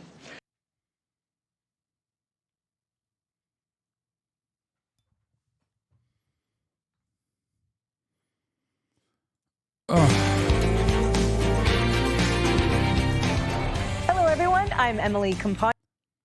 The thing I can't stand, on top of like the indecency of the propaganda from the right, the thing I really can't fucking stand is that these people who have like heavily leaned into anti-Semitic conspiracies, defended anti-Semitic conspiracists and neo-Nazis over and over again for years, now have the audacity to sit on top of this exact same perch and to cry foul and to say anti-Semitism is on the rise. Why is it on the rise? Because people are not pro-Israel enough. It disgusts me. I'm seeing a smaller version of that in, my own orbit here on Twitch with the very same people that very clearly, with routine frequency, with regular frequency, promote the likes of Nick Fuentes and lean into anti-Semitic conspiracy theories, only to turn around and weaponize false smears of anti-Semitism against people like myself for the crime of shitting on Israel, for the crime of being a morally consistent anti-fascist, for the crime of someone who is consistent on the principles of anti-genocide. I hate that. I hate it so much. It's just my own personal pet peeve. I'm sure many people don't give a fuck about it that much, but it is really, really disgusting. These are the very same people that have for years entertained neo-Nazis, have defended neo-Nazis. It's so fucking bad faith. It also creates this weird dynamic where, like, you are more an anti-Semite in their eyes as long as you're coming from a Muslim background than like someone who is coming from a whiter background that says neo-Nazi shit. The real anti-Semite in the Western world is someone who doesn't want to see Palestinians get slaughtered, not someone who is saying all Jews are monolithic and defending Israel unconditionally and actually are a real ever-present danger to Western civilization because they've done unlimited third world migration initiatives in this country with the express purpose of destroying it. Things that Adolf Hitler and his lackeys said. Those guys are not the real anti-Semites. The real anti-Semite is the fucking average Muslim. Brother, as a Jew, tell me about it. These guys have hated Jews for decades behind dog whistles. It's so gross to see them act like they hate anti-Semitism when in reality they just want an excuse to demonize the other people they hate more. Exactly.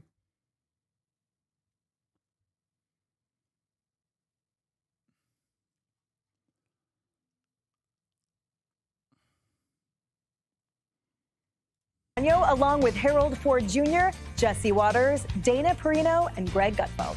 It's 5 o'clock in New York City, and this is The Five.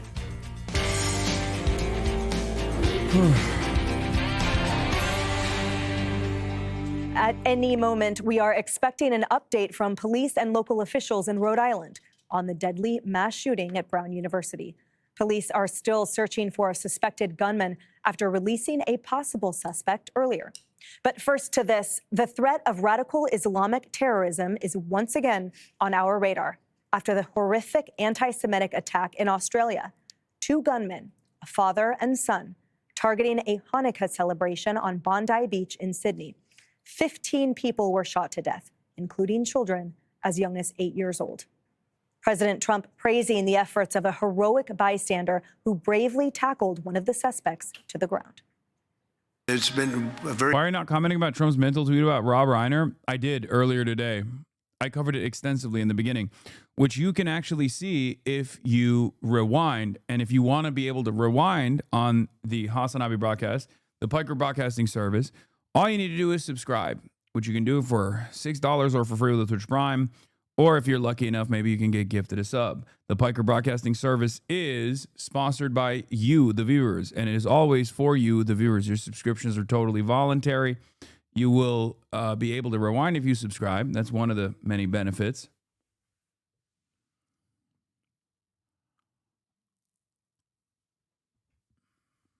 PBS is sponsored by you, for you. Thank you. A very brave person, actually, who went and attacked frontally one of the shooters and saved a lot of lives. So, very brave person who's right now in the hospital, pretty seriously wounded. So, great respect to that man that did that. But we're here for a different reason. We're here to celebrate Christmas and to... Yeah, what was his name?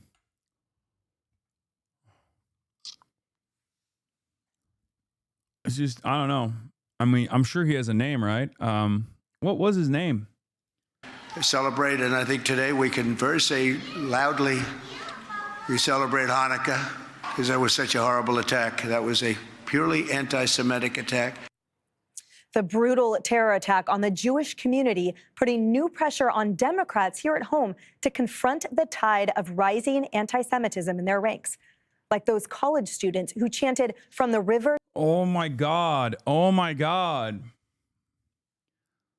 Brother, sisters, brothers, I don't know if I'm crazy, and maybe I am a little crazy, but I feel like this conflation of anti-genocide protesters with the actions of a father and son duo that may or may not have been actually primed by ISIS as well, engaging in an anti-Semitic attack, is not actually going to work to suppress dissent, people are just going to still be anti-genocide. They're still going to be anti-Israel. So all you're doing is basically continuously conflating being anti-Israel with being anti-Semitic. Every single day of the week, this dangerous conflation is repeated on every single mainstream organ. They do it on CNN, they do it on Fox News, they do it over and over and over again.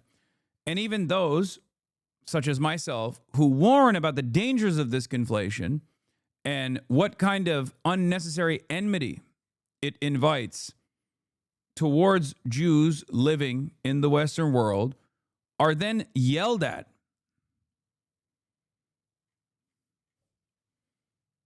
It is fucking insane.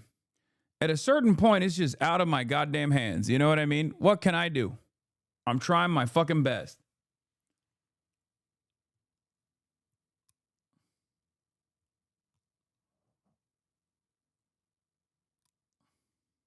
To the seat, Democrat Senator John Fetterman with this message for his party. Just call it what it is. Anti-Semitism is a worldwide scourge, and it's constantly demonstrated to be deadly, and it keeps manifest itself in these things. It's an absolute betrayal for Israel and for the worldwide Jewish community, like whether it's France or Australia or any of these nations, our Western allies now calling for a two-state solution when Hamas refuses to disarm.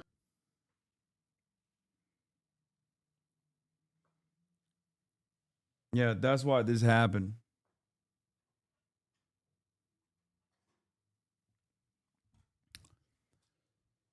Yeah. These guys were like, oh my God. Albany said that there should be a state recognition, a conditional recognition of Palestinian statehood. Well, now is our opportunity to go kill a bunch of Jews at the Hanukkah festival in Bondi Beach. Thank you, John Fetterman. You did it. You cracked the fucking case. It is so unimaginably incoherent. Except the reason why this is being advanced by this dullard, this ogre here, is not like this inconsistent, incoherent narrative is not just being advanced by this fucking ogre. It's being advanced by Benjamin Netanyahu as well. He's just repeating the same talking points. So you don't even have to be a brain damaged moron to come up and repeat these talking points. You hear it from people who aren't brain damaged morons either. Former Australian Prime Minister Malcolm Turnbull says Benjamin Netanyahu should stay out of our politics after the Israeli Prime Minister said Australia's support of a Palestinian state is inflaming anti-Semitism in the country. Netanyahu made the comments after a mass shooting on Bondi Beach during a Hanukkah event that left 15 people dead. Would respectfully say to Bibi Netanyahu, please stay out of our politics. Hours after this terrible incident happened, he very openly blamed your Prime Minister, Anthony Albanese, by saying that the recognition of Palestine was pouring fuel on anti-Semitism in Israel and in Australia, and he just and that the government was weak in its response to those warning signs. Do you buy that criticism from the Israeli government? No, I do not. And I would respectfully say to Bibi Netanyahu, please stay out of our politics. If you've got that kind of commentary to make, you are not helping. I know Netanyahu. I mean, that's awesome. Yeah. It's the bare minimum. How is anti-Semitism any different from any other form of bigotry? I mean, there are differences to it. The differences are, like, it's bigotry regardless, right? But there are historic differences to it with how successful it's been implemented as like a guiding principle. And in contemporary society, the differences are simply that there is no systemic disenfranchisement of Jews as opposed to like the systemic forms of discrimination that, black and brown people experience. And of course, because it's most commonly used as a defense mechanism for this settler colonial apparatus that is doing a genocide, it's the only one that you fucking hear about. Obviously, this is an appropriate moment to hear about anti-Semitism, considering that this was an anti-Semitic act of violence directly targeting a Hanukkah ceremony, but in many other instances, and even in this one, when this is a valid instance of anti-Semitism, a real instance of anti-Semitic violence, very quickly, so many fucking charlatans try to deviate the discourse back to like hurting Israel's feelings, and it blows my fucking mind. Of course, not helped that like even the victims that are there are instantly saying this happened because you gave money to Palestine. It's one of the most psychotic fucking things I've ever encountered. It's just, I think about this quite a bit. It's maybe it's my background. Like, my name is Hasan. I'm Muslim, but maybe it's because of that I just cannot comprehend how so many Jewish people very publicly and very visibly will identify themselves as Zionists and openly talk about the ambitions of Israel as a positive. Even in the immediate aftermath of a heinous attack that killed a 87-year-old Holocaust survivor and a 10-year-old, like, while the bodies are being picked up behind you, your first inclination, if that in that moment, is still to like defend the interests of Israel. I don't know. I don't know what to do about that. But it unironically is reminiscent of like a thing that never really existed, but a thing that was falsely conflated in the media during the global war on terror. All Muslims are ISIS. All Muslims are fundamentalists. All Muslims love ISIS. A dangerous lie that was repeated over and over again, reinforced through stereotyping in every aspect of the media in an effort to justify the global war on terror. When in fact, by and large, ISIS's primary victims have been Muslims. So whenever I see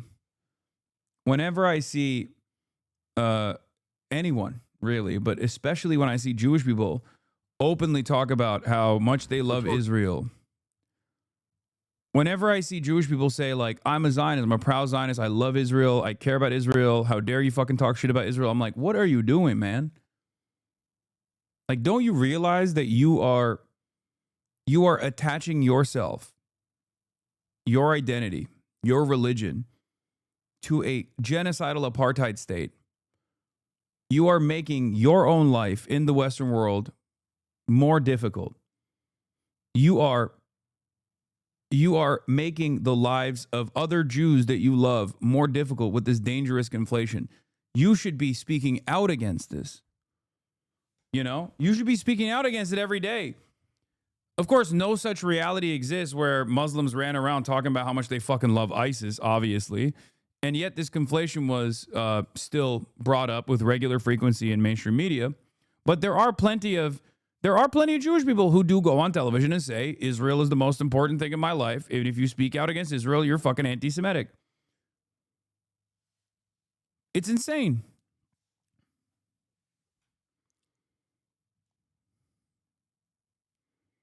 Jews were just slaughtered in Bondi, Australia, the first night of Hanukkah celebration in a raging, horrifying anti-Semitic attack. Awful. And as a Jew, I can tell you that it is absolutely affecting people everywhere. I can speak for myself. I was planning on attending a public menorah lighting tonight in New York to be with community, to celebrate light and to celebrate the act of perseverance. And now I'm questioning whether I feel comfortable going to that. Anti-Semitism is absolutely on the rise, as is hatred for Jews and the Jewish people. And we can and should acknowledge that.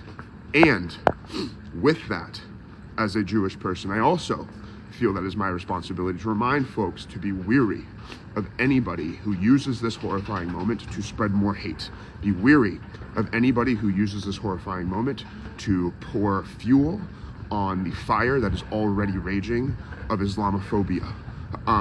Please be weary of anybody who uses this moment to question or prod at the pro-Palestinian movement. They are already doing this. Benjamin Netanyahu already has gone out and put out a Like that was such a insane moment. Like they didn't even have I don't think Hasan understands his perspective. Wait, what? His perspective?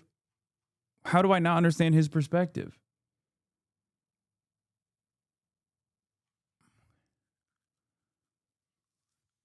Hello?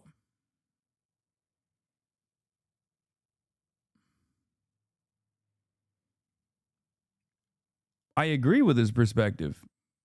It's the same thing that I keep saying over and over again.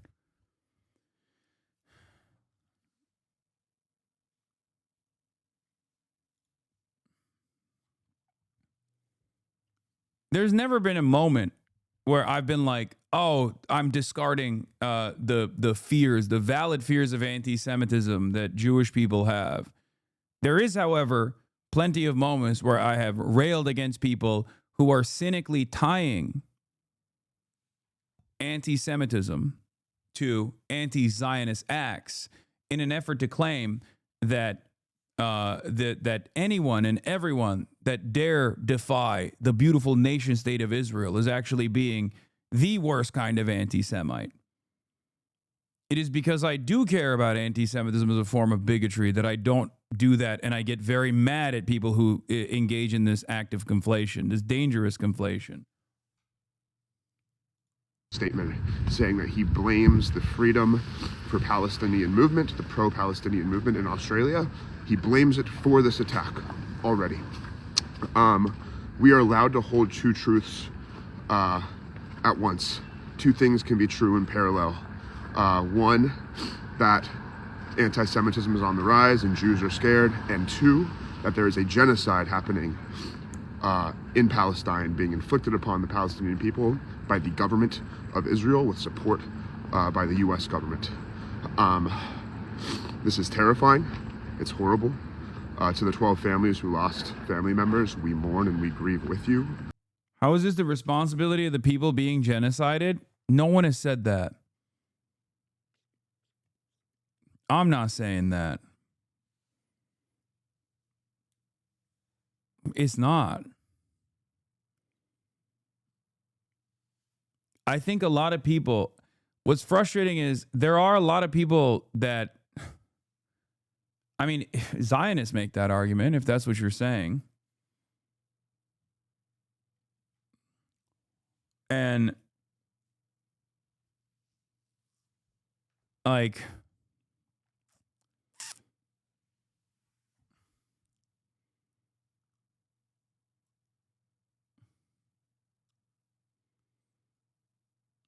he's the one who's railing against Benjamin Netanyahu and Zionists making this conflation, saying this is like Islamic style violence and terror that Israel is trying to stop. All this stuff. May their memories be a blessing, and also may perseverance and freedom ultimately be granted to the people of Palestine. Happy Hanukkah. Bye. So 12 Jews were just slaughtered in Bondi.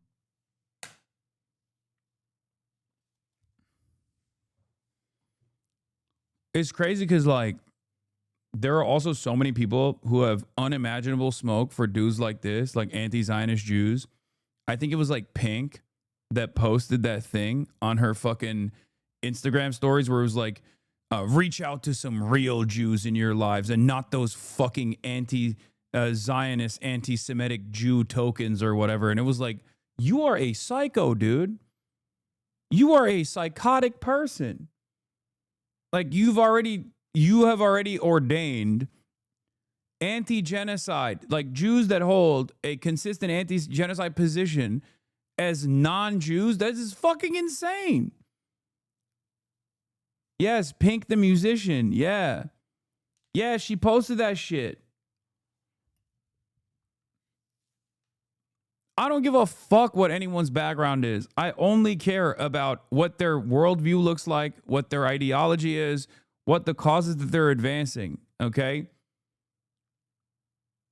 Is mind-boggling to me. Jenna Ortega, however, was great. Who's your hero today? In defending Palestine. This is an older video, I think, right? Well, my mom will always be a hero, but another hero of mine today, I don't know, I'm quite gravitated towards the people of Palestine and the way that they speak up, and the way that they're continuously using their voice no matter how much the world seems to ignore them. Remember when Times of Israel did a fucking blog post comparing Jenna Ortega to Kanye West because Jenna Ortega had posted about like an infographic about Israeli occupation, and Times of Israel, unironically, at the peak of like Kanye West saying he loves Adolf Hitler, tried to claim that Jenna Ortega's anti-Zionism was actually maybe more dangerous than Kanye West's open anti-Semitism. I mean, people have done that to me as well, saying that I am more dangerous than Kanye West in terms of spreading anti-Semitism. Yeah, this is a truly absurd and vile response from Pink that blames anti-occupation Jews for yesterday's massacre of Jewish people. Pink says, today's a good day to let your Jewish friends know you see and believe them and their lived experience and love them more than you love social media propaganda and tokenize anti-Zionist voices. And I guess it's from Jonah Platt originally.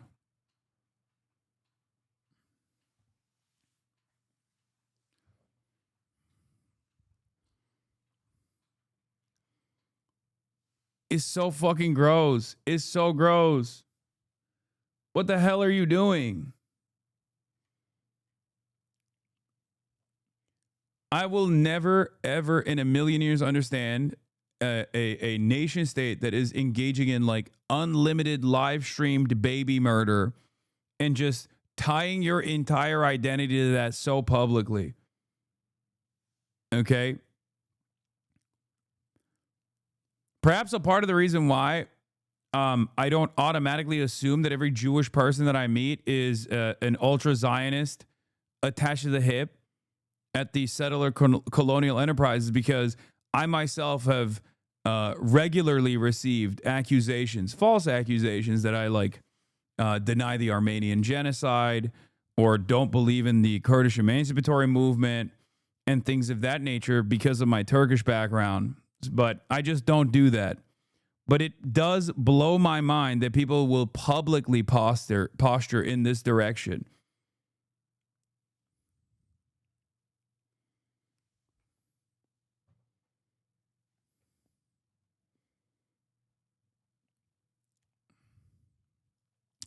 There's also this, with no supporting evidence.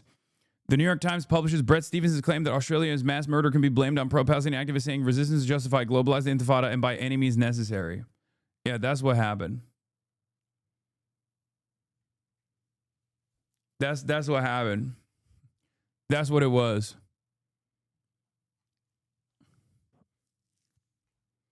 Yeah, we really need to put a stop to this criticism of Israel stuff, please. I know him pretty well, actually. And I understand where he's coming from, his passion and so forth, but this is not helping and it's not right. I mean, as Albanese has said, and as we all know, as Wes Streeting has said in your country, the vast majority of countries in the world recognise Palestine as a state. The vast majority are supportive. Yeah, wait till the ISIS affiliate comes out and says, oh, I got radicalized in the pro-Palestinian protests. Just wait for that round of discourse, by the way.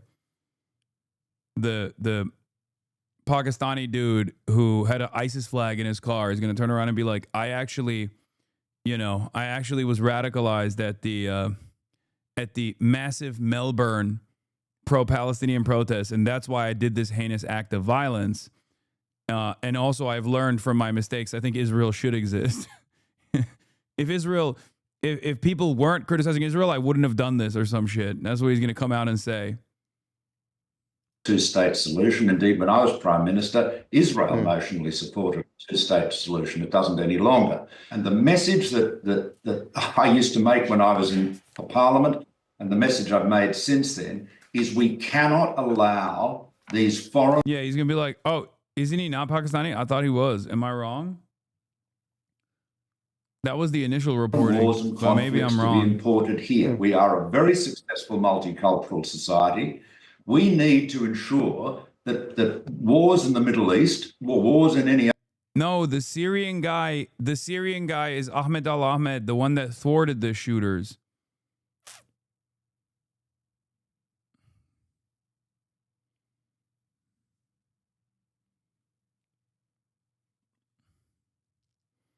Is there a filter on this video?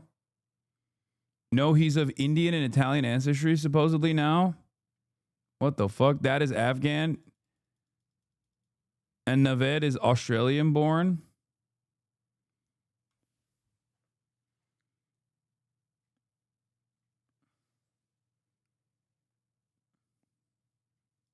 and are actively trying to kill Jews. That is not the appropriate reward after 10/7 and this thing. And now it looks like the FBI has foiled a potential act of pro-Palestinian terror here on American soil. 4 members of a far-left anti-government group have been arrested. They are facing charges for allegedly planning a series of bomb attacks across Southern California on New Year's Eve. Officials say they were motivated by extremist, pro-Palestinian, anti-law enforcement, and anti-government ideology. Dana, a lot to unpack here. You had some powerful interviews during your show earlier this morning. Yeah, so I think this is what globalizing the Intifada looks like. And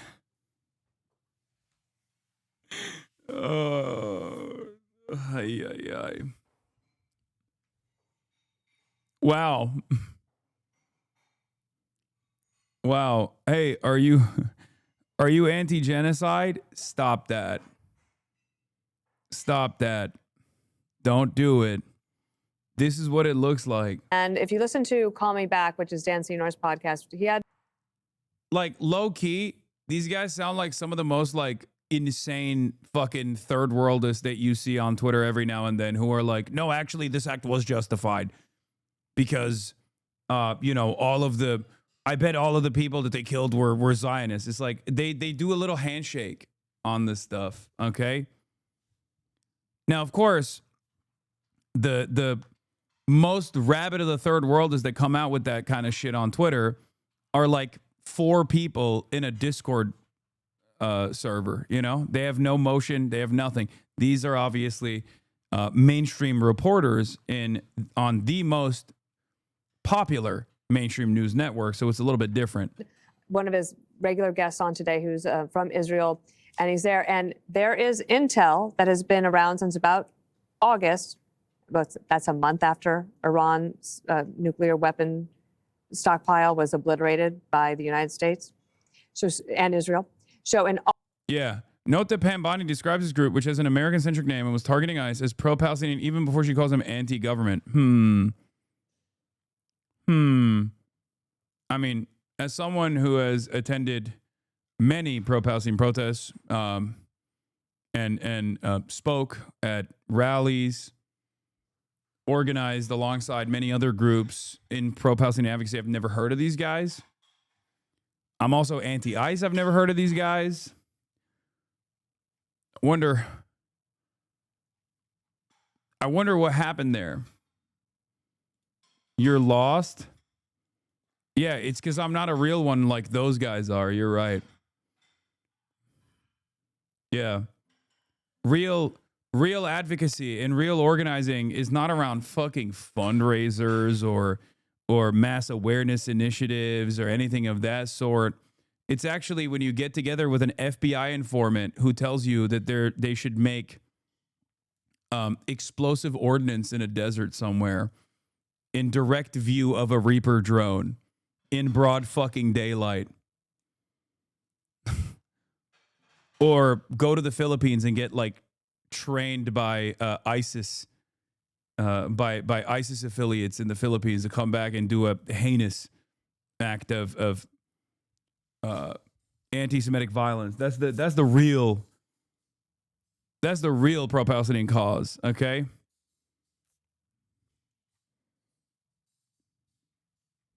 August, there was this intel that said basically there is some state actor out there. Might be, bro. Should have been doing real praxis instead of chirping on the internet, you know? The fuck have I done, you know? going to rallies, organizing, stuff like that is just fucking lame. That is orchestrating these attacks, encouraging these attacks, okay? And you can go through them one by one. You can see there's things happening. There was this in the Christmas market in Germany. That attack was foiled, thank goodness. You had the New Year celebration in Los Angeles. They foiled that plot today. That was announced earlier. Paris has canceled its New Year's Eve celebrations because they're concerned about this very thing, which to me says they've got intelligence that says that this was possibly going to happen and they didn't know where the people were. And they're like, let's just cancel it in order for everyone to be safe. You had the shooting of our National Guard. You have a call to action, which means that we have to have a continued vigilance and to be on offense. There is only one way to beat back radical Islamic terrorism and anti-Semitism, and then that is to be on offense and to have moral clarity, and the moral clarity like what President Trump just discussed.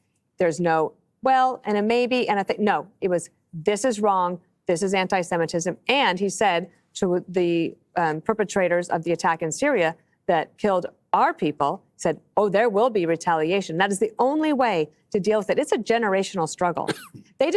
People who wanted to free Palestine, they didn't just want a peace deal or a ceasefire in Gaza. No, they got the ceasefire, and now they've stepped on the gas just when we need to actually step on the gas for ourselves. If you are going to take steps like canceling school, canceling events, taking away the people's ability to gather in Paris for New Year's Eve, then you better be doubling down on your security, because there's the only way to protect our way of life, our Western way of life that they would like to destroy, is to stay on the offense. Jesse, to exactly that point, people like Sarah Adams, former CIA targeter, talks about how much open source information there is, meaning not classified, just available readily, that all over the world, there are these cells mobilizing with the stated goal of global intifada that charge people with, hey, shoot up this market, hey, find a school, like it is out there. And why is it that the lawmakers here can't even condemn that, can't even condemn anti-Semitism? You have normal people like Ahmed El Ahmed that tackle a gunman, that show heroism above and beyond. And elected officials here can't even see that that unchecked anti-Semitism will have fatal consequences. Yeah, I don't know. It looks like after Iran got smoked, they tried to retaliate asymmetrically. They're never really going to be able to hit us back hard, to hit Israel back that hard. But so you'll probably see this go on for years, because that's all they're capable of. And they were warned, as Dana said. They had intel that there was something either being fomented by the mullahs or by ISIS. And you've seen, as the Australians have famously aligned with one another, the mullahs and ISIS.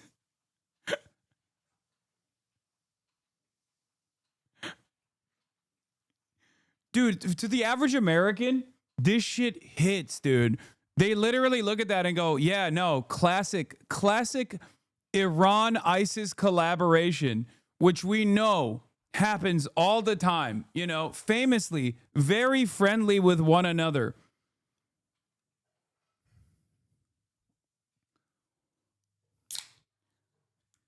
ISIS has historically had closer ties to the state of Israel in their effort to attack Iran and Iranian proxies. There is no collaboration there.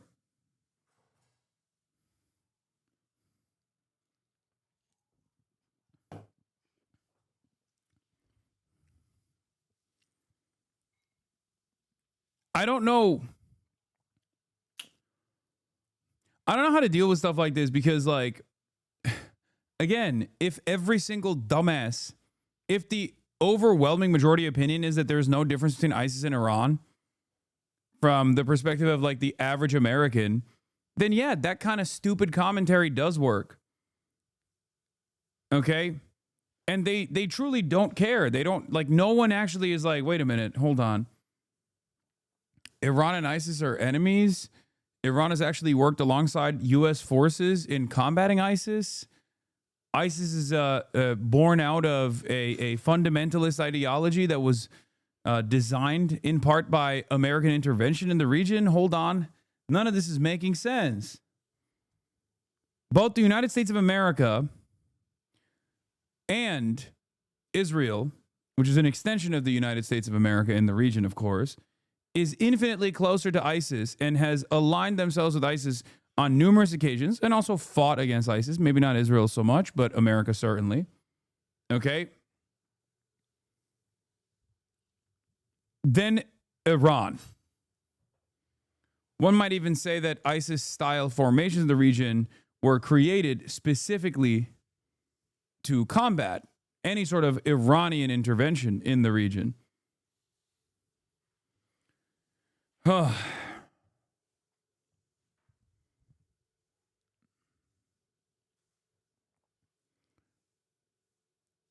Israel's chief of military intelligence brief, Mike Wallace, said the damage Israel inflicted on Iran's ballistic missile industry was less severe than initially assessed, and that Iran has already restored its production capacity. Oh, no. Well, guess you got to bomb Iran again. Yeah, it's like blaming an attack by a white guy on Russia and Ukraine collaborating. Yeah. No, for sure. It's a classic Russian-Ukrainian collaboration. And that's the reason why an American Christian white nationalist blew up a fucking church or something.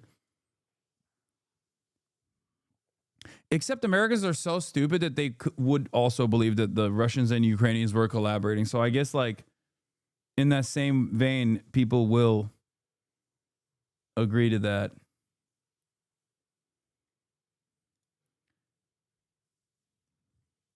Oh, yeah, there's also this. Councilwoman Vicky Palladino said, we're in the midst of a global jihad with the likes of which the world has never seen, and we cannot ignore it. We need to take very seriously the need to begin the expulsion of Muslims from Western nations. New York City Councilwoman Vicky Palladino. We need to take very seriously the need to begin the expulsion of Muslims from Western nations, or at the very least, and she quote retweeted Drew Pavlov, by the way, or at the very least, severe sanction of them within Western borders. The administration needs to begin developing a formal legal framework for the denaturalization process and get it over with before we end up with another 9/11 or worse. Enough is enough. 9/11, famously conducted by Muslims living in the United States of America and not, well, I guess, if you say so. Maybe there was a American involvement in that too, to a certain degree, you know?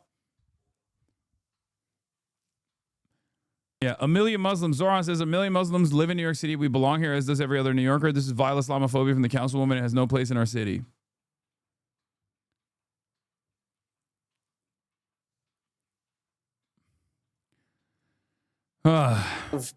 Allowed Muslim immigration into their country. Yeah, and then there's this. Mike Davis, fuck you, Zoran. You've called for the mass murder of Jews for many years. You're a subversive, destructive Islamist. You hate America. Go to hell.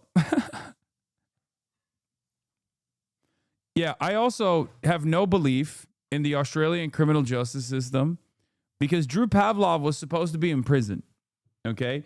I thought he was thrown in jail for refusing to pay a fine or just simply for the vibes alone. I don't know exactly why he was supposed to be thrown in prison, but like, I feel like any reason to throw Drew Pavlov in Australian jail, I would agree with, because I feel like he's an overall nuisance, maybe a terrorist, a vibes terrorist at the very least. So, don't really know why he's not in jail right now.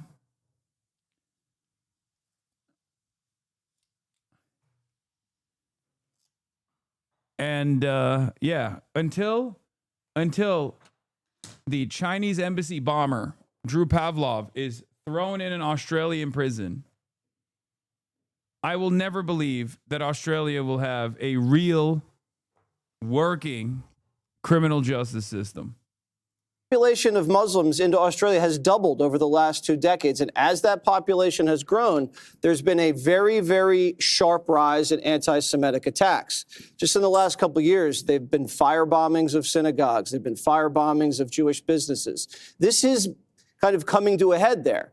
And I guess maybe they didn't act on the intelligence. I don't know what they did, but there's definitely going to be people that are going to lose their jobs. So the kid was an immigrant. We believe the father was born in Australia, and the kid was on a the opposite, man. terror watch list. So that he was all over the government's radar. So the kids. Dude, what the fuck? I can't believe how. Brother, he's not even lying. He just didn't even read it at all. Like, there's probably papers in front of him that his producers put together with the actual information. But because the goal here is not to deliver the truth or make any sort of serious commentary, but simply just to sit there and say dumb fuck bullshit like, oh, another classic ISIS-Iran collaboration. He doesn't need to say anything but Islam bad, Muslims bad. This is how Muslims are. We got to get the Muslims out. We got to kill all of them. We got to make sure that they die wherever they are. It's a scourge on the Western world.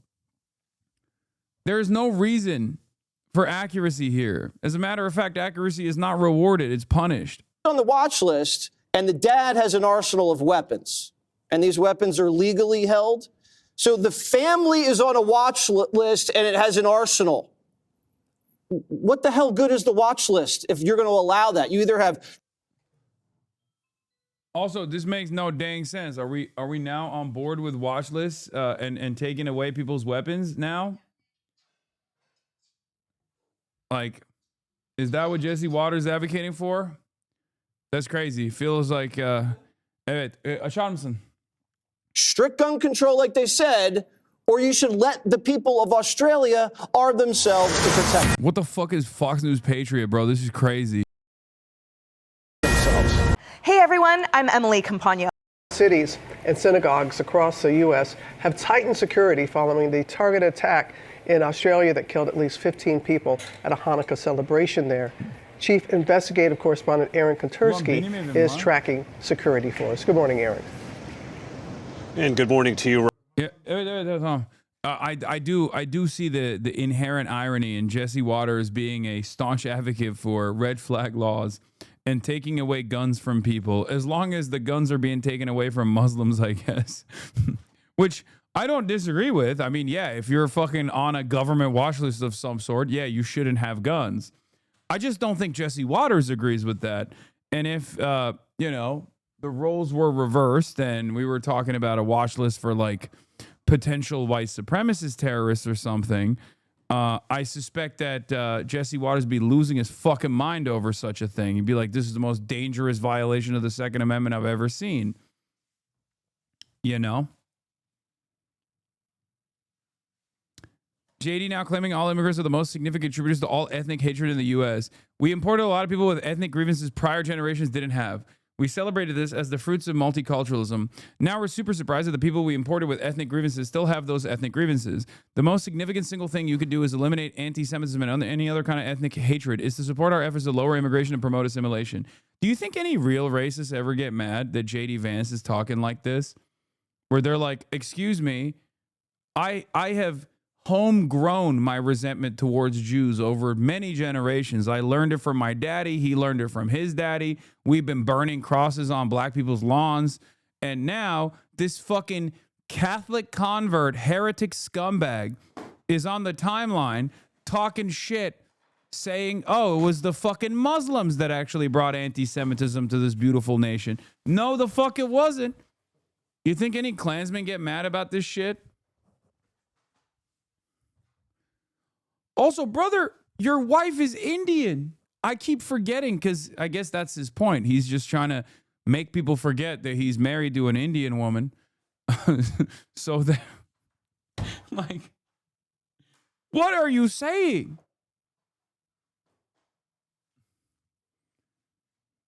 As someone with racist MAGA family members, yes, they hate it. And that's exactly why he's got no emotion.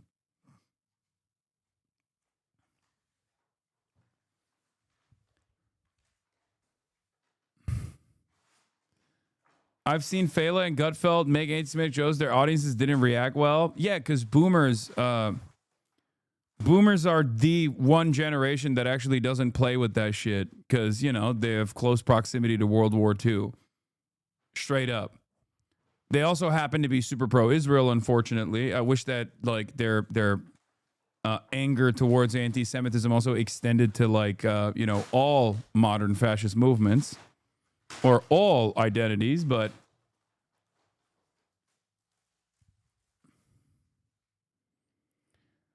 but yeah, this kind of stuff is positively European. This is the European approach to racism, okay?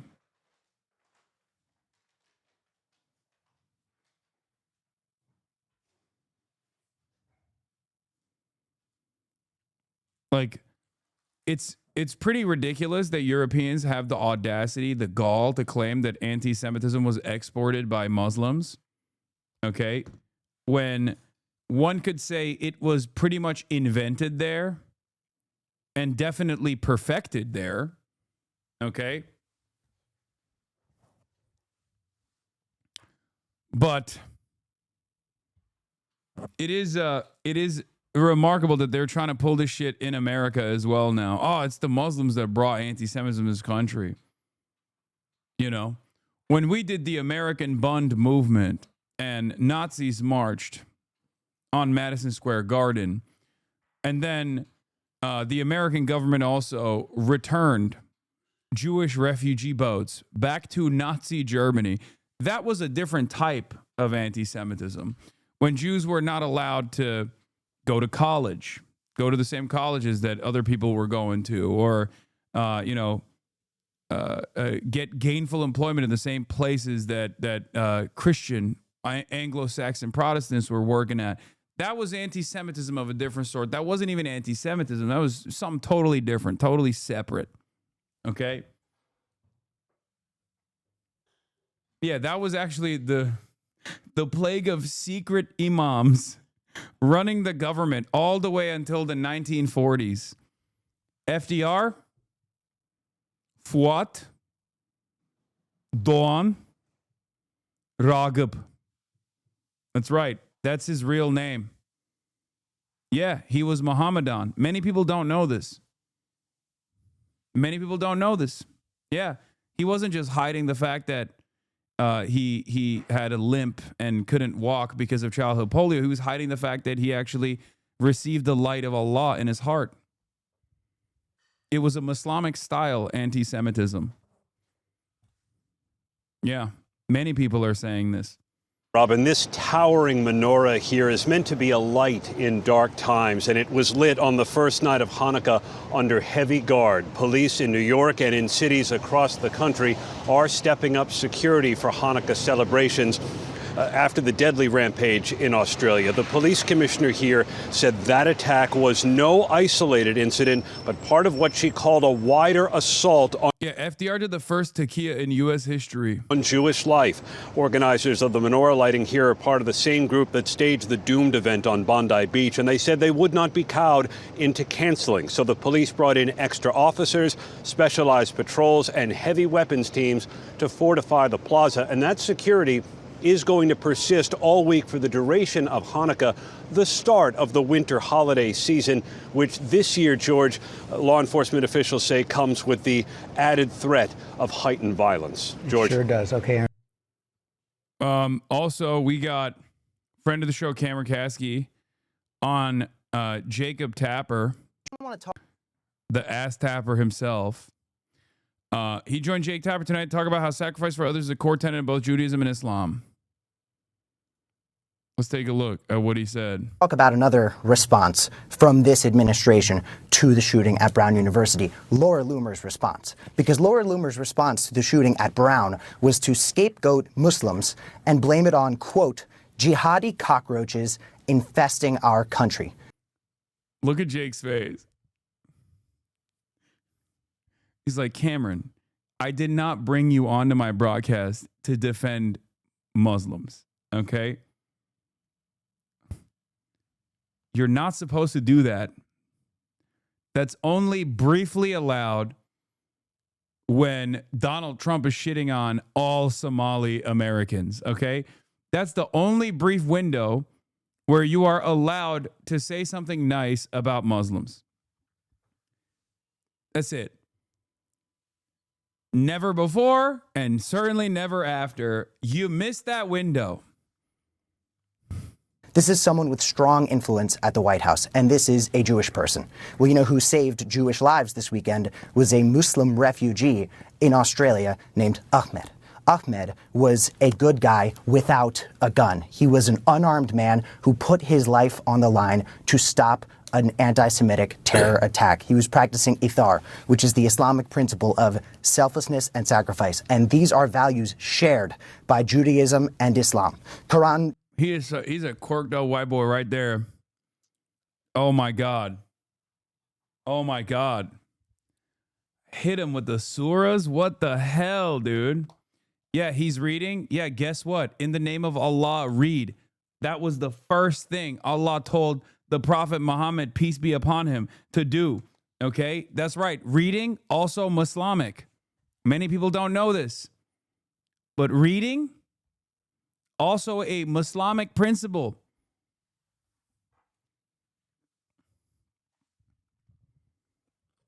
.532. Whoever saves one life, it is as if we had saved all of humanity. And what this administration wants to do is turn us against each I'm other. not used to white people defending us Muslims on mainstream media. I might cry. No, Cam is the man. Divide us by race, by gender identity, by religion, to make sure we are not focused on the people at the top who are profiting off of this violence.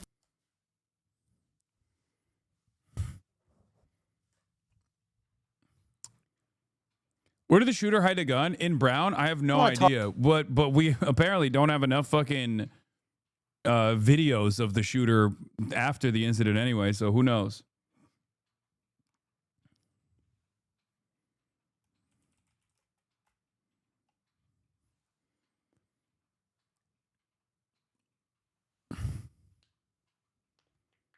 Anyway.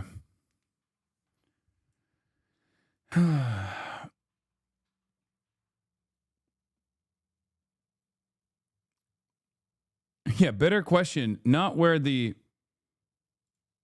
gun was being hidden, but where is the fucking shooter, dude? Where is the fucking shooter? Wouldn't this just embolden more shooters if they are not able to catch them anymore? I'm gonna be honest with you. I think we're maxed out.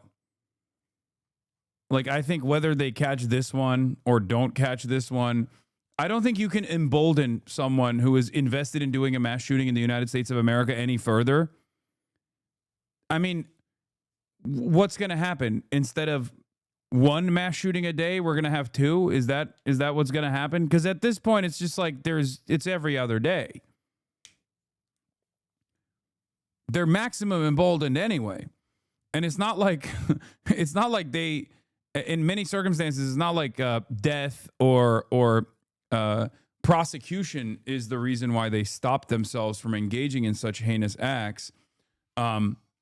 Many of them actually, want to die. It's like a longer version of doing suicide by cop. So, hello. Did you have a good walk? Hell yeah. Hello.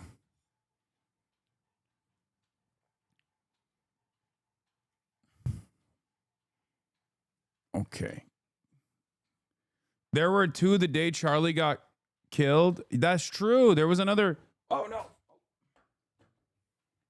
You are dangerous.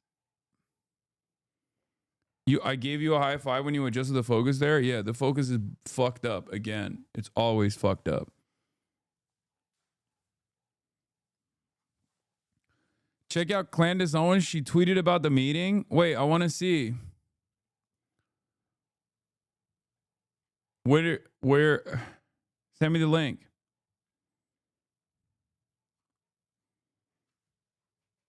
Kaya. Place.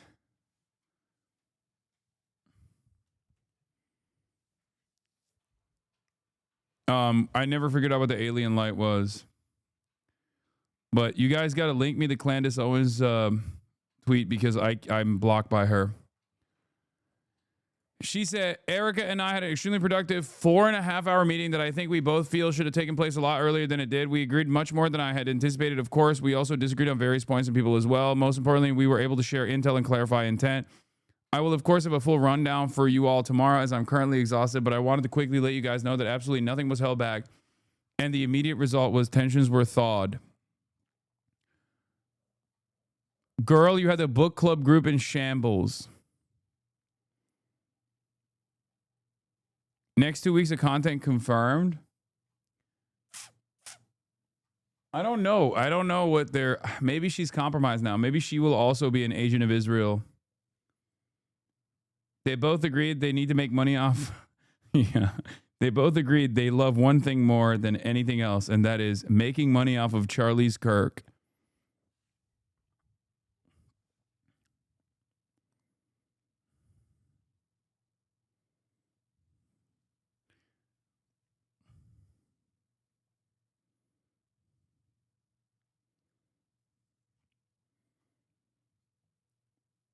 Yeah. Candace got the boss call, it seems.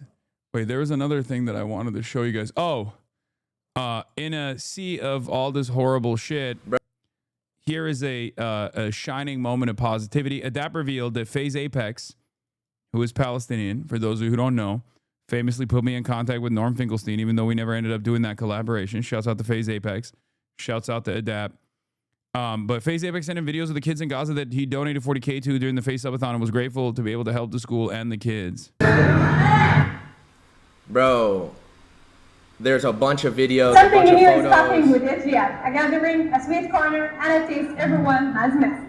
Introducing the Shawarma Day, a moment of comfort, love, and warmth for displaced children in the north of Gaza Strip. Do y'all see this in the background though? Wait for it. This is us, man. We did this, man. And it's so special because it's really changing lives. Look at it. It says on the banner, man, generously donated by FaZe Adapt. You can kind of see it, bro. It's so special, bro. It's so sick. That's dope. Adapt is fucking amazing. We did this, man. Is that not so cool, bro?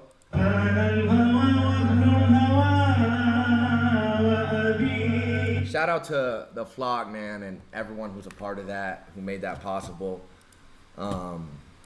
That's really cool, man. That was like the coolest shit that I ever feel like I've been a part of, like being able to see like what I'm doing is really affecting and impacting what's going on in a positive way, man. Like, bro, like some of these pictures are crazy, man. I called this lady, called him FaZe Apex because you were watching the CS Major. No, dude. No, FaZe Apex is Palestinian. And he connected me back in the day with Norm Finkelstein.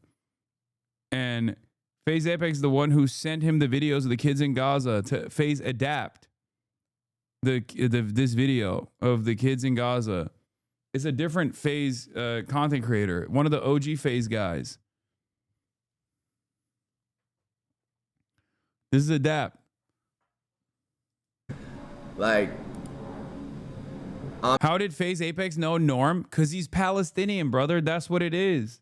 I'm just really grateful, man. Thank you to everyone who made this I guess Adapt is possible also kind of and OG. He was is OG a as part well. Of the subathon or whatever, man. It's just like shit like this really really matters to me, and I feel like it's really important, and I'm glad that I got to be in a position to be able to do that. You know, it's super cool shit, bro. And I seen that yesterday. Apex sent me an update, and like there's a bunch of videos and photos. But I wanted to show y'all first before Phase up. anything, bro, because it was us, you know, that did that, man. Phase the fuck up, dude. I'm never phasing down. I don't give a fuck. Phase up. Yeah. Yeah, every Palestinian personally knows Norm. Exactly. But like unironically. I do believe that, yes. Every Palestinian American is like 1 degree removed from Norm Finkelstein, I think. Yeah, FaZe Finkelstein, rise up.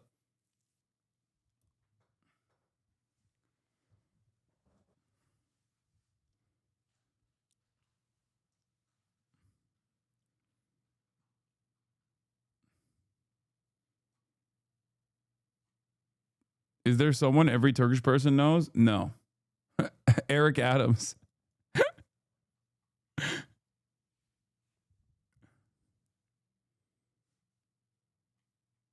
Yeah. FaZe Finkelstein, baby. I'm Palestinian. When do I get to meet him? He's too much of a celebrity now. The most vindicated man.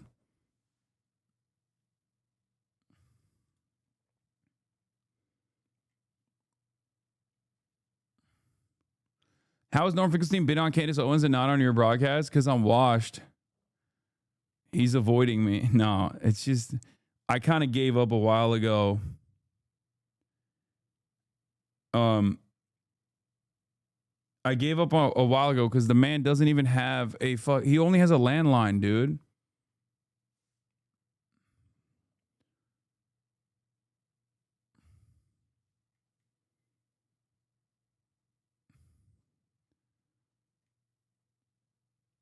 Like when Brace did the thing with him on TrueAnon, he literally, when you say he's active on IG a lot now, no, that's not him. That's his assistant. He has a person that he calls by landline to dictate his tweets to. Okay?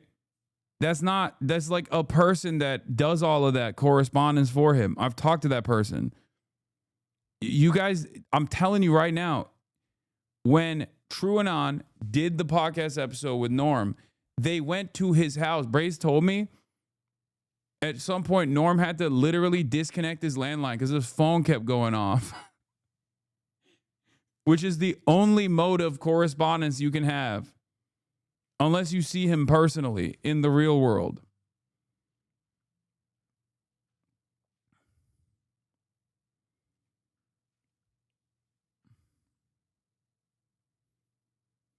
I got in touch with Finkelstein to get him on your show, and he didn't know he didn't fuck with you because you flaked on him, according to Norm. Wait, really?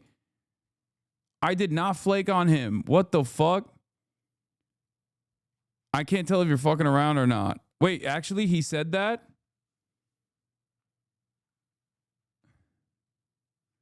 I am 100. No. Norm thinks I flaked on him? Oh, no. Okay. I'll fix it. I'm going to DM his assistant. He's ducking your washed ass. Untrue. Norm has done video interviews with Zateo and Al Jazeera. Yes, that's what we were trying to do. But he had so many rules and restrictions on how this interview must be conducted that I kind of gave up on it. It's true. That part is also true. He will do video interviews, but you have to like do it whichever way he wants to do it. Freaky Grandpa, Freaky Unk collab. No, I didn't flake on him. Oh God. I fumbled the bag. I did not fumble the bag. We'll fix it.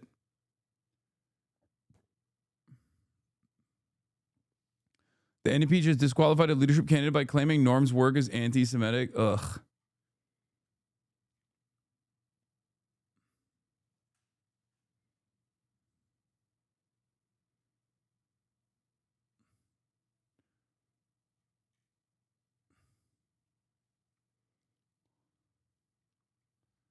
Why does he think you flaked on him? I don't know.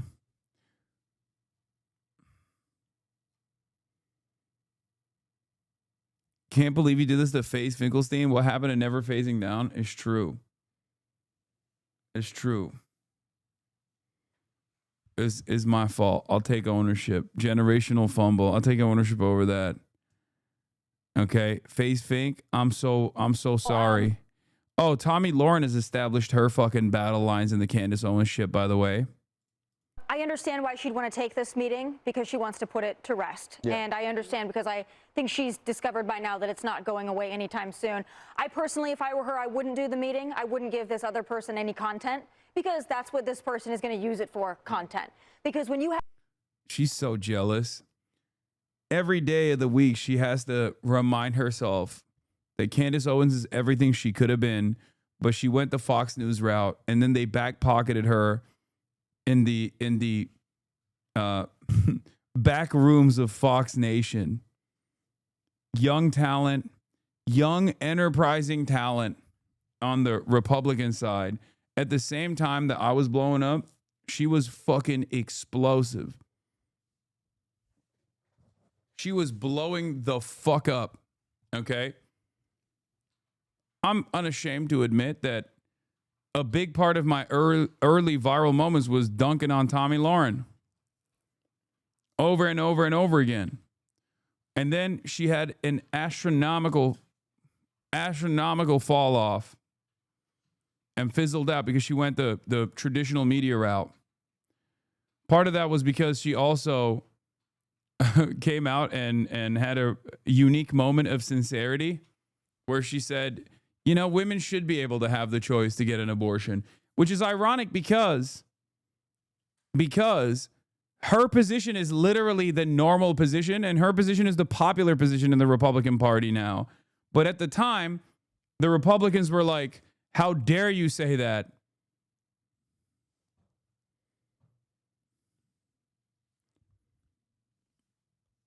Who is this? She looks nothing like what she did then as well. Yeah, she's changed his look a lot as well. Have nothing else to talk about. When you're not talking about conservative policy, when you're not talking about the conservative agenda, or talking about young college conservatives. What blew her up originally? Same thing that blows up all these guys.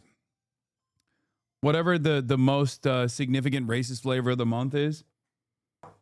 You know, she was doing everything but just fucking calling Kaepernick the N-word, basically. Everything short of calling him the N-word, she did.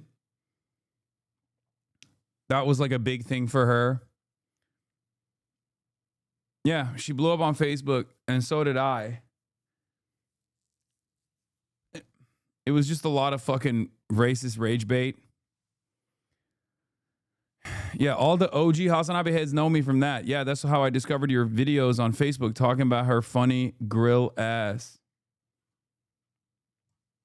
Yeah, all the oldest fans that I have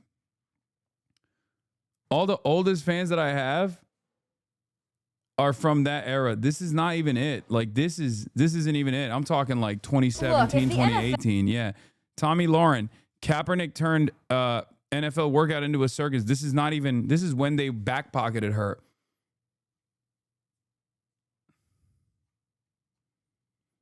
At the peak of peak woke, people would also get mad at me for jokingly trying to do an Instagram promotion by saying, hey, DM me on Instagram, Tomi Lahren. They would get mad at me for that. They were like, why do you want to fuck like a racist blonde girl? I was like, I didn't actually. I was just trying to plug my Instagram. I know you since 2016 Trump election, and Tomi Lahren also was popular back then. Yeah. I mean, it was a lifetime ago, chatter. It was a lifetime ago. That was literally 2016, 2017. That is almost a fucking decade ago at this point.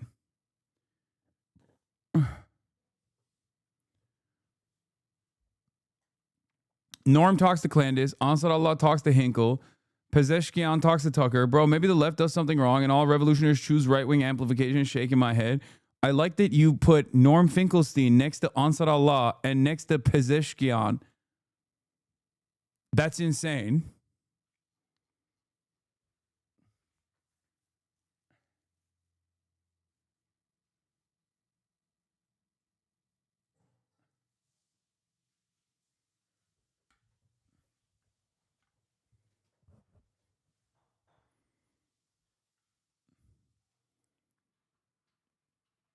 Anyway.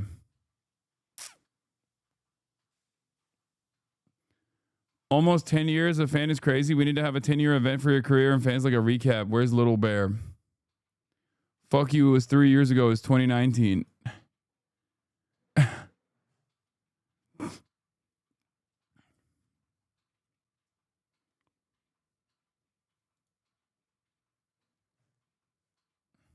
What are you guys arguing about in the chat? Lake McGroove has been following HasanAbi for 7 years, 4 months, 10 days, and 4 hours. That's crazy, bro.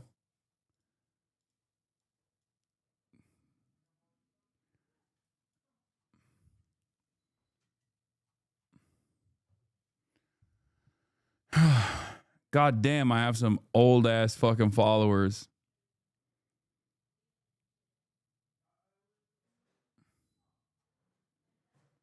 It's crazy. It's real. Oh, there was also this attempt I need to address. Meanwhile, Barry Weiss' outlet, The Free Press, is hilariously trying to tie Fuentes to the progressive left. The intersectionality of Nick Fuentes. The Groyper's worldview is a Frankenstein made of the race essentialism of the progressive left, says Rod Dreher. Yeah, that's gonna work totally. That seems like that seems exactly the type of commentary that people are demanding. They want to hear about how fucking woke neo-Nazi Nick Fuentes is. Awesome. 7 years for me too. Just turned 30. Holy fuck! You've been watching me since we were 23. Jesus Christ. 23 to 30. God damn. Yeah, Nick Fuentes, the left-wing political commentator. It's not clocking to you that I'm standing on business, is it? I have the... Dude, 2025 sucked ass, bro. It was really an ass year. Look at this 2025 Brain Rock compilation. one and only 24 karat gold Labubu. Did you guys go to the Louvre today? I am Gen Z. Is having a boyfriend embarrassed. Any day the sun. My jeans are blue. Because if you think about it, Madam Marble, flip it around, Wicked Witch. Everyone keeps saying the gorillas would win, but actually the men would win, and I'll explain why. Nothing beats a jet to you holiday.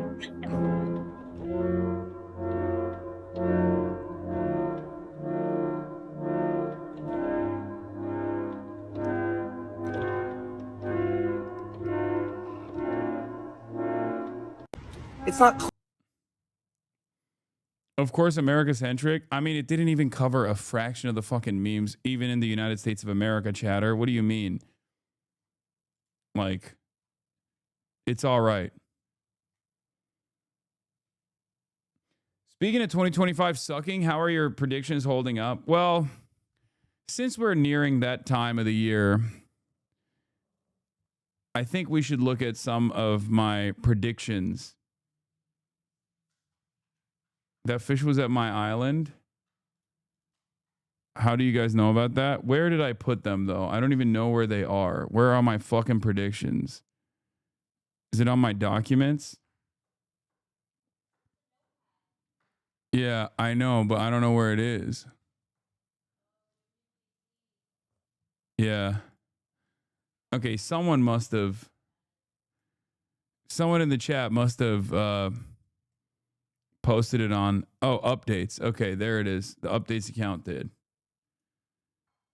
Okay. You guys might remember some of this. You guys probably don't. 2025 fitness goals. Midterm, maintain 50% body fat, which I did. Long-term, put on board muscle mass. I didn't do. Okay.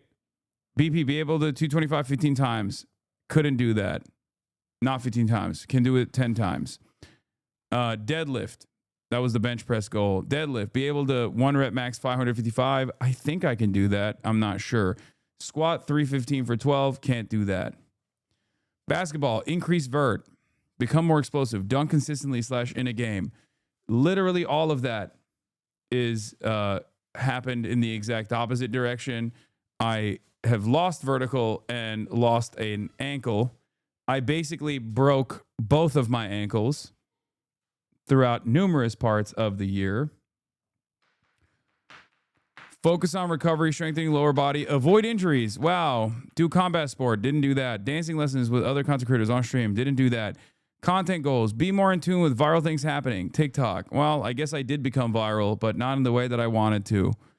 Focus on more fun React content, more collabs, reshape community to have more diverse, fun tent. Bring back TV show React meta. Literally did none of those things. Lean into clip farming. Didn't do any of that. Smile more. Didn't do that at all. Oh my God, I didn't do anything. I guess I did a dance lesson in Japan, so there's that. But it wasn't like consistent. On the bright side, Kaya got way more popular. True, Kaya is now more popular than me. And I did do sumo on stream, but it doesn't... Yes, you did smile more. You were so smiley in China. Okay, fair. I was smiling more when I actually was doing... I guess technically I did do those things. You're right. I did do some combat sports, and I did travel a lot more. DreamCon, more basketball content. Fixed shot with lethal shooter. Never ended up doing that. Track racing. Wait, track racing? Oh, like with a car. Didn't do that. Learn to ride a motorcycle. Didn't do that. More fun content on the second channel. Rebrand. Didn't do that. More TikTok exclusive content. Unless it's banned. It won't be banned. I was right about that, by the way. That's a right prediction. Get at least one high-profile interview that seems insane. Luigi Mangione, or the guy that shot Shinzo Abe. Definitely did do that. I did do that. That did happen. A lot, actually. AOC, Bernie Sanders, Zohran Mamdani, Mélenchon. Did a fuck ton of those, okay?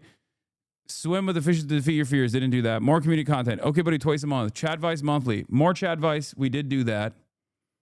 Okay, buddy, definitely didn't do that at all this year. P.O. Box didn't bring up. Dating profile review didn't do that. Dating games, yes. Scary games, no. More gaming, yes and no. Finish Elden Ring DLC, no. Collabs, cooking streams with Cutie. Cosplay with Emeru, no. Travel stream with Nick Pollum, no, but travel stream, yes. Maya Zoo review with Stavi, no. Jeff Nippard, no. Squeezy did collab with him. Keizo did not collaborate with him. More fear and shared experiences, yes. Travel, Japan, Japanuary. China, yes. Thailand, no. France, yes. Vietnam, no. Korea, no. Canada, no. But I did go to Ireland instead. Kaya, take Kaya to experience snow for the first time. Kaya's second birthday, Kaya Beach Day. Literally did none of those things. None of those things at all. Look at this fat ass sleeping. Doesn't even realize that I actually made promises to her that I did not keep. I guess I am abusive after all. People were right about that. Life goals. Take more time off streaming. LOL. Did not happen. Self-care 1 time a month. Definitely no. Get less angry at chatters. I feel like I succeeded at that. Less focus on bait unless it's funny. I did not succeed at that. Let's be real. No more cursing.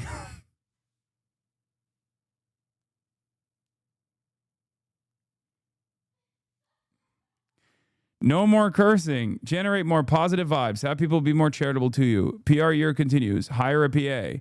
Well, technically, yes. Get a new car. Okay, so we got some of those things locked down. Okay? You didn't do shit. PR year. It was a PR year. It was actually a PR year, low key. There was a lot of good PR, and then there were also a lot of bad PR.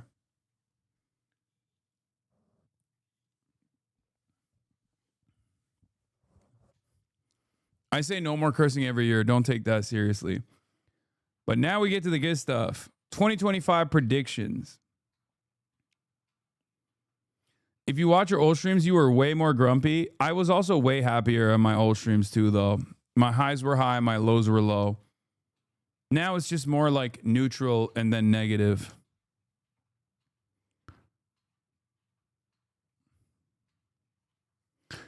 Trump gets Bibi to secure a hostage deal while North Gaza is permanently annexed, only to re-up and rearm Israel as it increases hostilities in the West Bank to perma-annex West Bank.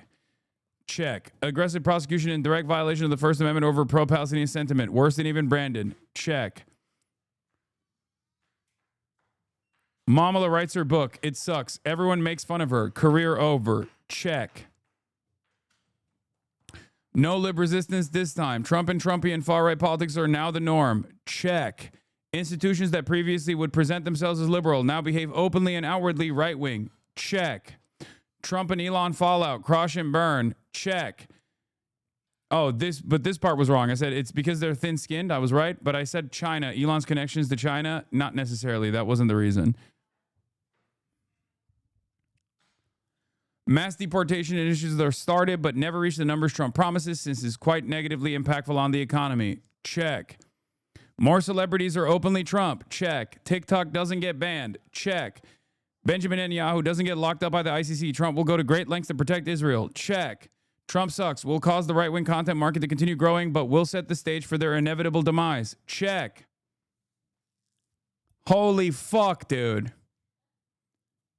Mama the One is not a check, Lamar. Her career is not over. She's literally gearing up for 2028.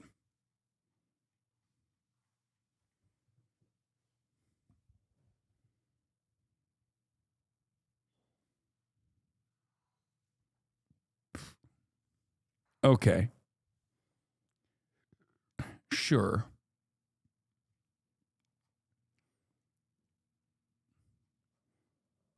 You should do something with this politics stuff.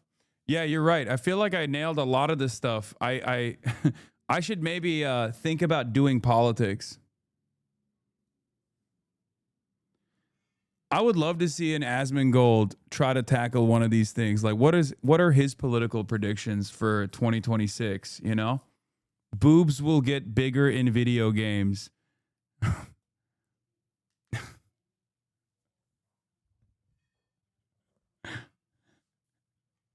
That's it. That's the only thing.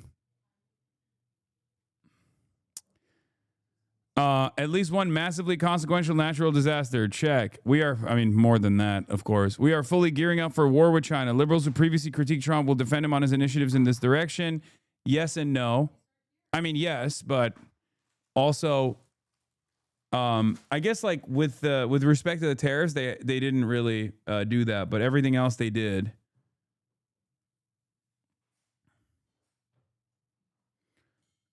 They are also totally on board with the Venezuela stuff, which is technically in the direction of war with China. So check again. Liberals were iffy on the tariffs, but totally on board with war in Venezuela. So, you know, depending on how EU reacts, either American hegemony is permanently shattered or their fears of China cause the EU to also treat Trump like a savior. I gave you a wishy-washy response on this, but it's also literally what has taken place. Neither? No, it's not neither. What are you, crazy? Both is happening right now. Literally both are happening. American hegemony is called into question around the global stage, but yes, because of the overarching fears of China, Eurolibs are still... They call Trump daddy, man. Mark Rutte called Trump daddy. He said, Daddy Trump. The fuck are you talking about? They sucked his ass every day of the week this last year. Europe far-right swing continues. Check. Canada will not be annexed into the U.S. Check. This was the only bad prediction. I said PP victory for Canada. It did not happen. Okay? Canadians literally, with all of the animosity that Trump created around like the annexation conversation, they literally were able to cook PP. And Karl Marx Carney was the liberal savior. Security agreements over Panama and maybe Greenland, no annexation. That didn't necessarily happen. I mean, I guess the security agreement over Panama did, but nothing on Greenland. We got Stephen Harper 2.0 instead. But yeah, of course, no annexation of Greenland. RFK dies in a very weird way where it takes a long time to figure out what did it. Joke prediction. That was more so me memeing that if RFK died, that it would take a fucking month for the autopsy to come through. They'd be like, which one is it? It could be any number of different things. Okay. Grand Theft Auto 6 is delayed. Marvel rivals dead meta Overwatch 2 style. And a lot of you motherfuckers act like I don't know what I'm talking about when I'm talking about gaming. Wrong about Marvel rivals?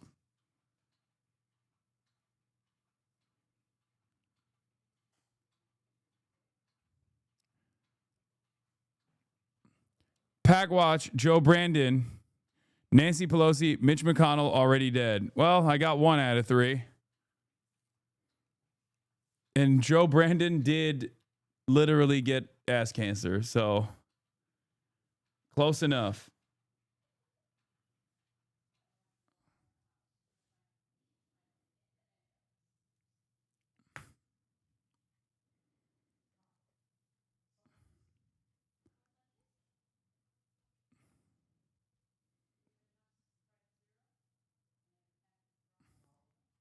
Wait, didn't Mitch McConnell die? Wait, is Mitch McConnell still alive? Hold on. Oh my God, Mitch McConnell's still alive. I thought he died, bro. I literally, in my head canon, I thought he was dead. It was Dick Cheney. I was thinking of Dick Cheney. Define alive. Like, what?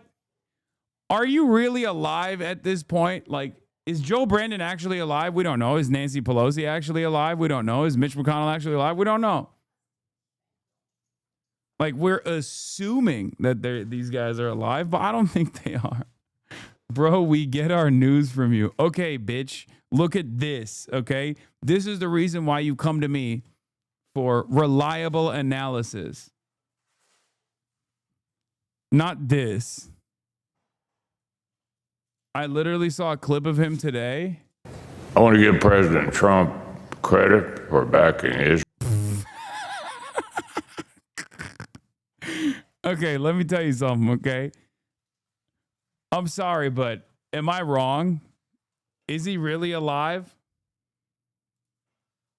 Like, can you say this is a live person? I want to give President Trump credit for backing Israel at a moment of high stakes, for seizing the opportunity Israel created to strike Iran, and for pushing for lasting peace. But ultimately, the pace of progress toward peace needs to be set by Israel. The decision to advance further in the ceasefire framework. There's something so funny about basically being on 1 HP and still using the last bit of battery power you have to be like, it's so awesome that you bombed it. Iran for Israel, Mr. President. like, brother, you're fucking just stay at home. Like, what are you doing? What are you doing? He had to suck on adrenochrome to be able to get up there on that stage and be like, I love Israel. I love Israel so much. I love.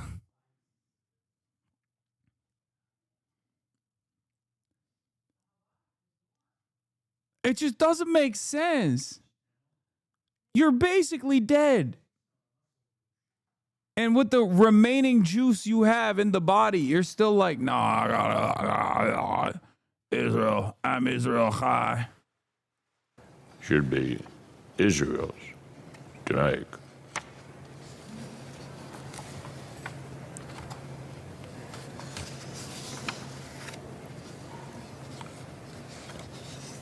The Jewish state will determine its own. What are your thoughts on it? Destiny. I'm sorry, I had a hard time hearing you. That's okay. What are your thoughts? This was in 2023. This man is still not dead. How is that possible, bro? Actually, how is that possible? How is that possible? He's been dead since 2023, bro. You will never convince me. He's no different than the Santa animatronic behind me. But instead of bringing joy by dancing, Every time someone passes in front of him, he goes, "Allah, Israel. We need to give $20 trillion to Israel, lest I call you an anti-Semite." Thoughts on running for re-election in 2026? What are my thoughts about what? Running for re-election in 2026. That's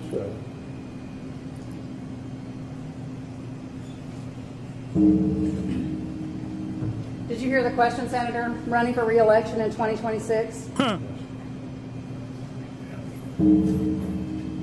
right, I'm sorry, you all. We're going to need a minute. Senator. Benny.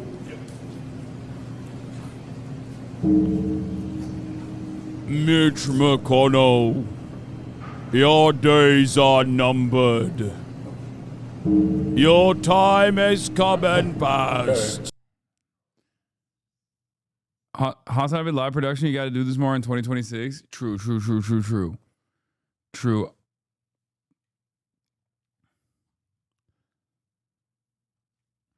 I just, like, what's the point?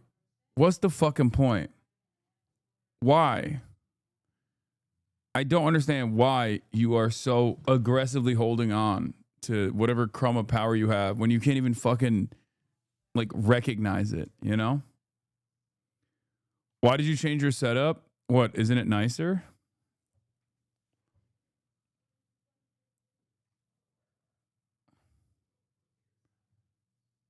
Mitch is still spry. He's got, 2026 is going to be his year, dude.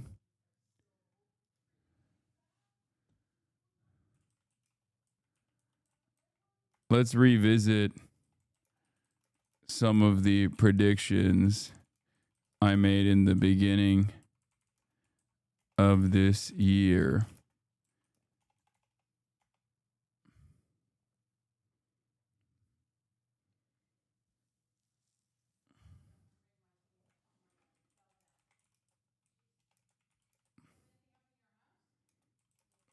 Seems like a lot of them came true.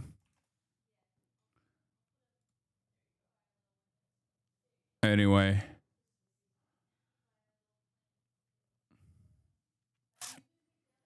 Is 2026 going to be better, right, Hostradamus? No.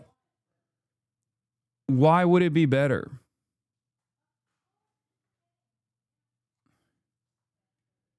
You are Kalshi's worst nightmare? What is this? RIP mini fridge?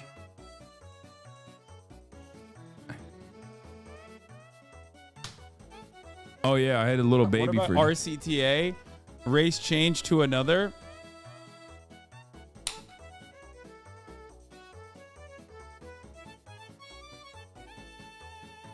Little baby fridge back then. Another day of lying to the gaming frogs. Okay, shut up. Bro, the baby fridge was elite. Once you got some size, you changed. Yeah, true. Fame changed me.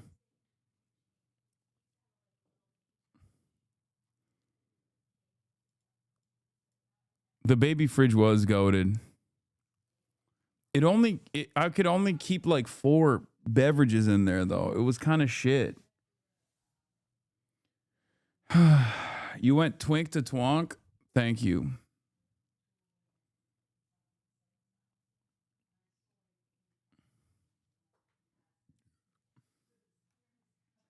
How many bevs do you go through a day, be honest? I don't know, like 6, 7?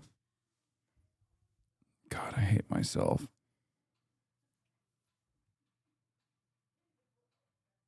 That was automated BDS. It was the best.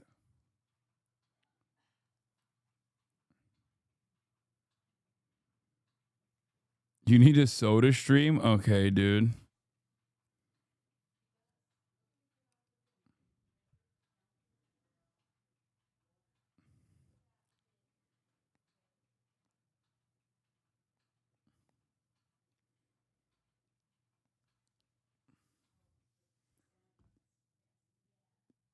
Are you gonna unban people again this year? Yeah.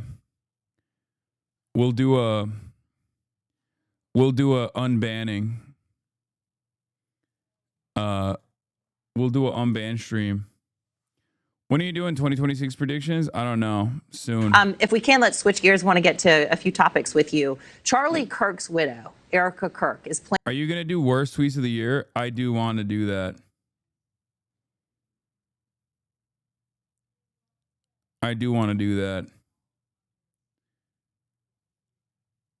Will you unban phone numbers? What?